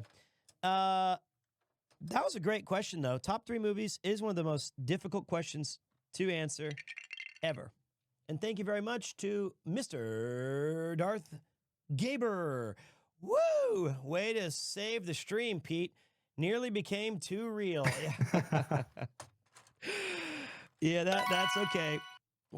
Notorious and I are going to have a very long... hold on, I got a call coming in. Yes, this is PeteCraft. You are live on the air.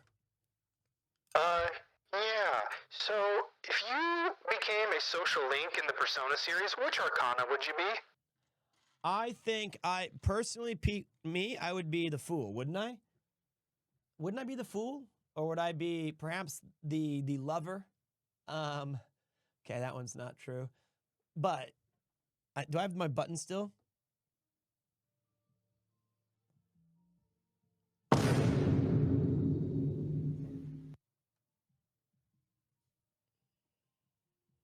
Yeah, I think that I would probably let somebody else decide what to put me as. I don't want to get too greedy with it. That's a great question though, but I do love Persona very much. What's up, Helsky? Okay, now this is actually crazy. We're actually gonna start making some GD progress here. And thank you, Bunny Donks. That's a great name. Temperance, perhaps. Also, Battle Royale is one of my favorite movies of all time, and so is Throne of Blood, and so is Seven Samurai, and those Rashomon. Those are all very good for me. Okay, wait, this one's super. What? Yeah, I got the Battle Royale book before I ever saw the movie. The book's amazing.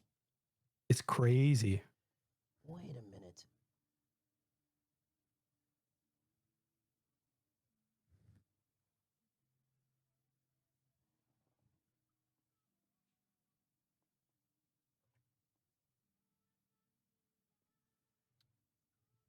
Piece of crap. Oh, that's the wrong one. Sorry.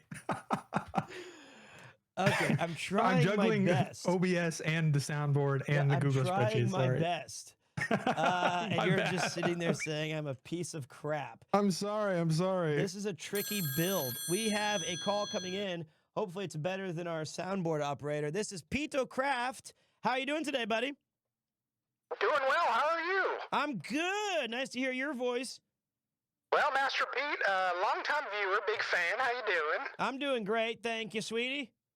Well, I'm loving the Lego build stream. I got a question for you. I'd love to hear it. I'm so curious as to why there's a sudden influx of horror-themed things when it's summertime in Japan. What's up with that? It's the check. I love this song. Impeccable taste as always, Pete. I love that I'm getting credit for your music choices, first of all. I know. Pete's never seen an anime in his life. No, this was the only song that I requested to be on here. Thank you very much. Second of all, I'm sorry, I couldn't quite catch the end there where they said, what come summertime, what now? I'm curious as to why there's a sudden influx of horror-themed things when it's summertime in Japan. What's up with that? The horny things? Horror! Oh, horror-themed things. I know the answer for Korea because it's the same thing in Korea. There's an influx of horror-themed things in Korea. During the summer? Or just in during general? the summer. So, like... So I'm half Korean, and the explanation in Korea is that in the summertime they have horror movies and scary things because it chills you. It like cools you down. Oh, That's yeah. their explanation for it. It's like chilling. Japanese people also think that like during the summer you'll have like wind chimes, and it's like the sound of a wind chime will lower your body temperature. So because of it reminds you, even if it's like a rainy day or winter or whatever, it's like a chilling effect because it reminds you of the breeze. So it's like a placebo of like, oh, this is cooling me down. So a lot of people will hang them in the summer to try to lower their body temperature or the heat because of the heat with wind chimes. As for that one, that is a question that I am very sorry I don't know the answer to. I wish I did. But summertime and horror, I never really connected the two. I find going outside of my apartment always scary, no matter the season or the time. So that's a tough one for me to answer personally. But maybe somebody in chat will have the answer that you're looking for. But I hope that doesn't ruin your day. Thanks for calling in. Very nice. We're about 7 minutes out from a commercial break, Pete. Just a heads up. So, all right. Well, let's... I always look back for like 1 second, and then Mifu's insulting me. He's like, seeing you outside is definitely horror. Yes. I looked for like 1 effing second.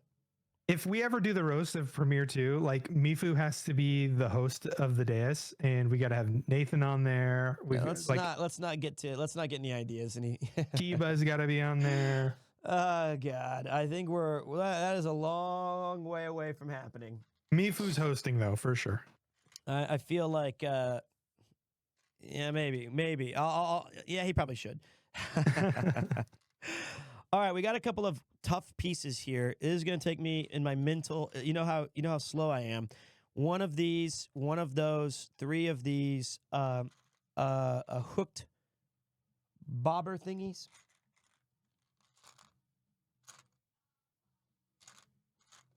There it is. There it is. 2 bricks. Yes, this is PeteCraft. You are live on the air. How's it going? It's going good. Okay. First time caller here. I finally got through after realizing the call button on my phone wasn't just for decoration. Sorry about that. On that note, is there any new technology you see other people using that you just haven't gotten used to yourself? That's a really cool question. Let me think about that one. Let's see. I find myself to be cool. Do not say OBS green screen, telephones, the car, the automobile, windshield wipers, air conditioning, a shower. I don't need to hear all your stupid comments, okay? Save yourself the trouble. Although it helps with engagement, so go ahead and type it out. Let me see. I just think it's funny that, like, even before Japan, like, a technology that you weren't using was showers because you took baths in America too. Used to electricity. Yeah, the light bulb really shocked me. Let me tell you, the radio was a big one. No, I would say, wait, I gotta spin this. Nope, this is the right way. What? I'm not at all interested in like these headsets that people put on with like the Apple Vision Quest or oh, you're crazy. Oculus and things like that. It's honestly mind blowing. I got depression when I put on a headset once. I had an Oculus, and just how incredible VR is. Like, as soon as you put on the headset, it put you in this like apartment in the middle of the woods, and you look up and you see the stars, and you can actually like grab things in virtual space. It's so incredible. Just go outside. You can see that when you go outdoors. Let me see. Jokes aside, I would say that I think I'm pretty up to date on a lot of. So Japan's also really slow. That is true, but I think in general, I'm pretty up to date with tech. Oops, as I drop a Lego.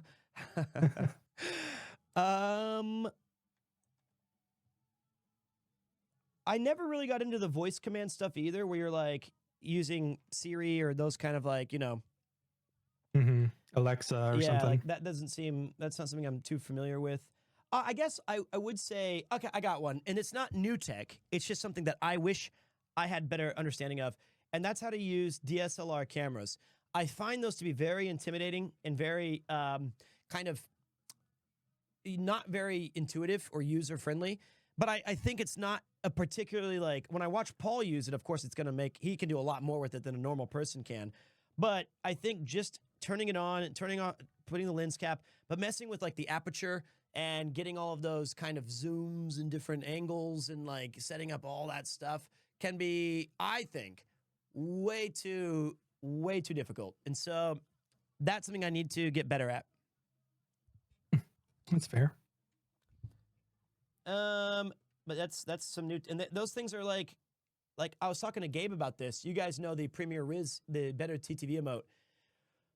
We were talking to a friend last night, and we were saying, I've known Gabe for 19 years. We go back to college together, and we did one of our very first like films was this movie called Dead Reckoning, and it was a zombie film, and that was 2006 that we made this thing, and it was like what 160p. And we had to get extraordinary clearance just to get the film, just to get the camera, the equipment, the editing things. All of this took weeks of prep, hours of like signing up and learning and doing all these things. Now you can do all of that and just thousands of things more with just your phone. And it was only the span of like 4 years, you know, from like 06 to like 2010. And it's already like totally different. And so that was like, I'm glad I grew up with video games all the way from the Atari through the now, but I'm disappointed that when I started growing up, it was like those ginormous VHS, you know, Super camcorders. 8s. Yep. And then suddenly, right after I had gotten my degree and I was curious and learning, and I really wish I'd been a part of that boom where everybody was learning how to do editing and stuff on the fly, Photoshop, all that stuff. Just missed it. Pretty disappointed by that. Well, speaking of boomer things, we're going to watch some commercials from the past here. Okay. These are curated for your viewing pleasure, Saturday morning cartoon feels. Let us know if you are familiar with some of these ads, if you actually own some of these things or participate in some. That is a very Final Fantasy hairstyle you have right now. I know, look at that. We'll be right back after this commercial break. Praise Yevon. Hey, you know why is everyone so excited for the ads? Wait a minute. What about watching me? Come on.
voices, but he only chooses to use 3. His name is Notorious Monster!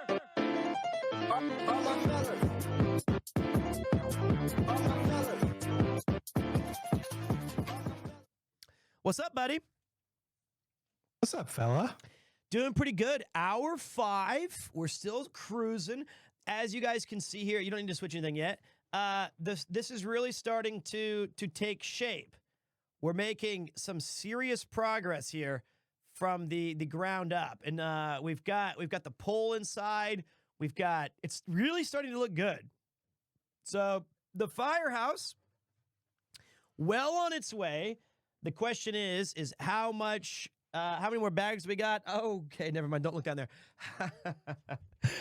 It's a lot, but I'm having fun and we're having a good time. So we're going to continue our PeteCraft.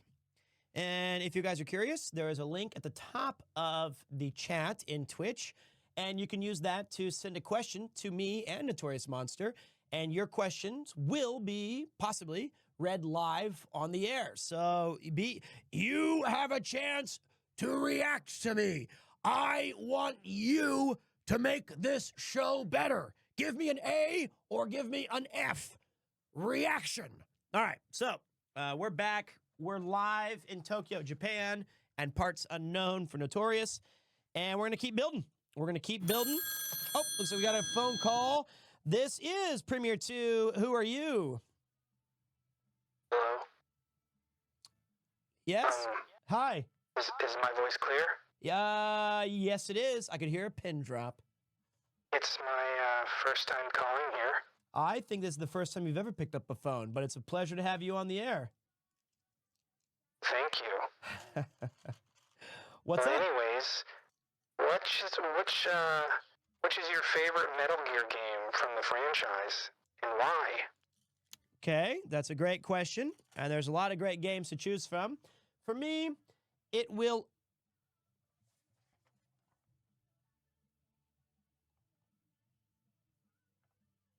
Did I miss something on step 100?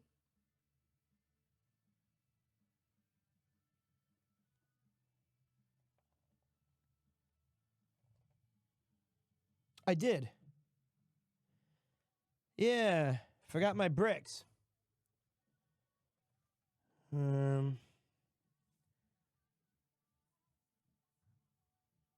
I didn't even do step 100. I just skipped to this other step.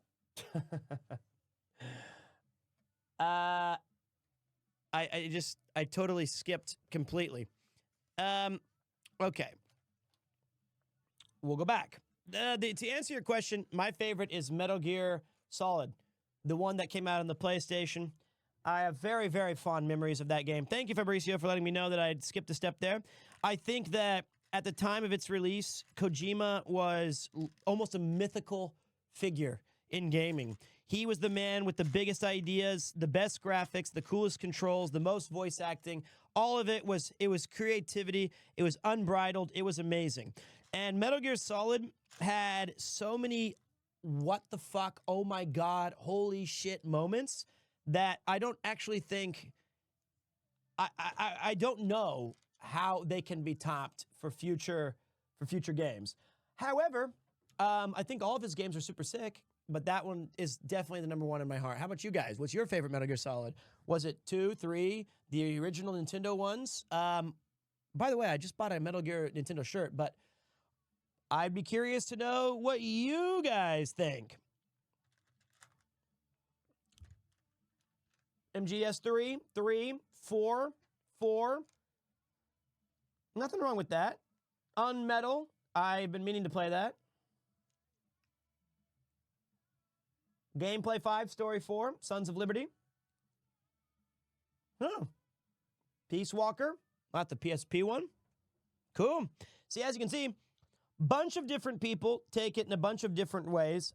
Most of all of these people are objectively wrong, who didn't agree with me. But hey, enjoy. It's your shitty takes. What if I was just absolutely just hated everyone and I had to fake it? What a horrible stream that would be. Hey, I said you're the greatest actor I've ever met. That would be, I don't think that would be any fun for anybody. And no matter how, I think it would still bleed through.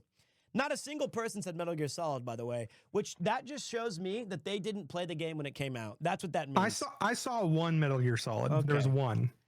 That just says to me that some of these people never played the game upon release, and they played it by going back. All right, let me sort this thing out really quick. Okay. Can you feed me a Boston accent real quick? Because this one is requesting a Boston accent. Yeah, just remember the guy from Team Fortress 2. He goes, if you were from where I was from, you'd be fucking dead. Bonk! Woohoo! Is that the Scout? Yeah, Who is that? It's the Scout. Oh, okay. Wicked smart. Okay, Wicked. Park the car in Harvard Yard. That's right. That's the ones. Okay. What do you like? Wicked smart? Garbage. Okay. See, you've already nailed it. Unbelievable. We have a caller. I bet you're from Boston. Hey, oh gosh. Wow. Long time listener here. Okay. All right. So listen. All right, because I'm talking. That's more New York, I think. I just wanted to ask, what game do you have the most hours played in? Yeah, you're wicked smart. I would say, for me, the most I've ever played a game would probably have to be Final Fantasy XI. It's got to be Final Fantasy XI. There was a real dark period of my life where I was playing both World of Warcraft and Final Fantasy XI at the same time. And that was something I am glad I was able to escape from that hellish hole. I think besides that, it would probably either be Diablo 2 or Final Fantasy 14. MMOs have a tendency to suck the life out of anybody who plays them. But Final Fantasy 11 is the GOAT for me in terms of playtime. It is an extraordinary game, and I spent hours just looking for party and not actually playing the game. Just sitting in Juneau in Rulude Gardens, just waiting with my LFG flag up, and I had to put Sky Circle or whatever the fuck, and yeah. So there you go. What about yours? Has got to be 11 as well, right? It's actually at this point, it's probably I'm logging into 14 right now. I'm gonna do /playtime and tell you because it's depressing. Oh, I forgot. You did play a lot of 14, man. Okay, now we can do this pot. What are you wicked smart? I'm wicked smart doing the pot. I guess it goes by, before you just announce it, let me get a guess, okay? Yeah, go for it. Does it go by days? It does go by days, yes. I'm gonna. I think it'll go down to the hour as well in a minute.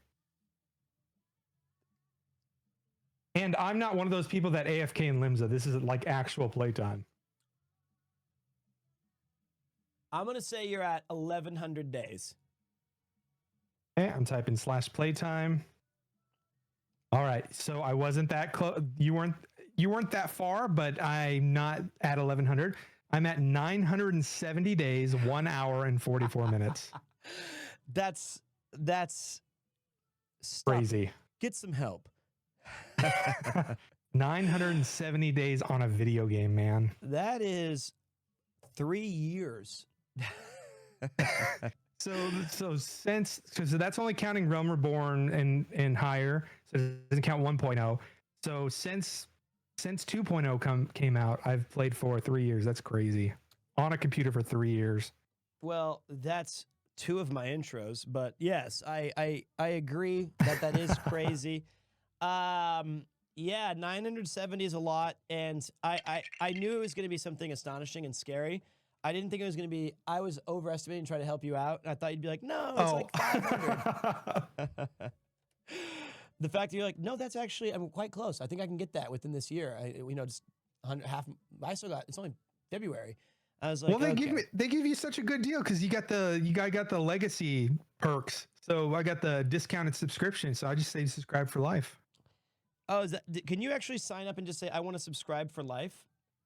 No, but if you were a 1.0 player that paid, you get the like discounted subscription for life. So Oh, I see. So it's like $9.95. yeah, something like that. Like he doesn't know. Oh, sorry. Yeah, what a stupid question. Yeah, it's something like $9.96, and then let's also think about times 10 years on that months. It's actually, you know what? Let's not. We're supposed to be having fun tonight. We're just enjoying. I don't want to put a kid through college. I want to put my character through the next expansion. I have the Legacy sub. It's like $26 for 3 months. Well, there you go. Legacy, rise up. Your name's in the credits. You are a hero to all. But I still think that 11 was, in my opinion, the superior experience. But that is not taking away from how much I love 14 and what it continues to do. And the true love letter that it is to the series is undeniably amazing. Yeah, 11's one of those games where the rose-tinted glasses really kick in because it's like an ex that you think about fondly, but you shouldn't get back together again. No, well, I mean, I think like I know that 14's a better game, but I think that like objectively it's just better. But I mean, no one will ever be able to take away those experiences that we had in 11, even though they were. I mean, the first thing I mentioned when you said like, "What's your playtime?" and I said, I made a joke about looking for party in a town. That really was 90% of my playtime. But you fill that out with talking with others, looking at the auction house, being goofy. You know, just being a part of that world, trying to run and catch the airship to Chasm Jungle or whatever it's called. It was a really great game, and I don't regret at all. I had so many cool relationships and people that I met in it. But yeah, what a ride that was. How much time did you spend erping? I would say 2 days. Cumulative hours. We're speaking. I wasn't AFK erping, so yeah, I'd say about 48 hours. I put in my work. You know what's crazy? I see like Reddit posts all the time about people talking about the ERP community and stuff, and I know for sure it exists. I've never like had an ERP encounter or like somebody messaged me like weird like that ever. Not once. Yeah, me either. That'd be weird. And I never instigated it and signed up for it on sites and went to Alakazam forums and under a different name. And Alakazam, gosh, what a Alakazam and killingifrit.com. That was the other one. Yep, that's the ones. The good old day in the Final Fantasy 11 auction house. Gosh. Yep, good old time. Oops, good times. 3. Oh my God, this is an immense build. Oh, you're looking at the Legos, not in the mirror. Sorry. Yeah. This is that also is getting to that point. I always do. It seems like each week I do 2 steps forward and then 3 steps back in terms of my health quest. But I feel like we're on the verge of something great, so it's gonna happen. Wait, how the fuck am I missing? Oh no. No, yes, I need 1 plus 4 of these. 1, 2, 3, 4. Yes. What is my task? You are live on PeteCraft. How are you doing today? Hey, Pete. What's up? I've been watching you since you went to Wakanae for Natsuki's mug. Wow. That was a good time. Those were good times. I had a question for you. When did you get your lovely cat Kupo, and when did he start controlling your life? I appreciate all the content and the good vibes. Wahoo! Wahoo! Thank you, buddy. Thank you for the long time viewing. I do appreciate that. To have you stick around this long is a testament not only to how great this channel is, but your personal quest to persevere through literally anything. So thank you. I would say we got Koopa. When did God of War PS4 come out? The first remake. Was that 2016? God of War PS4 release date. That was, surely it wasn't 2018, was it? It was 16, I thought.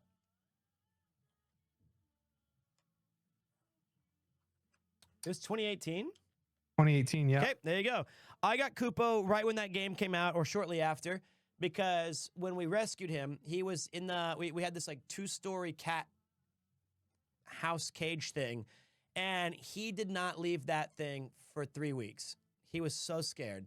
He was so worried. He would hide at the very top. He would be slinking against the sides of the cage. And Yuki didn't know really how to own a cat, and I had to I was like, you gotta let him out, let him do stuff. And so she, by the way, I keep hearing this background song, and I think you're doing the show's ending meme. It's the one that plays the sad ending, yeah. Yeah. So as he got closer, there was one particular day where we were gonna feed him. And that's when he did his jailbreak. And we were in my old studio room, where we streamed from, and the door was shut. And I've never seen this. Kupo, she was like, get him. And so I was trying to capture him to put him back in his little cage because we were both going to work. And he climbed up on the side of the wall, like sideways, for like 12 steps. I don't think it's even possible. Then he jumped off and landed on Yuki's back and was like claws in. And then he jumped off of her, and I caught him out of the air. I don't know how he didn't kill me, but I got him back in the cage. And I think after that, he was like, all right, this guy, he's always checking on me. He's always, there. And then he finally started to come out and like head bunt me and like kind of stare at me all the time. Now this guy is sleeping underneath the blankets. He's nestled up next to my pillows. So his like little face and hands and feet are pushing against my pillow, and I lifted up the little cover, and he was just kind of just happy to be there, and he was very excited to see me last night. Now he's a totally different vibe, totally different cat. But yeah, it took a while, but we were patient, and eventually he warmed up to us. Hope that answers your question. Tokyo Street Cat. We rescued him. Yep. All right. Now this one looks like a pretty interesting build. We're gonna be doing some detailing work along this top side, and I wish Toasty. That's the one. Like, so we're gonna be like up on this edge. It's gonna look pretty damn cool, I think. But right now, all you guys get, I really do wonder if there is like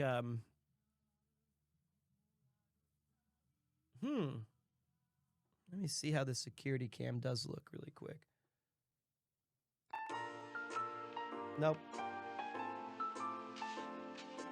You're right. It is kind of looking thinner there. What? Oh, that was just the camera. Okay, that was. Yeah, that's just the contrast. Your forehead was like underneath the camera earlier, and it was thick as your head. So. Okay. No time for midlife crisis. Actually, I'm beyond mid. I think it's like the end game now. Oh well, that's okay. So yeah, we're Phase 3 of the fight. The boss fight's almost over. This is astonishing. All right, so we're gonna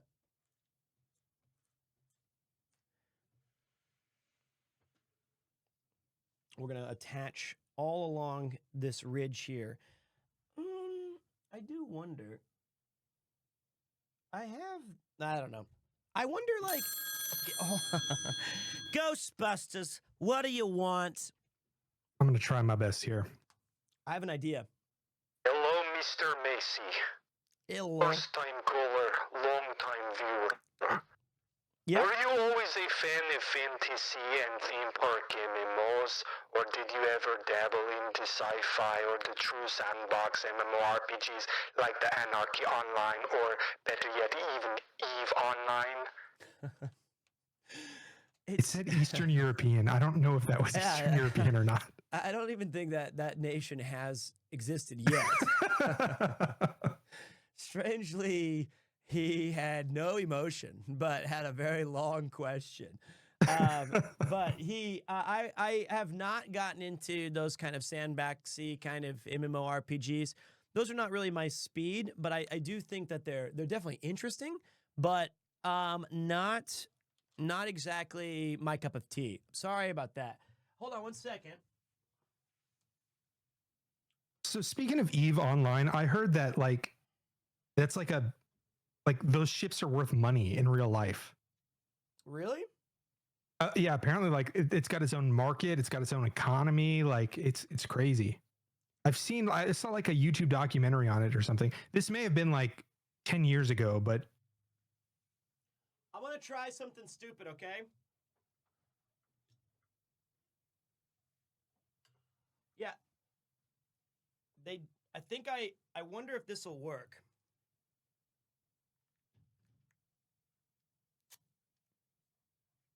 is that the IRL cam? No. Whoops. Oh, Jesus.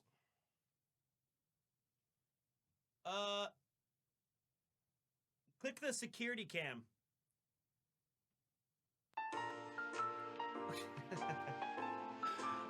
This is like that part in Speed where he was like the thing. they take a picture of the bus. Yeah. And I've been building for like 4 days, and I've already like long escaped. Shit. Hold on a minute. That's not what we're looking for. Let me try something really quick. Let me deact. Quick, Sandra Bullock, quick.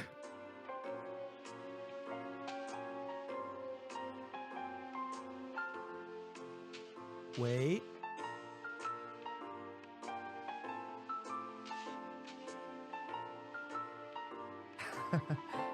Give me a second.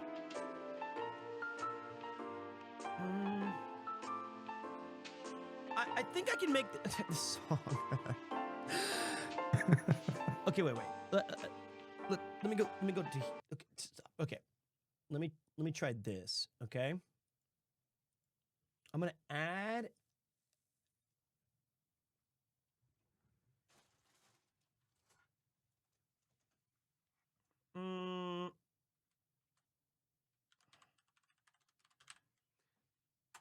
Someone said, fun fact, RuneScape gold is worth more than Venezuelan currency. That is not a fun fact. That is scary.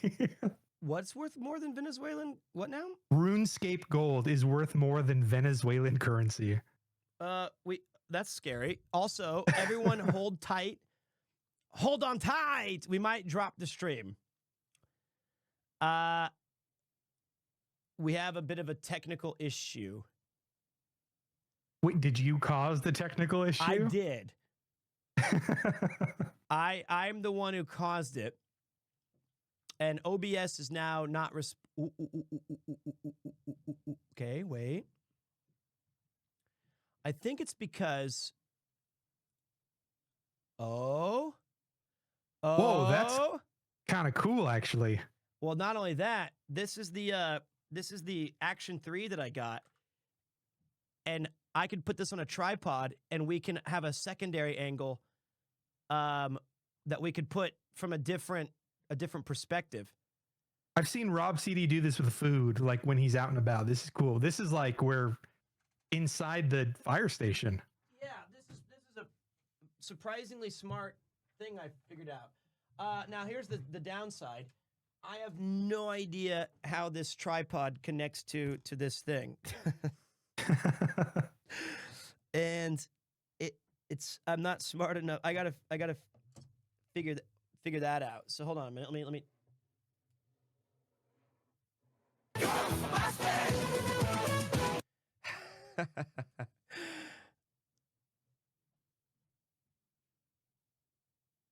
Whoa.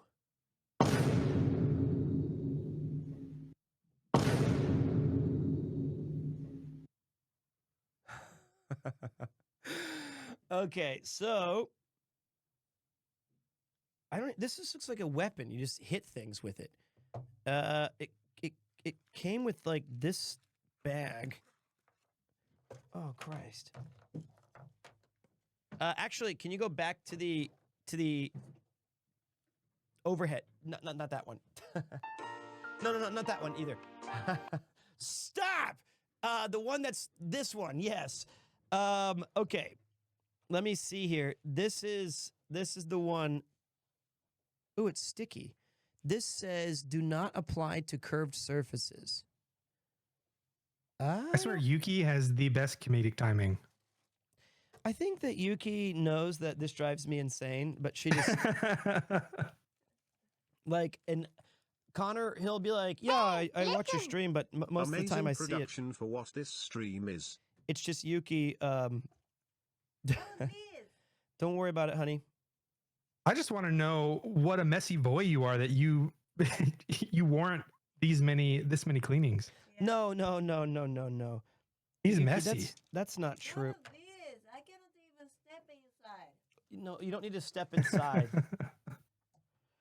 This isn't a tripod. This is just a selfie stick. You know what? I bet you. Is it one of those like 3-pronged selfie sticks? Like that you can sit on the counter? Wait. I think I'm so smart. Think again. Wait, I'm not. Honey. I will. No, he's not going to eat it. He's not stupid like me. He's not gonna eat if you clean up very well. I know. I will do my best. I want to. Okay, so here's what I want to do. See this? Oh wait. This is frozen. This overhead camera. Oh, okay. This is bad. Everything's breaking. I think it was because I because I'm here. Yes. I think we have too many cameras. Oh.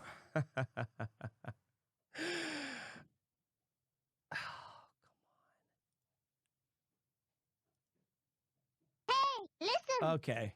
It felt like I'm watching a PeteCraft version of The Ring when it froze.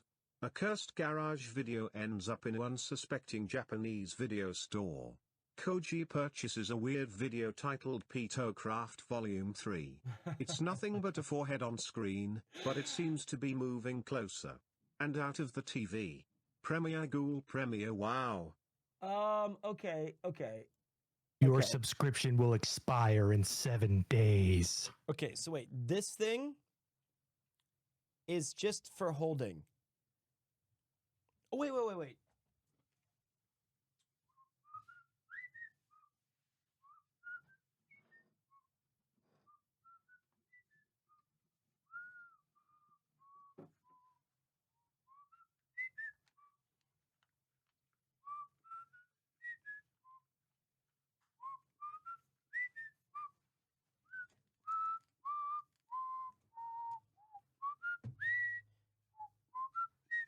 Okay, I think I got it, guys. That cat mug is so cute. With the power of my forehead. Now all we got to do is attach.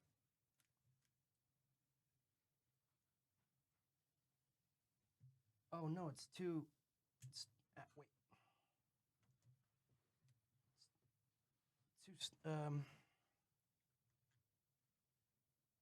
How do you?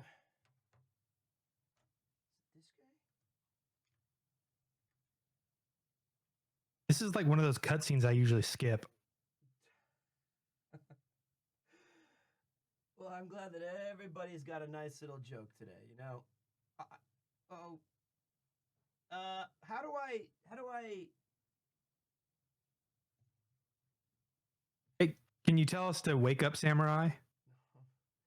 By the way, I made a great joke on Cool Japan yesterday. I know you're not going to believe that, but the host was like, "Oh, you have a long hair now," and I said, "Yeah," and he was like, "You look like John Wick," and I said, "Yeah, John Week maybe," and then everyone laughed at me, and I was like, "Yeah, still got it." Okay.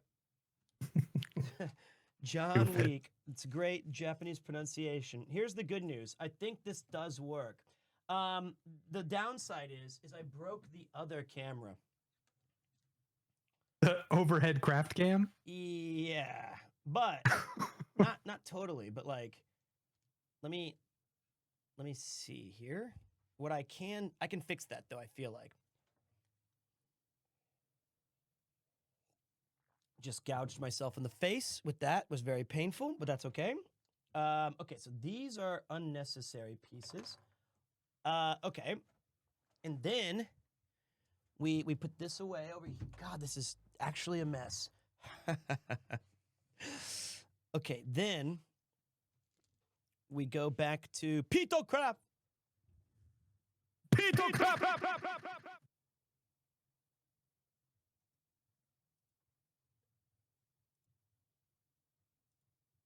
But I can't imagine why this craft camera broke unless it's just too many HD cameras. It's confusing the system. Did you have to plug that Yeah. into your capture card? No, I didn't. I just used the same one that the security cam USB-C was. Oh. I don't know why it would have turned this one off then. That's weird. I know. And so I'm trying to figure out, it looks like the cam link itself broke. And now nothing works. Which is not, generally speaking, what we wanted to do. So let me try turning off this thing. Wait, what does it say? No SD card? Oh, oops. Okay. If I go back to this, that's Are you streaming now? I think I'm streaming now. That action cam is frozen now. Yeah. I got everyone wait. Everyone wait. I shouldn't have tried to. Everyone calm down, Yuki. Just stop shouting. Everyone chill. I'm not shouting. I'm just asking. I broke everything. Why? Well, don't ask why. How is a better question. I broke it because I added too many different things. Why did you do that? Why did I do that? I think it was because I was trying to make it so that everybody else had a better experience. Yeah. You flew too close to the LED light. Yeah. And what I did instead was I broke it. But that's what we need. That's what we wanted. Ooh, you wanted me to break it? No. What did you want? Like everybody can enjoy. Everybody can enjoy that's broken? What are you talking about? What are you talking about? Are you drunk? I'm not. You are the drunk one. Oh, that was. You came home 7:30 a.m. Hopefully they can't hear what you're shouting. To bring you breakfast, honey. Okay. Dio. Okay, so I can confirm. Hey, listen! Installing Action 3. Error. Uninstalling Craft Camera. What? USB overloaded? System failure. Put you've fucked again. Too many images of Pete's forehead. Cannot process images. Help.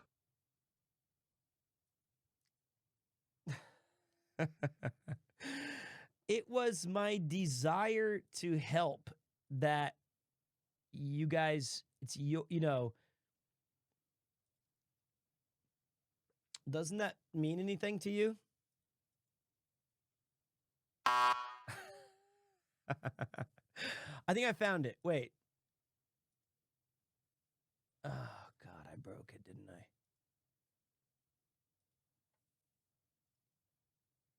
I? Yeah, we broke it. I'll tell you what, okay. There's a couple of things I can still do, which is like this. I can unplug this thing. I thought if it was just a USB-C, it wouldn't have any issues. You know what I mean? It did have issues. Well, do you guys have any? All right, guys, call in with your advice. Wait.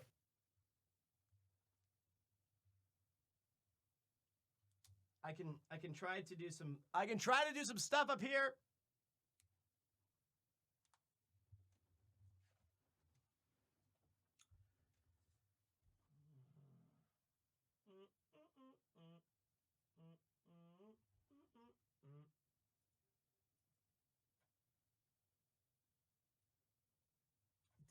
really you're serious? This thing has like a USB overload? That seems impossible. Or is that normal? I guess I could try, well, I don't want to restart the stream, but maybe a better idea would be let's not connect 6 new cameras during the middle of a show. I think I have to actually like unplug it.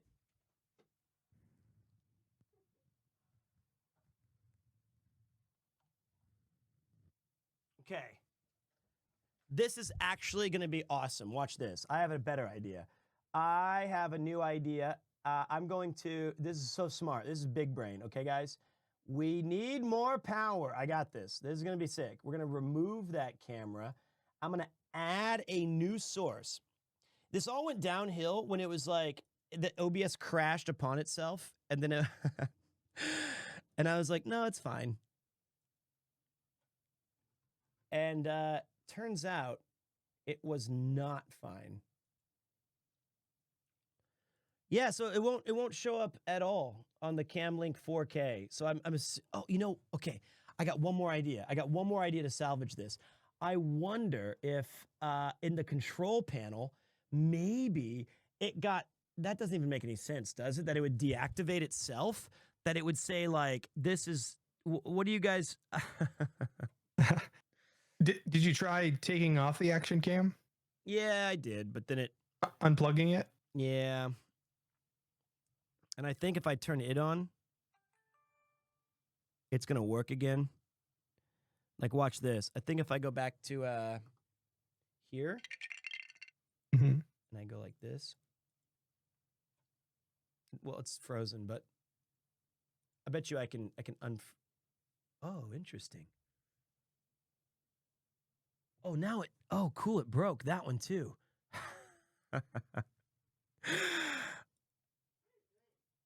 Oh, just breaking stuff, honey. Now that one's completely gone now. It doesn't show up as the Osmo in my, it's like, it's broken.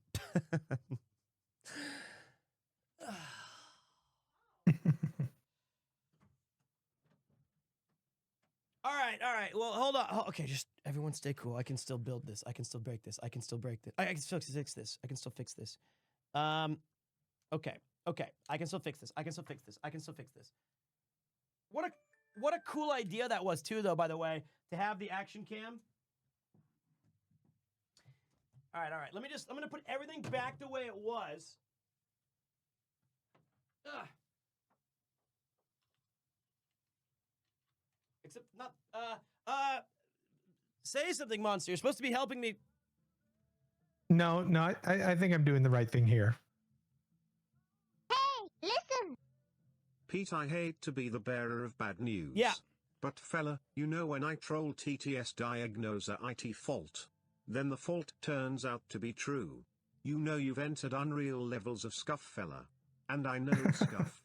Notorious, you may need to cut it. He's gone too far. It's consumed him, he flew too close to the scuff. Hey, listen! Of course everything breaks when you have 3 cameras trying to capture your massive fucking forehead. That is a lot of encoding. That is... We need that new PC. Varies. Oh, wait.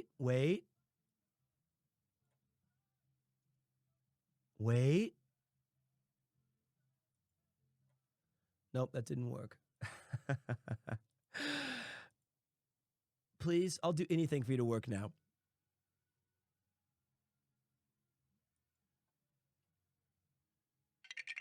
And I hate that. Thank you, Oshimagoon. I hate that it just goes like when people resubscribe and it just lets me know like you fucked up. I guess there's only one thing left to try. Unplug it, plug it back in. Yeah, that's the one. That's usually the first thing to try, I think. Well, I don't know which cam link it is. I think it's this one.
she's like taking the picture like it was Road to Perdition or something, and she was just like, all she said was, upload.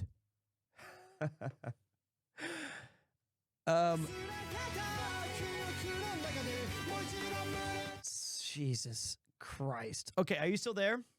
Yep. All right, here's what I did wrong. All right, let's list it out. So everything got totally screwed here. And yep. So on this episode of PeteCraft, Pete builds something after 4 hours of intro. Notorious shows of his acting chops with various voices. Pete proceeds to destroy the decoder and overload the USB ports, trying record his forehead in 3D with 4 cameras. So back to Final Fantasy VII Remake, that can't break to can it? Premiere smile, premiere wow. That is correct. That's not... Wait.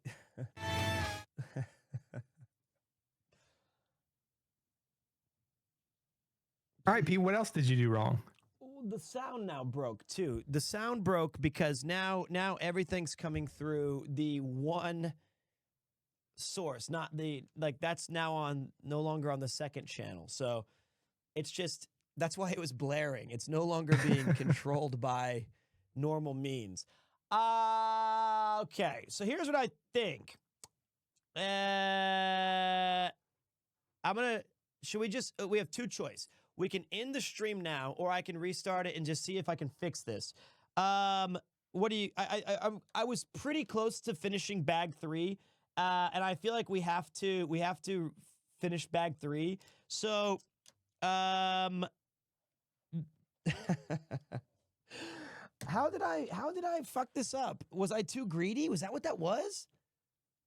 You know, I think you acted on an impulse, and we realized that we shouldn't act on impulses when it comes to tech and you.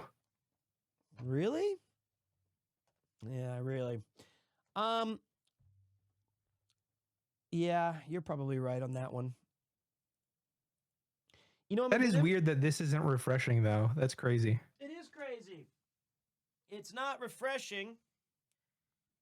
And everything's broken. And my wife is taking pictures of me. Okay.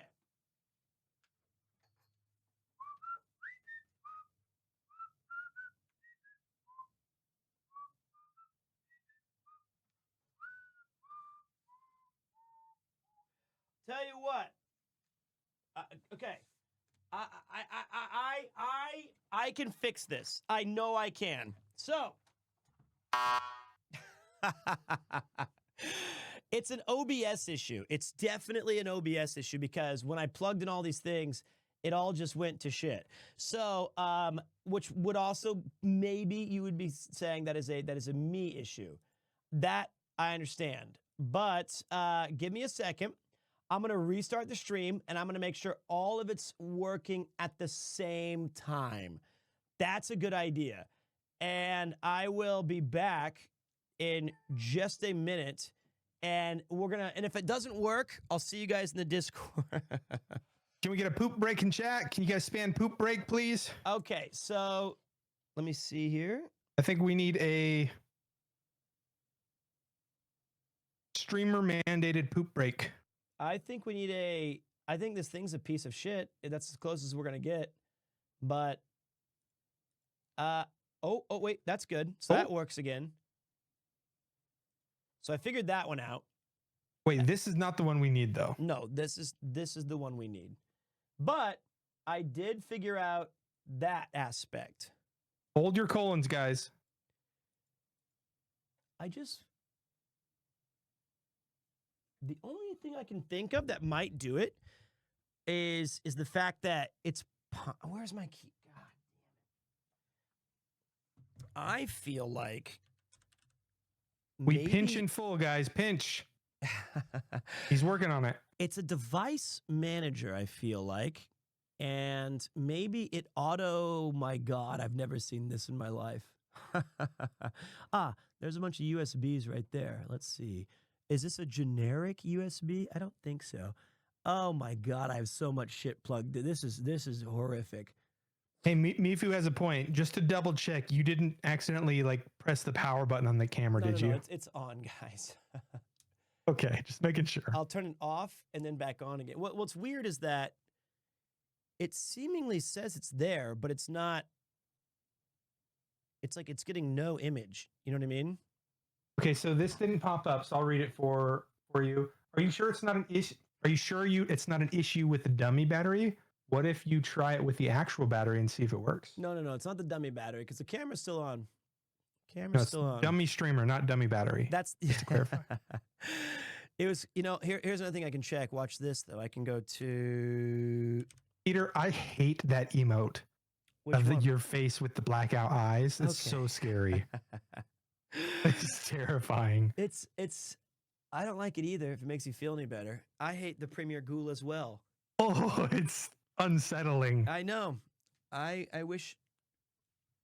Oh my gosh. Oh, cool. It says it's being currently used by. It moves like a nightmare too. Ugh. Ooh, what's this? Hold on a minute. Okay. How about, let me try this thing.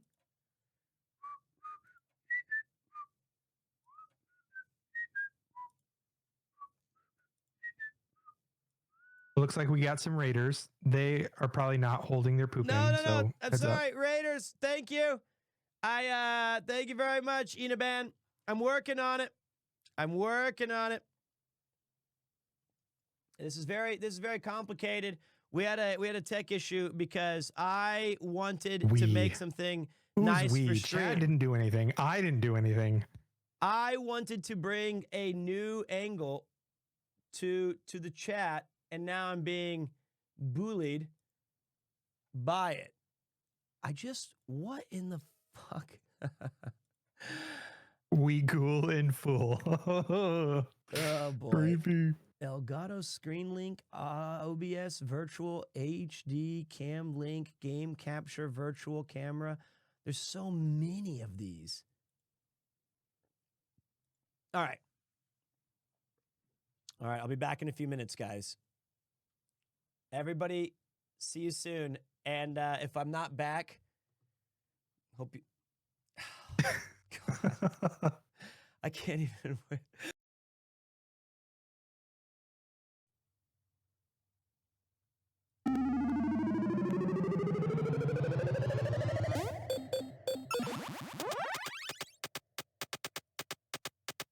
Let's roll!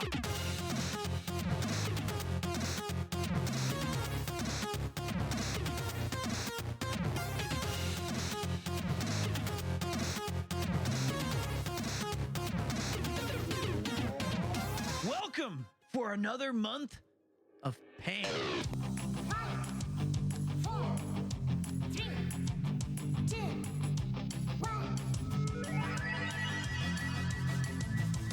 It's time for Premier 2. 彼は偉大でも最高だ罰ゲームやちゃんとしてくれるもうどうにも変わらない We're not going to have time to fix it. I think we should just... Thank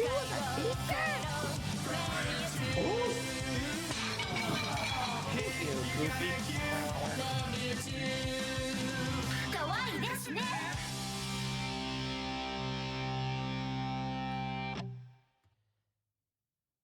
And well, thrilling edition of Premier. Thank you for sticking around me as I found these stupid issues you got. Amazing, and yes, I'm joking with the muted button. Oh, I still got some tricks up my sleeve. Okay. All right, let's try and see if we can get Notorious Monster back on the Vine and join this call. Notorious, are you there?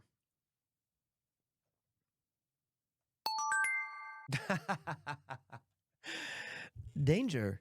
Okay, here's the good. I think I got it working.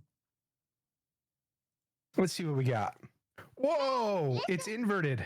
So glad to get a stream What? right when it starts. Oh, We got to flip it. yeah, that's right. It is because I deleted it forever, and then I. Okay, wait. It's Okay, that should be easy. No way we ruined this.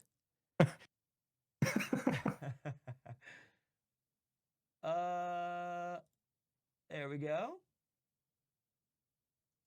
And is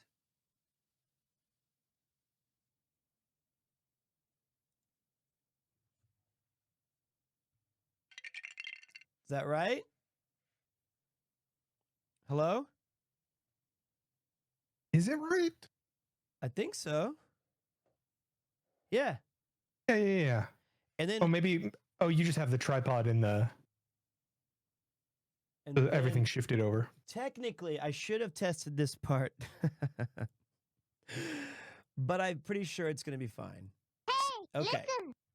VOD watchers going to be confused about the lack of chin wagging.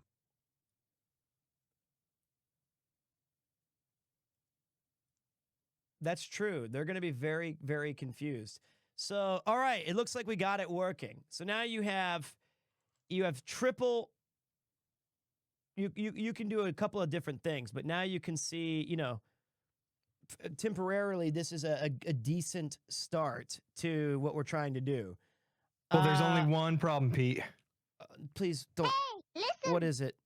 Hello Pete OG-san, I kept the chat entertained by screeching out our favorite tune. Here is a selection. Stay with P-E-E-E-E-E-T. I am forcibly removed from the TTS. Thank you. I Pete, do our only appreciate problem that. is we missed a commercial break. Oh, good. Let's go watch that. All right. Let's oh. Hold on. Oh, there you go. You can take it. I'm done. I'm done. So, okay, I'm going to be right back. I'm going to refill my gamer subs using. You can use promo code Premiere at Game.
not great stuff.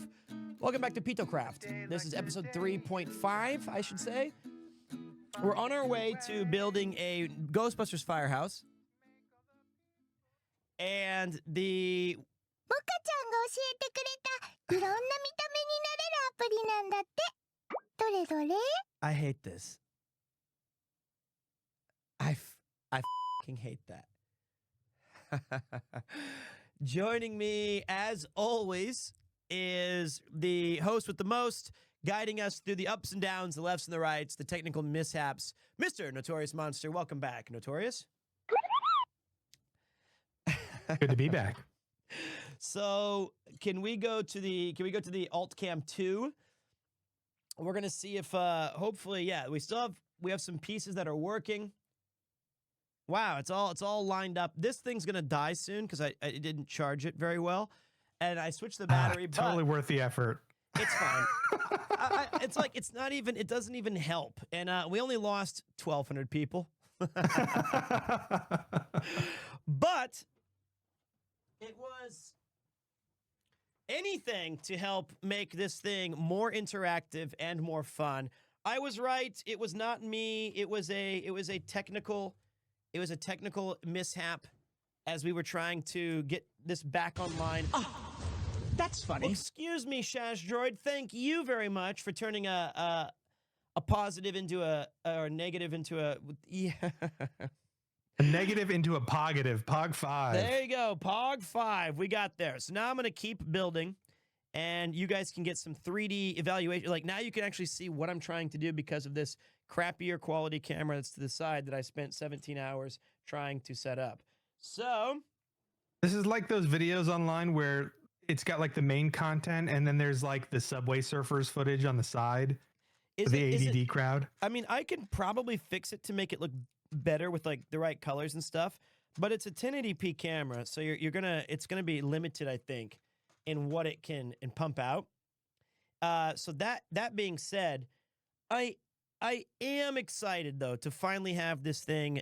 I didn't want to give up because of that one small mistake, which ended up breaking the stream, but it certainly did set us back about an hour.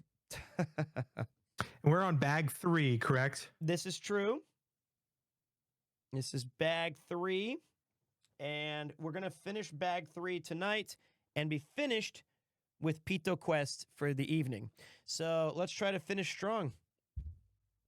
Right. And then, oh yeah, hey, I think I fixed the... Oh, the music? I think so. It's either that or everyone gets deaf. Nope, worked. Nice. It looks like OBS just decided, what have you done and why are you doing it? I'm out. And then he meant to say, not Pito Quest. That's a different series. True. This is PeteCraft. Piece of crap. Which is what we've been dealing with all night. Still, though, also, I love if the you progress. haven't already, or if you have contributed, thank you.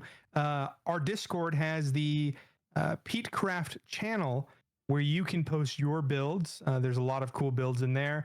There's a lot of cool, like, Pete, once you pull up some of those, you'll see some continuations of builds we saw last week. So sweet. Some progress there. It's really cool to see people's progress. But go ahead and post your crafts. Pete's going to be pulling up some of them on stream at the end of the stream here before we go. So go ahead and post your crafts there if you're working.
now. Maybe if hopefully when we restart OBS, it might fix itself. But we'll see. Let's see if it works.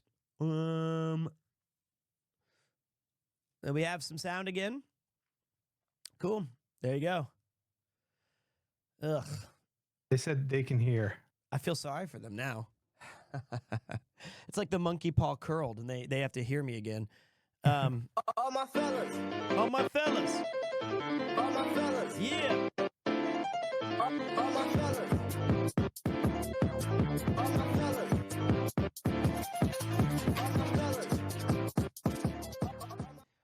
Welcome back, guys. Thank you for waiting. Appreciate all of you guys very much.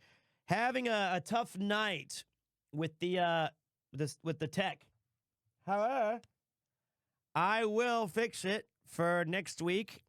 And you know, it's if that's the worst, it's like when in Forrest Gump when Lieutenant Dan's shouting at the ship, he's like, "Is that the best you got?" And I don't want to tempt fate and go muted again because certainly it can and probably will change, but we don't surrender. I don't let it ruin my night. It's just what ended up happening, to those of you curious, for some reason, I mean, I've just had a lot of issues with OBS and audio and routing and the computer in general. It seems to have a mind of its own in a lot of ways. But what happened here was, after about 10 minutes of streaming and being fine, the action cam decided to usurp all power and say, hey, here's your you know, all audio's now going through it's like when you plug in a PlayStation 5 controller. It's like the microphone. Yeah, because that's what I want to use on my PC is the PlayStation 5 microphone.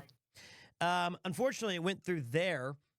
And after that, I was trying to figure out, even though I turned it off, like I disabled all those things, and we were still getting sound through the mic and auxiliary, it unfortunately never really corrected itself. Also, chat, if you guys thought you had it bad, my audio didn't cut out. I heard Pete the entire time. So think about me for a change. That's horrific. OBS is really annoying. And what's sad is, I mean, from a lot of different perspectives. One is we ended up losing a whole lot of viewers, which is sad because, you know, I think that they were probably lurking or enjoying the stream. And then, you know, now that's just, and to have to restart the stream 3 times or do it that many, it's just really not a fun experience for anybody. So I apologize.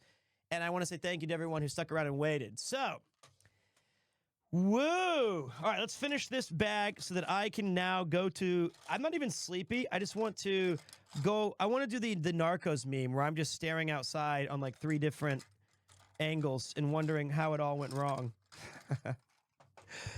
All my fellas. All my fellas. And then, let's see here. I need this. But I still feel good today. Oh, listen, we got a call in. How are you doing? Thank you for sticking around. This is Premiere 2. How are you? Yes, hey, Premiere 2, big fan here. I've been watching your forehead for a very long time. Now, I'm dealing with some technical hiccups on my stream, and I know you're a tech wizard. Any advice on troubleshooting these issues and keeping the stream smooth? Appreciate your expertise. Thanks. Yeah, well, normally I just say the and then just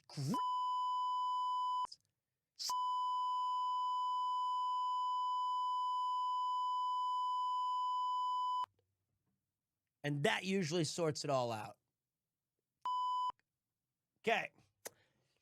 That's what I do, and it's worked wonders for me.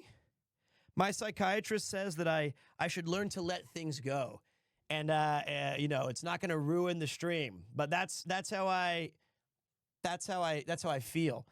But thank you. Welcome back. I hope that your streams do fare better than mine. So I'm hoping that the new PC that we snagged is going to be a beefy, strong, powerful, and it's going to be a wonderful addition to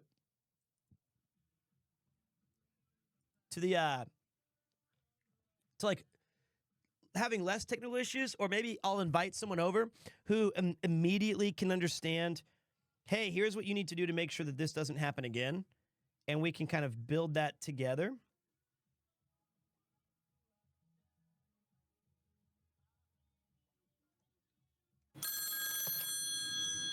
Yo, Premier 2 Radio. This is Peter. How can I help you? Hey, Mr. Kraft, first time caller.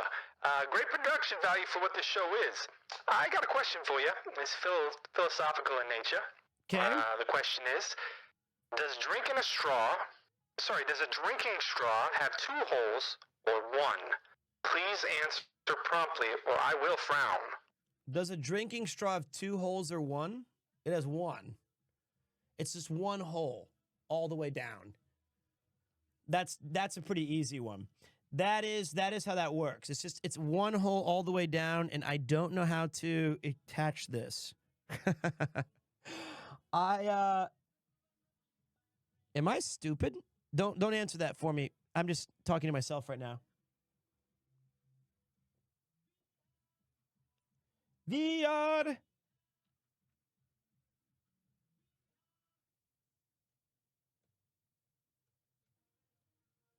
Huh?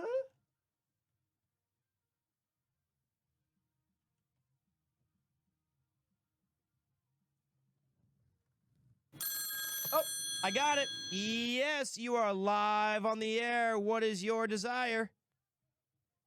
Hey, Pete, first time caller, long time listener. Another Aussie, mate? This is not the good accent for this as I'm reading the question. Do you ever remember making a phone call in the U.S., not Australia, and having to pay long-distance charges? Maybe they moved to Australia. I like that they stayed on the line and laughed at that joke. Yes, I think that was one of the biggest worries when I was younger. Was my mother was, I loved calling my cousin Jeff, who you guys have seen. By the way, I forgot to mention, I'll tell you this in a minute, but anyway, Jeff lived in Joplin, Missouri, and I lived in Springfield or Kansas City. This was long distance, and sometimes we would talk for hours on the phone. Like, literally, you'd have to stand next to the unit in the kitchen because that's where the phone was, and it had, like, this long little wiry cord that you could walk around with, or you had one in your room if you were really lucky, or a second phone line, whatever. And cousin Jeff and I would talk, and then my mom would find out that I was using the long distance number, and she would go ballistic. So yeah, I used to use it a fair amount, and it's a really nostalgic thing that I'm glad we got rid of it, of course. But it seemed impossible that I even remember like calling people on my cell phone. Do you guys remember after that you'd have minutes? You'd only have like 45 minutes this month to make phone calls, and if you went over your minutes, you'd be charged an extreme amount of money.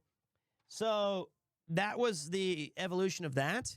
But eventually, we all kind of, luckily, it got better, and we didn't have to worry about it too much. But what an era that was, man! Calling long distance. But speaking of cousin Jeff. A lot of you guys may remember, because I've only mentioned it once or twice, but I was robbed when I went to London. It's I don't think I've heard this story. What? Yeah, I know. It's a lot of you probably didn't know that.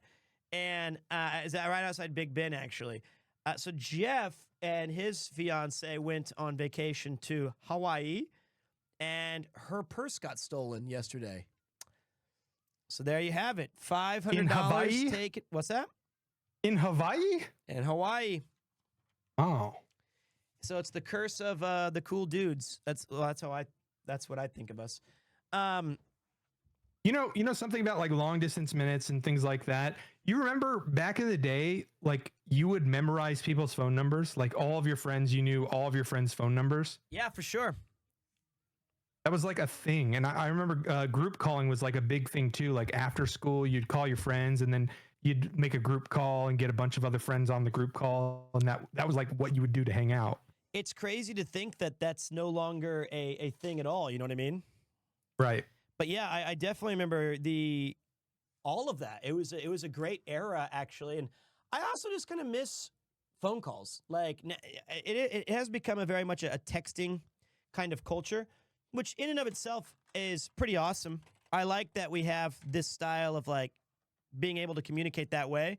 However, I feel like outside of streaming and like talking to some friends, and I still have luckily I still have a bunch of buddies that I can that make the time for me, and we get to hang out like in Japan and stuff, because I'm a very social person. But I feel like so much communication now is done exclusively through texting that we've all just become worse communicators over the past like 6 or 7 years. It's kind of sad. I fully adopted it. If somebody calls me, it's like, if it's important, you'll text me type of thing. Yeah, I know. And that's like, I hate getting phone calls too. And I hate that that's what this has become, is that now if somebody calls, you're just like, Jesus, read the air. Why are you calling me? Speaking of, we got a call in live to Premiere 2. Should have texted, but what do you got? Hey Pete, I recently hit affiliate on my stream. Any advice for being a streamer over 30 trying to navigate the streaming world? Yeah, just give up. It's done. It's over. Stop. No, that is not my advice. I would say tough question, because streaming is one of those things where there's no blueprints. We've talked about this a fair amount. There's no right way to stream or you know, these cool things that you can do to break the odds. I think that the reality is that streaming is a very crowded marketplace right now. And I think the best thing that happened to me, other than when I had a bunch of very successful people boost my channel up to visible, is I spent actually a fair amount of time each week trying to look critically at my stream and say, what is something I can improve upon? Which, funny enough, I have a lot of notes for this week. Because you don't plug things live. Yeah, that was very stupid. But like, I think we have a tendency to just pushing play and going live is not enough. That is not going to be. Maybe back in the Hearthstone days, or, you know, when streaming was just starting out, we could get by purely on just being the ones online and playing a game that I'm interested in. And Hearthstone is a great example, because, and those guys are all really talented, but I know like 30 Hearthstone streamers by name, because if this guy wasn't on, then maybe these 7 would be. And it was fun to watch. And but I think like from now, you gotta keep looking at what is your show about, and how is don't make it just about the people who are already there, which is a really hard thing to let go of. Is like, you're not streaming for the community that you've established. You're streaming to hopefully create a community that's ever growing, and like more people can see your stuff and enjoy your stuff. And trying to cater to the X amount of people who are supporting you is never a good idea. But including them in your successes and bringing them some good streams and some good shows is, I think, important. But less of them, more of you. Keep fighting, keep grinding, and be critical. There you go. Long-winded answer with probably zero basis or accuracy, but that's how I feel.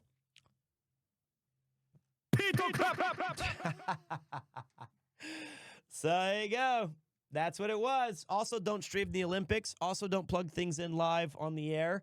It doesn't work. Wait, did you stream the Olympics, or are you just talking about the streamers who got... No, I definitely did. You did? I did.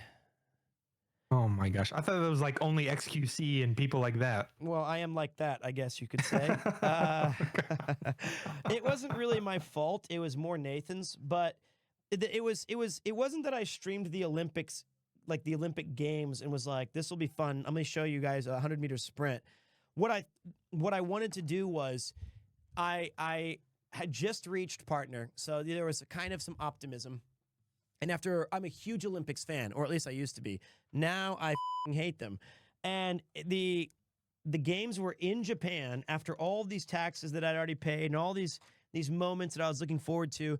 And they were doing the opening ceremony. And I thought, what better way to give commentary and then talk about why culturally, what do these opening ceremony things mean, or what are these contexts, or what is this thing? And I got about 7 or 8 seconds into that intro, and then chat just suddenly stopped, and we could not find any links to. And then Nathan was like, "I found one on some sketchy site. Here's the link." And I was like, "Oh, thanks." And it was like, okay. And I was like, "Yeah, I'm in." That got me. They terminated the channel almost instantaneously. It was immediate that I got struck down and banned for 3 days, and I had a strike on my channel for about a year. Finally went away. You know, a defunct, it no longer exists, but a movie theater chain that you and I used to work for, the original owner's sons, the reason why they were removed was they were streaming the NFL football games on Sundays in the theaters and then like charging admission. Oh my God. And it was apparently so lucrative and they were making hundreds of thousands of dollars. But you know, you can't do that. And it was so successful though. Like the concept is actually really interesting. You know, a movie theater full of, you know, football fans getting to watch it on the big screen was actually pretty cool. But once they got caught and found out, they were both removed from the company. That's such a shame, man, because it is a good idea. And like, I mean, those guys, I wasn't even making money on the Olympic thing. I was just,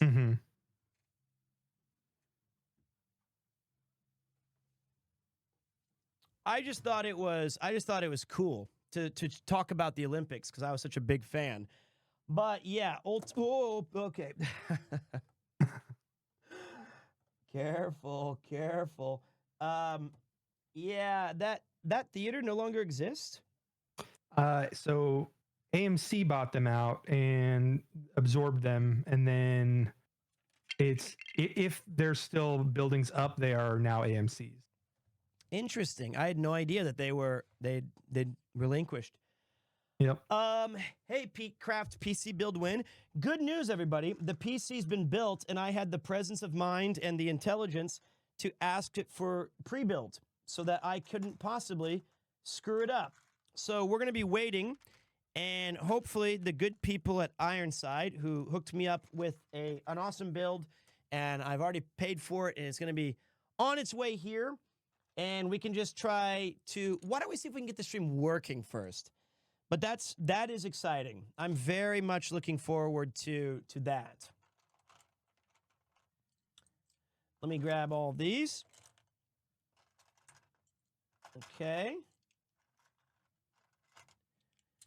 Okay, there we go. I think that, like, knowing my limitations as a builder, and like, especially when you go with something that expensive, I just wanted the PC to be cabled correctly because I think I could get it to work. I'm not too concerned about that aspect. What I'm worried about was more along the lines of me 6 months down the line, and what have I done when I tried to build this, and now it doesn't work at all because of what I did. You know what I mean? Mm-hmm. That's what I was afraid of. Hey, listen! Pre-built? Not screwing up? Mm-hmm. What? I can't hear you. Must be sound issues on this built and previously working PC. Oh, God. You gotta have like a comedy night or something sometime. Chat is pretty good. Yeah, chat's very good. They're hilarious. They're so fucking funny. Yeah, it's really cool, guys. You know, at least you had to pay $1. God, it's like throwing tomatoes at you. You know, like it's the virtual version of that. I'd pay $1 for the tomato. It's well worth it, honestly, because I need to be humbled occasionally. Every time I think I have it all figured out, they let me know that I absolutely do not. Hey, listen! What's up? I built my own PC. Now, after 4 years, it's acting all fucky. Well, I mean, 4 years, I mean, that's a pretty decent amount of time, isn't it? Like, to be honest. I'm hoping your new build lasts at least 5. Like 5 is the goal. 5 is the goal. Okay. So, I mean, the specs that we got are pretty impressive. Right? Well, and most of the time too, like once parts start failing, you usually can swap them out like big boy Legos, but since Connor gave us a little tease about a certain charity event, is the whole van gang going to be present? Can you tell me about that, tease? I'm trying to decide if I know what it is. I might have to fake it. What is the event? Can you tell me?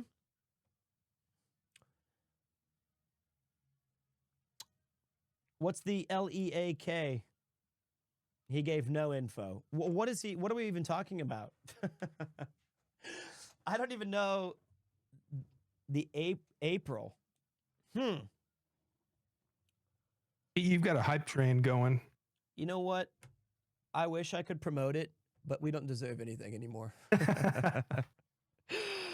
I don't even think I should even I'm so disappointed in myself.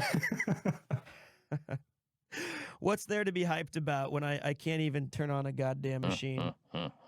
Thank you. This is a I present appreciate from that. me. Burning Ash. Wow. I'm glad somebody has some semblance of belief in me still after all this chicanery I've fucked up. Burning Ash. Burning Ash. Hog What 10. a mess this has been today. Thank you very much, dude. I do appreciate it. I'll tell you this: if there's a cycle, if there's a event, if there's a thing, you can bet your ass that I would always be willing to be a part of it because I ride or die with the Van Gang. And also, I think every time that Connor's done something for charity, not only have I thought it was an awesome idea, I think he's done a really nice job, like the design in which he does it and all of that stuff. So I would always be honored to be a part of whatever he's got going on. You guys know that. Okay, so wait. But yes, that'd be awesome. Dude, you're so broken. Why? Pete, I need to feed my cat real quick. I'll be right back. Is this your way of quitting live on air? All my fellas. All my fellas. Honestly, can't blame him. Honestly, cannot blame him. I think Monster has several cats. And I know that he doesn't get enough credit because I don't give it to him, but what an amazing job that Notorious Monster has done today. And we're gonna be thanking him officially at the end. But what an awesome way to make the Lego streams more just more fun, so that we can all hang out together. He's awesome. Your hair be stylish, man. I love it. Thank you, Akko. Thank you guys very much. Are they monster cats? You are gonna have to ask him that when he returns. Enjoy time. Hey, what's up, Vermilion? Thank you. Enjoy time. Azaz. Thank you, dude. I'm working on it. We're grinding here, man. We are grinding. We are building. I'm having fun. Let's see if we can figure this out. You two have great synergy. Well, the good news is I've known him for a very long time, and he was one of the very first viewers. If you guys didn't know, he was the one who made the intro song. It's time for Premiere 2. He made the Pete's Quest, the PeteCraft song. He made a lot of the assets. So he's a big part of. Hey, listen. Grind on these nuts.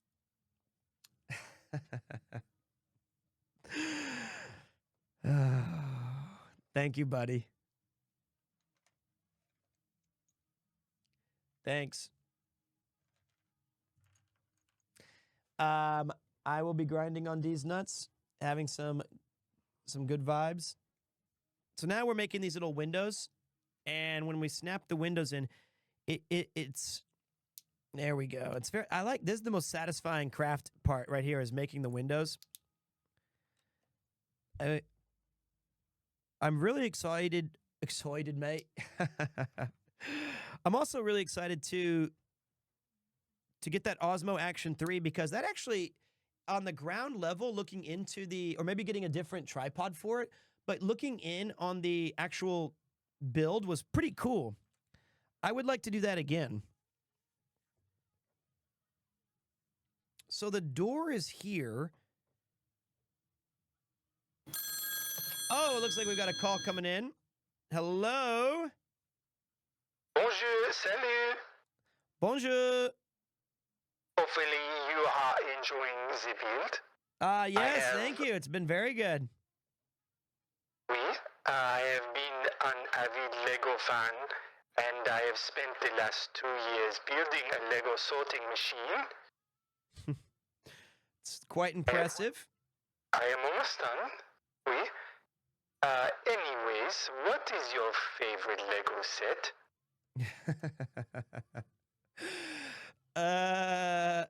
My favorite Lego set would, other than this Ghostbusters Firehouse, that I think is gonna, it's got to be the whatever the medieval fortress was back in its original release day. You know what I mean?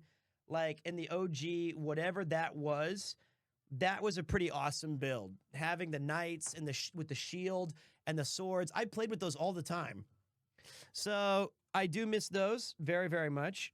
And I also screwed up a piece right here. But I always think that's a classic build.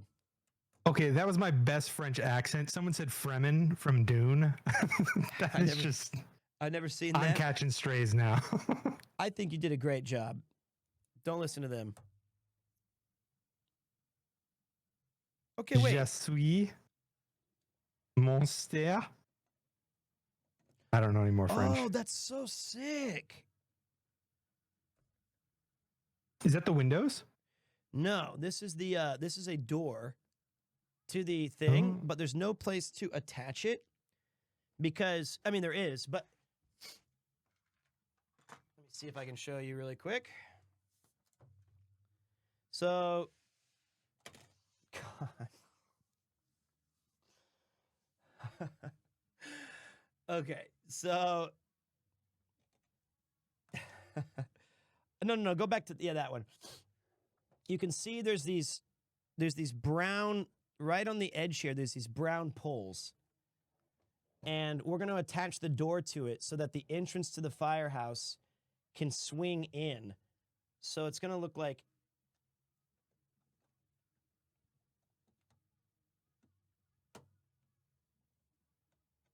so right now, I'm going to have to move Tully. So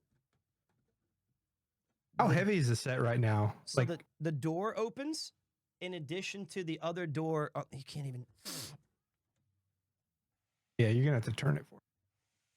All right, let's go big screen on the other side. Not that big screen. Okay. So this is part one of the front of the door, and it can swivel open itself, and move. Like, it has two, like in the original movie, there's two doors. So the entire thing can open to get the Ecto-1 out, right? Or when it's closed, you can just open the smaller door. You see what I'm saying? You know what I mean? You know? Does anybody understand? Guess not. Pretty cool little detail. Am I supposed to do that times 2 now? Like doing one more of that? Yep. Cool. So we're going to do that one more time. Starting with... You got about 6 minutes till the next commercial break, Pete. I have about 6 minutes before I shut this shit off just out of pure exhaustion. That's what I think. But I'm having fun. This is fun. I'm having a good time. This is fun. Hey, listen! What's up? This is a great stream. Thank you. Notorious Monster, and thank you, Twitch, for offering this platform to watch. And of course I want to thank you, my parents, for making it able for me to watch. And I guess thank you, Pete, for always entertaining us. I knew that there was, I didn't know how bad it was going to be, but I knew that it was going to hurt. And there it was. Certainly did. Oh, cool. This one's not even a door. It's just it doesn't matter what it is. It doesn't matter what your name is. Okay. So let me see. This goes here. I like what you've done here. Yes. Okay. But what about, okay. All right. After we get this door inserted, let's go ahead and oh, wait. Oh, fuck my face.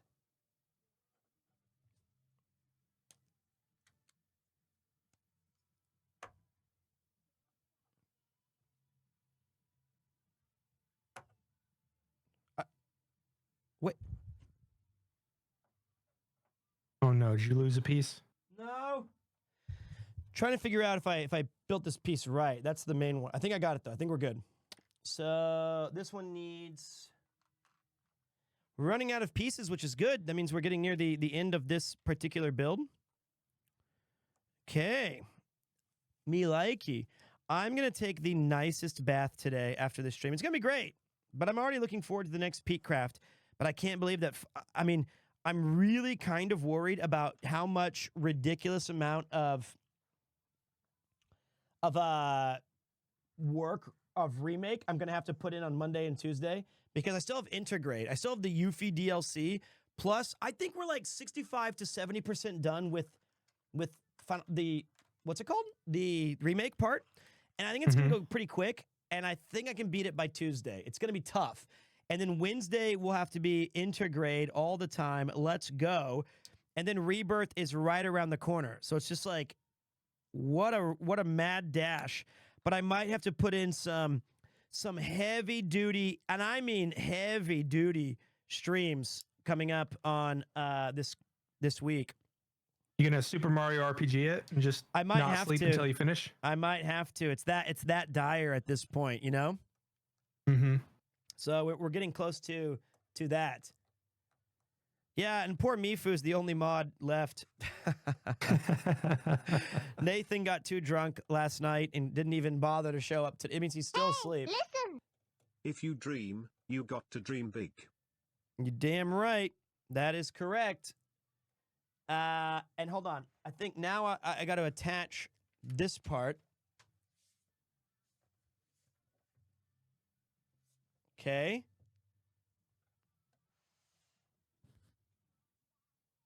Oh, Hannah's here. Hannah hasn't abandoned you yet. Hannah's always here. She's lurking and working. That's her thing. So I'm not calling out. And Cleben's here when he can. All of the mods are amazing. I'm not blaming The anybody, ground except for Nathan. quakes.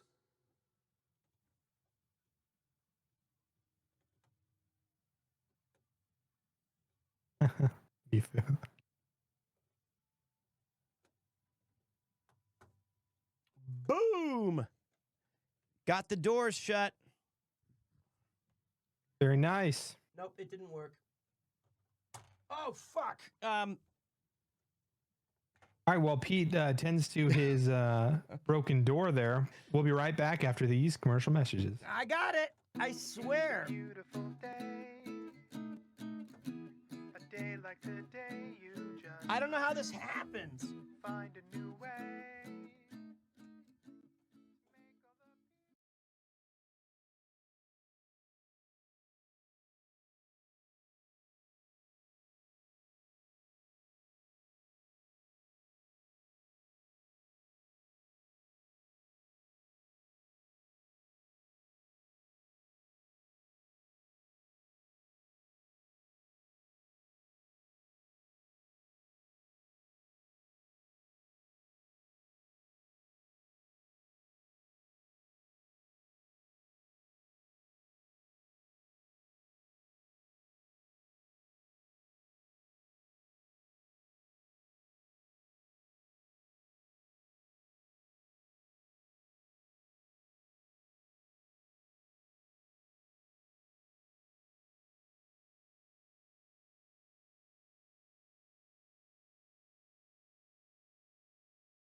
damn いろんな it. 見た目になれるアプリなんだって。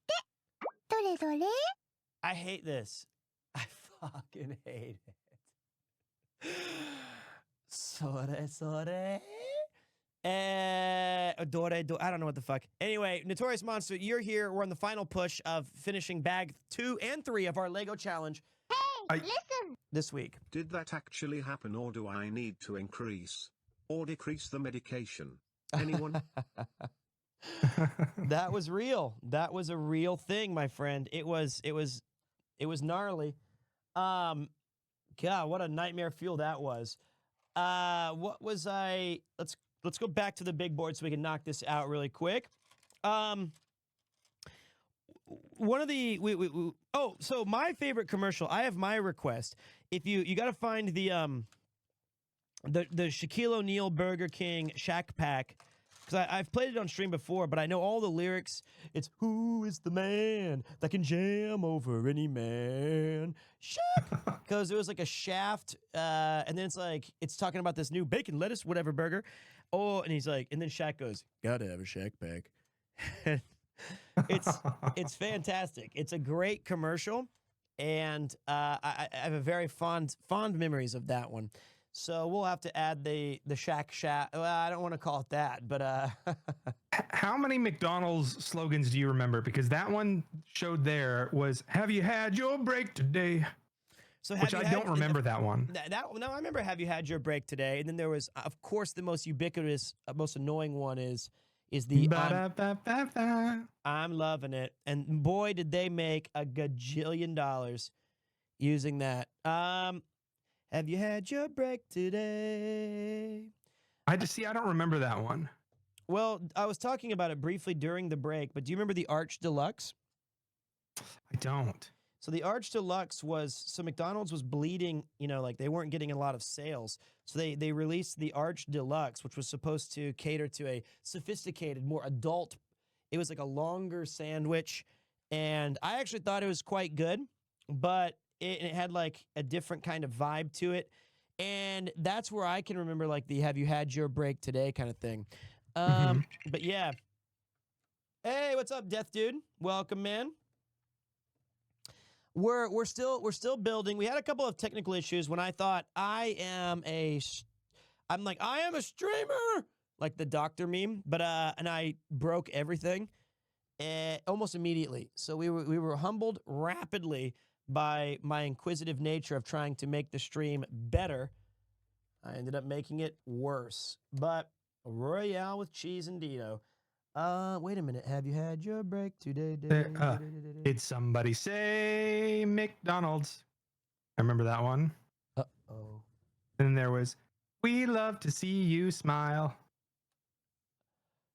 And then, of course, ba da ba ba ba. But that's pretty much all I remember. Uh-oh.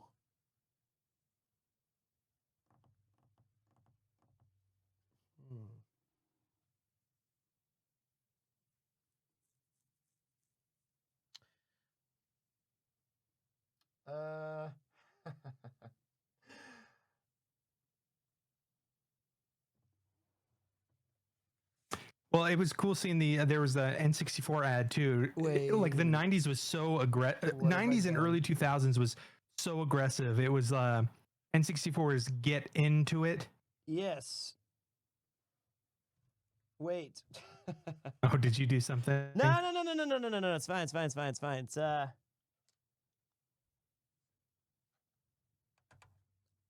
"Have It Your Way," I think was Burger King. Yeah, Burger King That is definitely Have was It Your one. Way, for sure.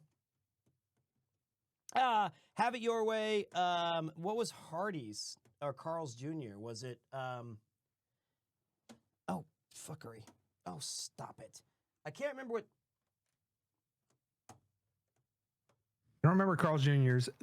We saw an EA one for the Lord of the Rings. EA games challenge everything. Well, it used to be, that's not even the original. It's EA Sports. It's in the game. It's in the game. I've really fucked it, haven't I, mate? Get in or get out. What is this? It's a weapon.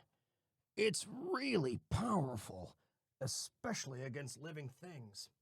I have this.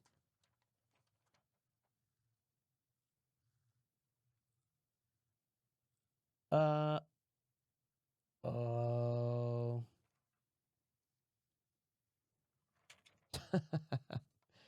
This is so fucking hard to build. Okay, wait. No, okay. I see. Maybe in my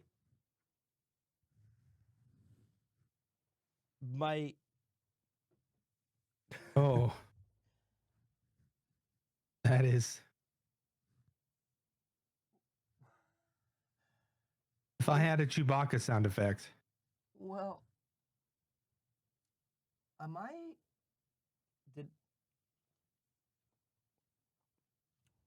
I think I made a mistake. Oh, god damn it. I think I made a mistake. I think I made a lot of mistakes. Oh, god. No, not like this. Not like this. Not like this. Not like this. Not like this. Not like this. Not like this. Not like this. Not like this. Okay, wait. Yeah. Yeah, I see him. Then I don't.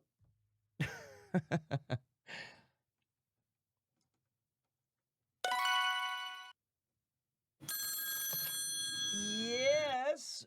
Thanks for calling. This is PeteCraft. How are you doing today? Do I do the girl voice that you do for every girl character? Yeah, it's great. It's a great voice. Oh my god. Oh, I was thinking of like the receptionist voice you do. Oh, Ghostbusters. What do you want, George? Hey there, you guys. I'm Michelle, and I've been a listener for quite some time now. What's the superior breakfast item that cannot be contested? Oh, man.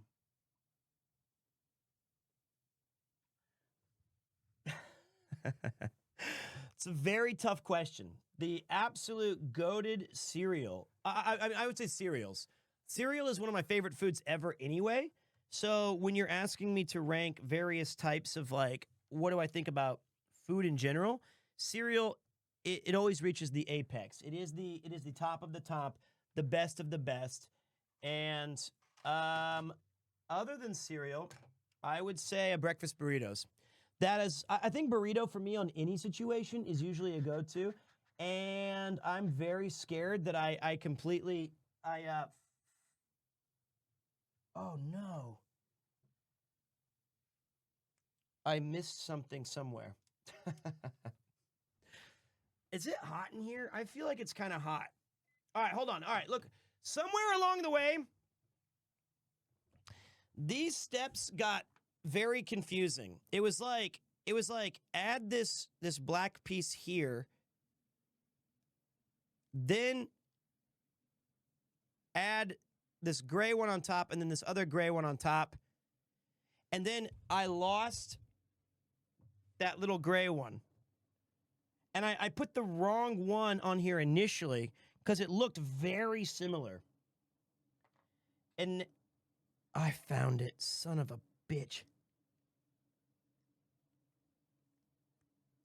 Ow. Okay, so this would go there.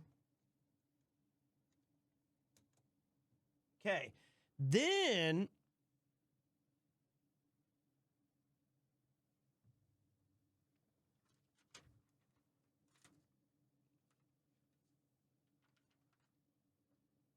that was like 8 steps ago.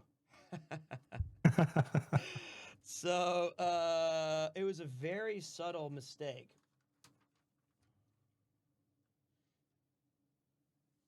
Okay, now we're back to here.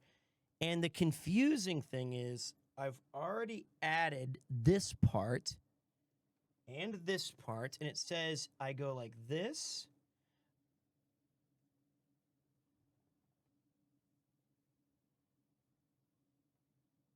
Is that? I don't want to do this anymore.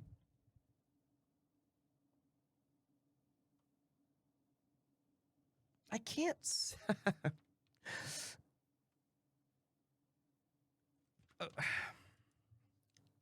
Oh God!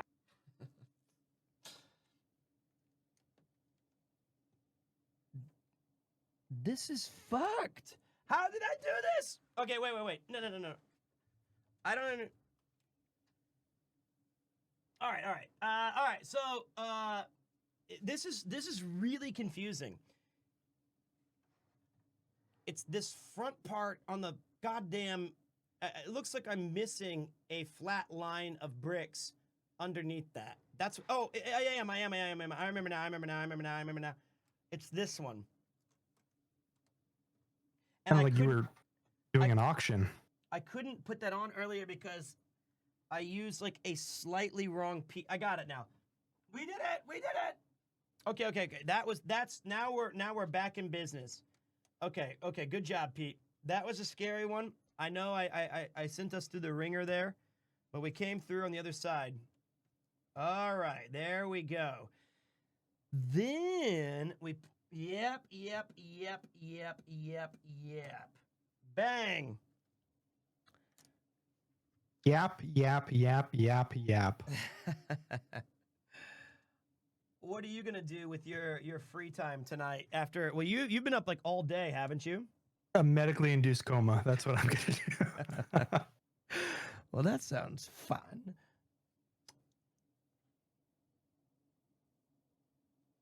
I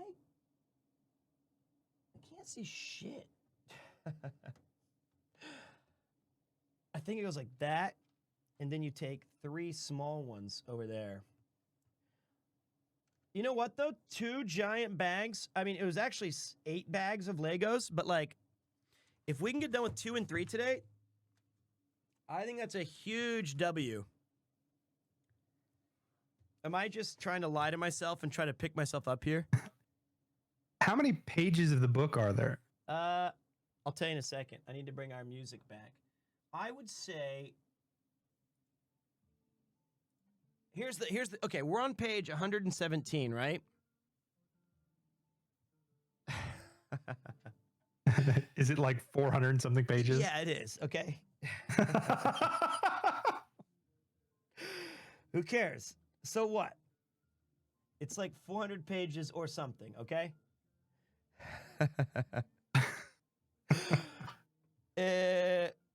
But I feel like a lot of the pieces are going to be like super rapido as we get closer. You know what I mean? Does your insurance cover copium? I think if I'm paying $900 a month, it should. But that means, okay, here's the other good news. We're done with our buckets. Nice. Hey, look, it's you. Just passed out, exhausted.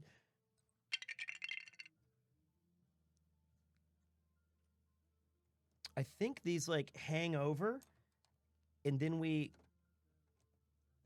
This is cool. This is cool. Yeah. I don't always manage to watch PeteCraft, but when I do... I mean, if you tuned in today, there's a very high chance that I was just not online because I was breaking it. I love in the Discord where people are like finishing complete builds. They'll like show like their beginning progress at the start of the stream, and then they'll like finish a masterpiece before halfway through the stream. I think that one thing to be considered is that they're not streaming.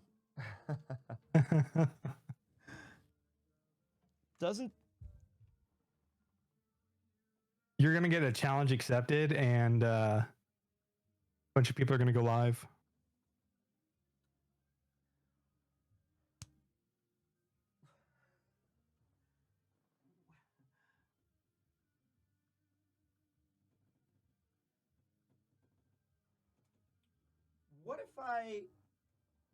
What if I told you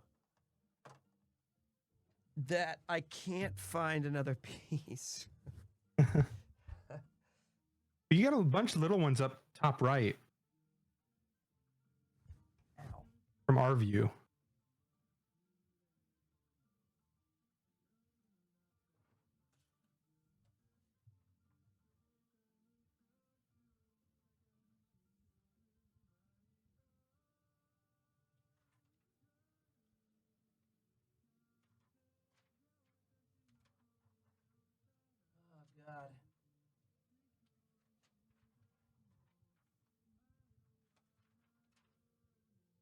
You're getting sniffed. This the thing that's driving me kind of nuts is I think this might be wrong. This little double thing. Can you look at the photo of the side of the house? See, that's what's so frustrating is that all of the instructions have it from the reverse. And I just can't see one single view of it from the direction in which I need to see it.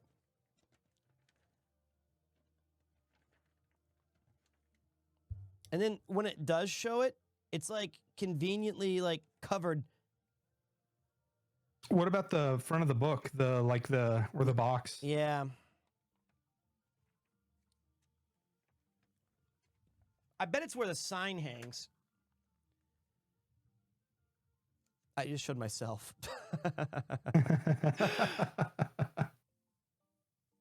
So it has one that says Firehouse 75827, and then above it, it does look like it has another place for the sign to hang down. So the thing I'm lost then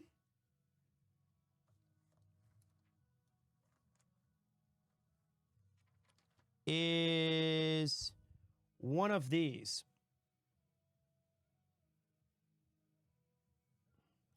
I need 4 and I have 3.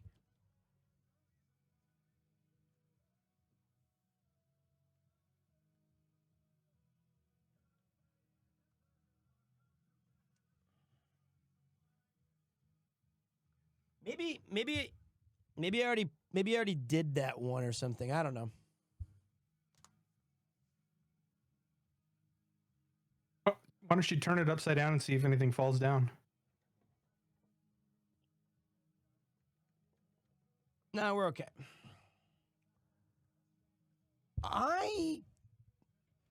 Didn't you say you had an extra piece earlier? I think it was a Chonky Boy, though. Well, here, let's try this. Watch. This goes here for sure. This goes here for sure. And it looks like this does not go there. It goes like this. And this goes like this. And in the middle here goes this. Maybe. Nope.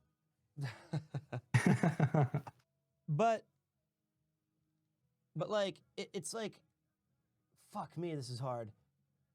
It's on the same plane. It's This like is your cloister of trials. Well, hold on. This goes here. This goes here. Space. Big boy. Big boy did it. Big boy did it. And here.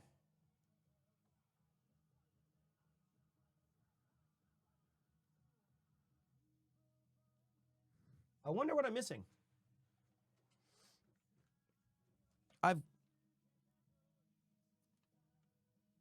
I see it. I see it. I see it. I see it. It's this. It's the line of the building.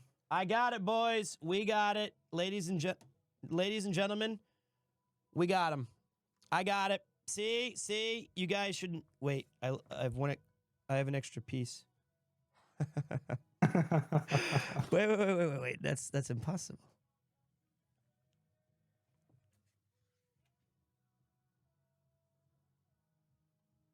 Looks like you have 2 of those pieces.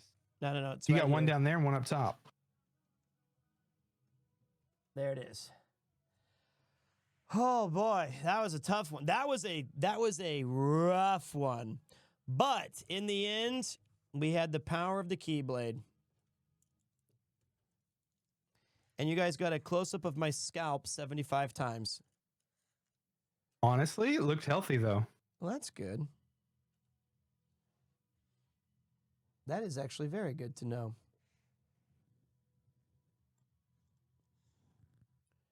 No way. Don't do this to me. Wait. 1, 2, 3. Wait. 1, 2, 3.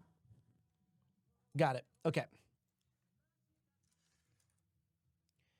So this is going to be a fun part right here, I think. And then we need 6 of these things. 1, 2, 3, 4, 5, and 6.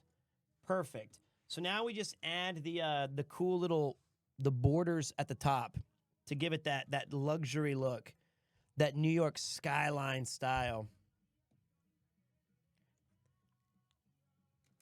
You're saying you're reinforcing the border?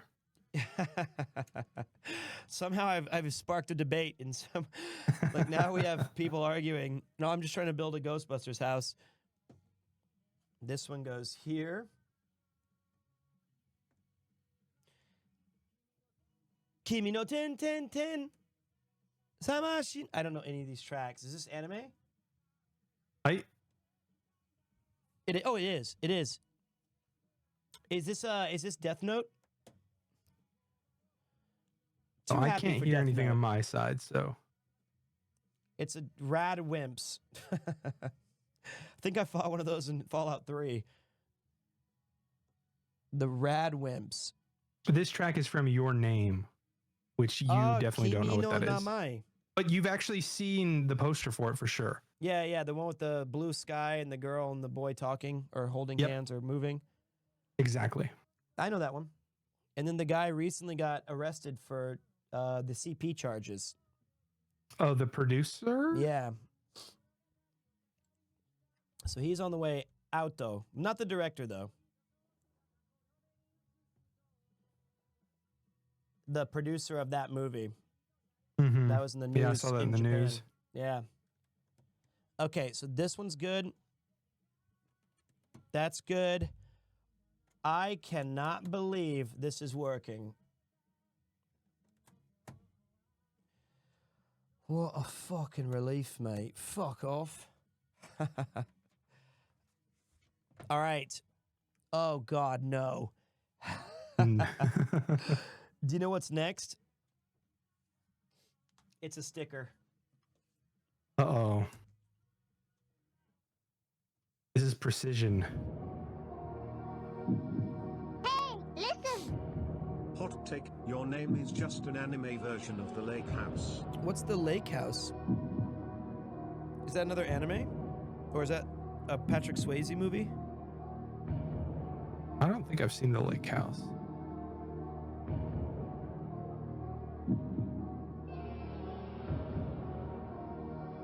Oh, it was that movie with Sandra Bullock and Keanu Reeves where, like, he puts letters in the mailbox.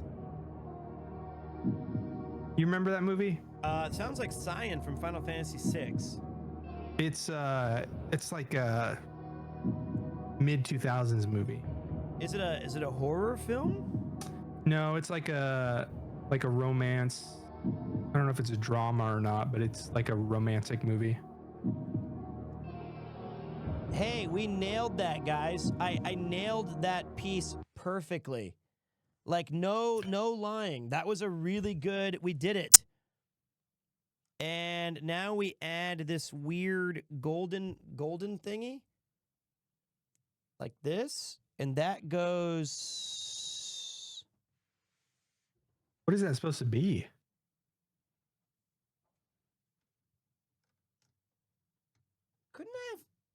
Couldn't I have added this earlier? It's like I'm trying to jam it underneath. It's like a golden reef of some sort. Oh, shit.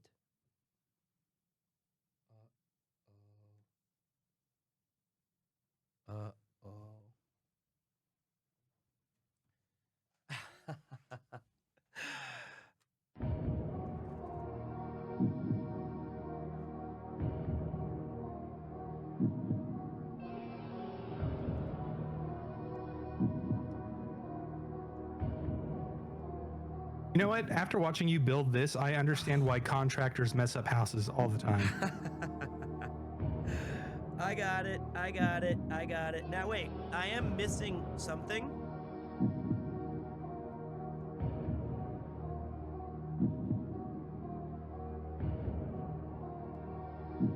Okay, here's what we got.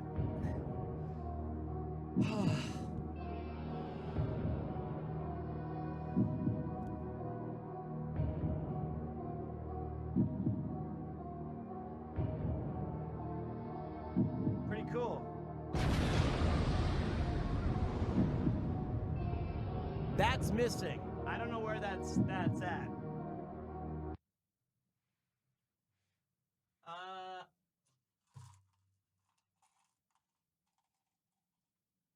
This one, maybe. Eh? Whoops, wait, that was supposed to have a sticker. Son of a bitch. All right, hold on. Where's your tweezers?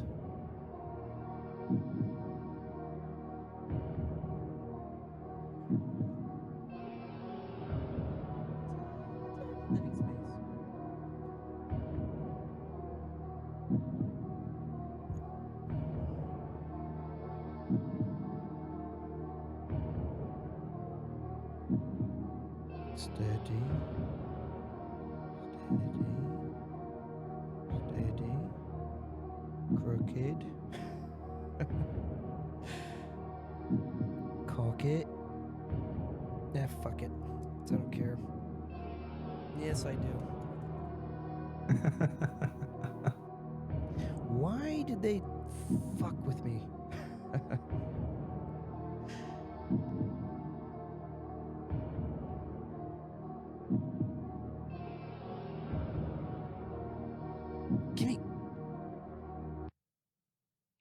Give me back my son.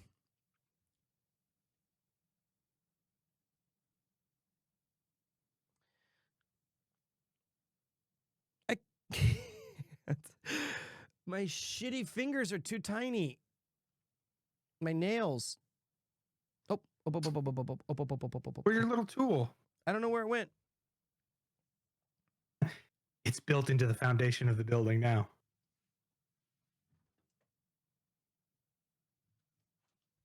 Oh man, poor little Koopo was scratching at the door the whole time.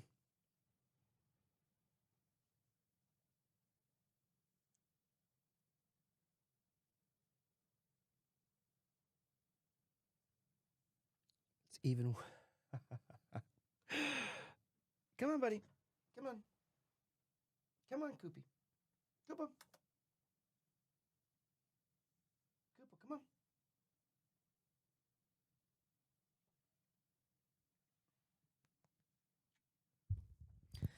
Well, well, well. I know I screwed that sticker up, buddy. I'm sorry. He was scratching. Can you believe this guy was just sitting outside the door scratching for like 20? Look at the Stay Puffed Marshmallow Man getting smashed. Okay. Koopo, you can't go any higher. This is danger of falling territory. I got to go finish the Lego Coop. Okay? All right? I think that's it, actually. I think that's bag 3. Okay, you just purr. Oh. Hey, listen! I'm back from doing the adulting. How many stickers has Pete messed up yet? 1. And it's, you know what? It's right on the center, too.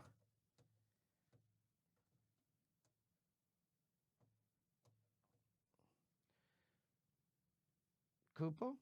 He's already immediately sleeping. Can you believe that?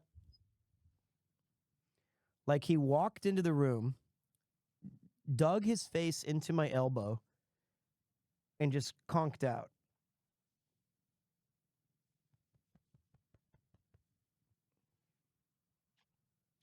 Coop.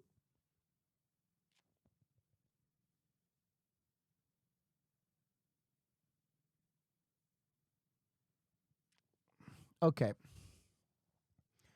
Maybe I can do the sticker while he's sitting on me.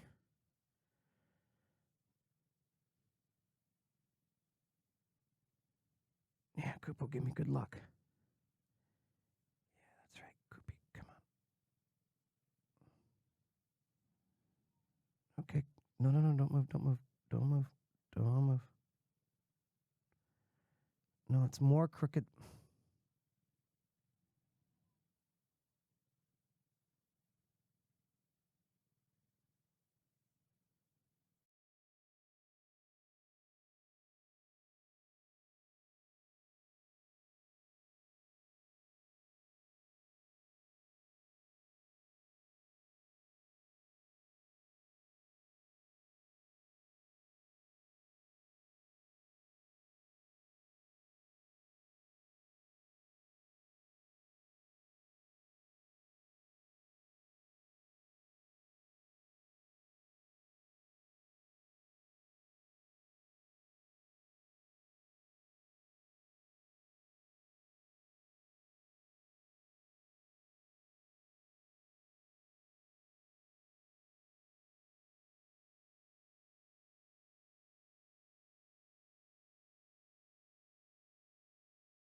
He's an older cat, but he's still got the same lovely charms. Holy shit, guys, we did it. We did it. We finished bag 3. Isn't that huge? Koopo, we did it. That means, Koopo, that I can just, instead of just sitting here on top of me, I can just finish now and we can, I'll see you soon. How about that? Oh my God. Ugh. Okay, Koopo, ready? Let's see if he gives us the angry meow. Koopo. Koopo.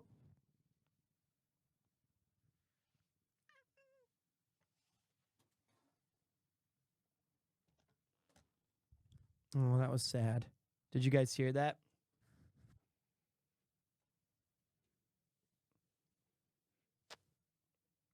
He wasn't happy. He was not happy with my decision. He's blocking my face again.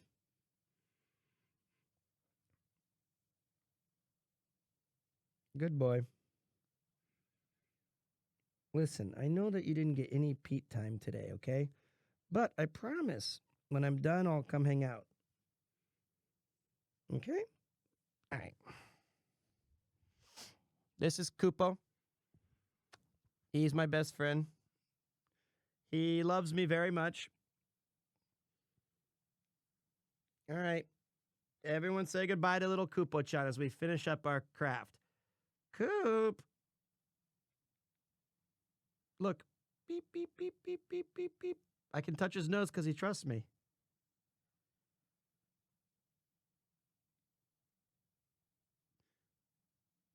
All right. Okay, so Ghostbusters, what do you want? We're on page 120. Ladies and gentlemen, we have made some immense progress. Let's go to the big screen. Whoops. Whoa.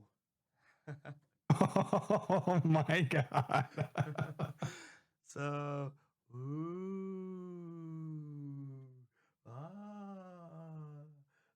Well, that actually looks pretty good. I know, right? And I'll try to get the and then like this one, it opens up here. So you have the echo containment unit.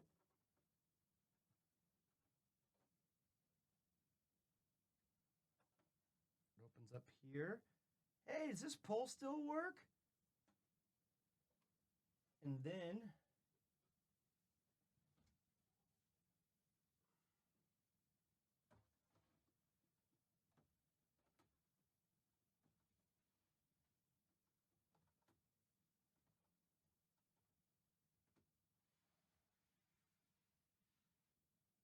okay. Well, Pete, if you want to, I can run a commercial while you pull some of the stuff from the Discord. We can look at some of the creations before we head out. Let's at least we got to honor the people that stuck around, and let's see what actual Lego builders do. So this is our final commercial break of the night. We've actually been streaming about what, 8 hours total? Would you reckon? We started at 7, so it was about 8 hours and 20 minutes. Well, 2 of those hours was me trying to turn on an extra camera, but we got done with about 2 bags, but officially it was like 9 bags. I guess officially it was 2, but we made great progress, good streams, good vibes. Thank you very much. Monster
I have the right to change my opinion at any time.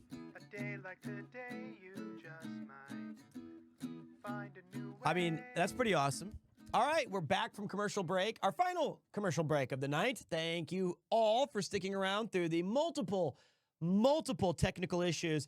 But more importantly than that, let's give a huge round of applause for the man of the hour who has stuck by our side and engaged with us, who has talked with us, who has made memes with us, Mr. Notorious Monster. Thanks for having me. I appreciate it. It was another great episode in the books. Lots of participation in chat. Appreciate that. And lots of call-ins today as well. So Yeah, thanks, guys, that's true. for submitting all those. It was a lot of fun, and I know it doesn't. I mean, it's legitimately starting to take form. It looks great. The only downside was I was building at such a rapid pace that I had to just get in front of my own way and say, you know what? Let's add 6 new cameras. It would not be a stream of mine without some severe technical issues. But if you want to get something done, why not look further than the Discord? ボカちゃんが教えてくれたいろんな見た目になれるアプリなんだって。どれどれ？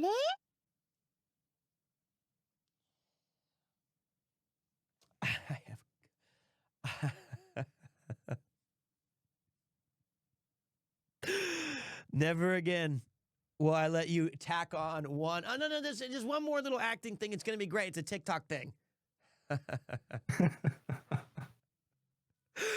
Never again am I letting you, because that was during the same time we had done the Gamer Subs commercials. And I was already like exhausted. And I was like, all right. And you're like, yeah, just grab the hat and just, oh shit, they could just go with this thing. And I was like, it honestly feels like you're blackmailing me. Like that's like Look, chat has high tastes, and we just got to deliver what they're hungry for. I feel like that is the closest I'm gonna have to sending like a dick pic. That's how embarrassed I am. I'm so like, I'd rather have just that out there than that video being in existence. But I know what is in existence and what is out there are some actually finished builds. So take a look at this as we get to take a look at some of the products that you guys have knocked out while I have been doing all kinds of useless stuff. Before that, I'm going to move this over here really quick. Okay, so I actually love this piece. This is not a Lego, but that looks like the Innoden. But I'm a big fan of just any kind of arts and crafts with trains. And that reminds me of Kamakura, where they have the slam dunk anime take place, which I feel like that's the inspiration there. So well done. That is a great shot. It looks like Kamakura, right? Waffle Smacker, it's your area. You gotta let us know. You may remember this when we went on the Pete's Quest, Notorious, where I had the Dunk Burger. It was on that same. It was.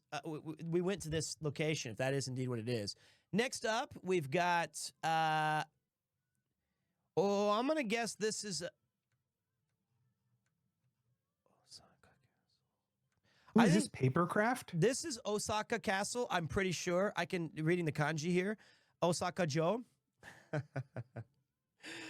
And it does look like a PeteCraft, not a PeteCraft, a PeteCraft. I also like the addition of the ninja over here. You probably didn't see that. I didn't even see him. Exactly. That's a good ninja. Yep, can't sneak a piece of cheese past a hungry rat though. Also great. I like this little Fiat. I can't believe this is already done, and I did nothing with my day. Is that the same keyboard as me? Yeah. A Corsair? It's the Omen. Nice keyboard. The ground quakes. What's up, Iconoblast? Welcome to the party. Great color, too. Nice build. Love you have a clean setup. I like that. You have 2 hair dryers for speakers, though. That is... This is great. This is such a nice piece. It reminds me of the same Kamakura stream where we had the collecting the elements If only we had found this at the very beginning, we would have been, we could have gotten 2 in 1. Nice job. This looks like it might be kind of hellish to build, though, but the final collection looks awesome. That's rapidly approaching that season. I like these little tiny guys. These are cute. I liked this edition. Because we can't have flowers anymore because of Kupo, and Yuki says that he'll get allergic or eat them or something like that. And I think these are charming. I also like this blanket. I need a blanket for my Yuki only buys like the blankets that are like they go over from knee to foot. That's it. I want like a big warm blanket that I can have on the couch that I never use anyway. That Koopa already destroyed. This is awesome. I saw these for sale. Piranha Pete is the one I wanted. I think that's a really just awesome build. Damn it. I like this block as well, but Shane already got us a cool block for that. We have one in the back right over there. So we're good, but these are great. Fantastico. What is this? Is this the Dukes of Hazzard or something? I think that's Jesse from Breaking Bad. He's driving away from the it's Paul Walker. meth lab. I guess it's Fast and the Furious, which I've never seen a single one of those movies. I didn't think it was Dukes. It's 3 a.m. All right, but I've never seen Fast and the Furious. Okay, I'm sorry. Great build. I fucked up. Is that a puzzle down there? If so, congratulations. That's tough. These are just. I shudder to think about how difficult it would be to just use the amount of gray and looking through my color, the way I sorted by colors. He drives an El Camino. I know. The fact that it's in like a battle station too, that's pretty cool. Like is that what that is? Like they've built like a Star Destroyer in there? I think this is like Battlestar Galactica or something. I'm not sure. This isn't Star Wars. No, but does this person are they living inside of this Lego? Is it that big?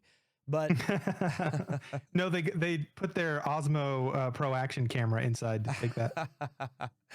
I'm glad they figured it out. Look, Dobby's free. This is cute. I think that this one I would be great because I know where the eyes go. Do you though?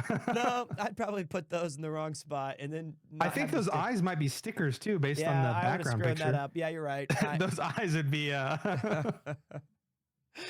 Now this. That's cool. That's Hogwarts.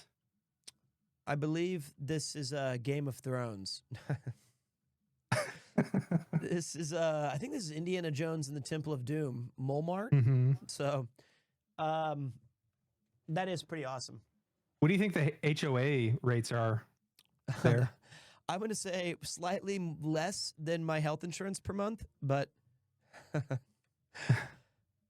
God, that's so cool. I want to do the medieval castle, but I think it's like $6,000. That's awesome. That is cool. That pose and everything. Looks like Cloud attacking Sephiroth at the end. Look at the hand articulation with that cool hand pose. We should have this thing build my Lego. It'd be way faster. Well done. And last time we saw this tiny one, and I said, yeah, well, that's not too hard. I could have, then they did this today. So I talked shit last time saying, wow, tough one. Yeah, you built an 8-piece Lego, and then while I think I was doing my like introduction, they knocked this out. So yeah, all right, you win. Nice job. Cute. BD1. Oh yeah. God, that's so cool looking. Looks like almost like what you'd have for the Nintendo with the Rob.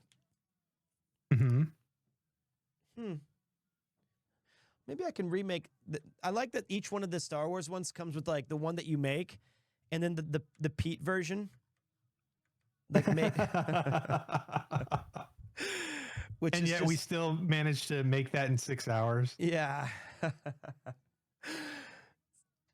Then next we have well done. The coloring on this is incredible. I don't know did you paint this yourself? Look at the base too. It's got like storming the beach. It's like sea foam. God. Painted by hand. God damn, dude. That's crazy. That is stunning. How are you at placing stickers? Are you in Japan? I'm looking for help. Next week's PeteCraft. Okay.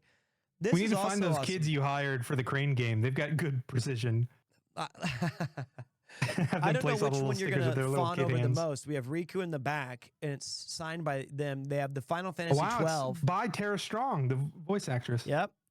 And they have the Leviathan inside. Which one would you want to have on your mantle? And I don't mean Riku. I meant the three different. Yeah, I was going to say Riku. The Final Fantasy 12 thing is cool too. Yeah, it is. Damn it. That looks cool. I love these little This is the easiest one I can think of where I just get to drop all my blue Legos in there for the ocean. Still fucking missed 10 of them. This is also very well done. I wish that I had the ability, patience, steadiness to do these handcrafted kind of figurines. Maybe someday. Wow. This is cool too. It said like New Asgard. Oh, that's this is from Thor. That's I think his name's Korg. So they It's had Taika a Marvel Waititi's character. tie-in? This is like Thor's apartment where Yeah. he hangs out and he gets fat and plays video games with Korg. I like that he's got these kind of little Lego trophies at the top. So this is Thor right there getting fat. Is that his little tummy right there? Yeah, he's drinking heavily. He's got Stormbringer. I thought this was me from last what night the name at is. the pub, so I got confused. So, and then it's like that's cute. It's just What adorable. is this from? I don't know. I don't know. Oh, it's Gundam? Those are Gundams? Damn, I've never seen these. Well, unfortunately, all good things must come to an end. Although, I did see that you sent me a picture of the zoomed-in Iberico ham. I think I can share just that, because isn't that disgusting? It's pretty gross. Oh, my God. That is... You know, in America, they used to have like bar peanuts, and it'd be communal, and people were digging their hands. But in Japan, they've got that. Dude, that was on the counter from, I don't even know when I arrived or how long it was there, but this is just like fat cut off, alcohol around. I saw people just holding it with their hand. And then I think I took a few cuts from this hunk of meat and then shoved it. That's why I'm saying like COVID-19, we got to go to like up to the 60s or 70s, what I got. Dude, you have COVID rebirth is what you have. It was so disgusting. It was if I'm going to show pictures to Nathan later because it was absolutely vile. What was not vile was the incredible vibes that we had tonight. This was a banging stream. Ladies and gentlemen, we are done though. Like we got a couple of bags finished. It was good times. I really learned a lot about what not to do during a live stream. So I'm pretty excited about fixing that in the future. Yeah, what did you guys think of the PeteCraft episode 3 is done and dusted. It's in the books. I'm not gonna shift the lights. I just wanted to change the lighting. You know, like when you're at a sleepover and like it's like way too late and everybody's delirious. That's I think chat, me, you, we're all just a little delirious. Well, you know, it's the technical issues do have a tendency to. That's funny. Yo, thank you so much. I appreciate that hotness. Really appreciate that. That is extremely kind of you. I think we all have a tendency to when tech issues happen, it like ages you rapidly. You're like, God damn it. And but yeah, I loved it. And I woke up about 5 hours ago. Whenever the stream started, I had just gotten up. I do have some statistics for you guys. I think it did get split into 3 different streams, which is a little disappointing. No, I got it. I got it all in one. So it did count it as a single stream. You guys, thank you very much, Panda Box, as well. So here's what we've got lined up for you guys coming in the next couple of days. Tomorrow, Tuesday, Wednesday, Final Fantasy, Final Fantasy, Final Fantasy. Thursday or Friday, I do have a special stream that I cannot disclose to you yet, but keep your eyes and ears peeled on the Discord or on Twitter. And I think you're really gonna like. I gotta get some new clothes for it. I gotta look good. I gotta feel good. It's gonna be nice. It's gonna be sick. And then it's finally time, guys. We're gonna be. I have not seen anything. I have not played. Although I did see Tifa's cans being carted around on Twitter. You could not scroll through Twitter without seeing Aerith and Tifa in a bathing suit the past 72 hours. That's all it's been. It's just I'm just like stop. I'm assuming there's swimsuits in the game now. I can guarantee you that much. And Barrett in a sailor suit in the background. So the exciting thing is, it's true. Final Fantasy VII Rebirth is coming out. We're going to do a long play. We're going to really enjoy it. We're going to sink our teeth deep into that game and really enjoy every aspect of it. And we're not going to try to rush through it like we're doing now. I'm really excited. I can't wait to see what new directions they take it. I can't wait to see how much are they going to let us be in the open world? How many side quests are going to be filler? Is the golden saucer in the game? All these things, all questions will be answered. So I'm freaking excited. I am too. So today's stream, let me see who we're going to raid as well. Okay. Uh-huh. Yeah. Oh, you know what? That seems cool. We haven't been in Raid House stream in a long time. Interestingly enough, there was... No, not interesting. Wait. Was it interesting? Oh, yes, the stats. I got it. So the stats for tonight. The stream was 8 hours and 6 minutes long. That's amazing. We averaged 2,000 viewers despite me completely f***ing it up. Twice. We had a max viewers of 3,000 people. We had 18,000 unique viewers come into the channel. They did not all stay at the same time. We had 1,200 unique chatters, which is a lot. We had 30,000 live views, which means of those 17,000, people kept checking in back and forth during the stream to come see like where are they at, what are they doing, how's it going. We had 156 new followers. Yes. We had 127 new subscribers. Yes. Thank you guys. And we got done with some more of the Ghostbusters. So the only thing left is I've got about 17,000 bags that I gotta pack up. But before we do that, I wanted to give great thanks again, Notorious. Thank you for joining us. I really appreciate all of your assets.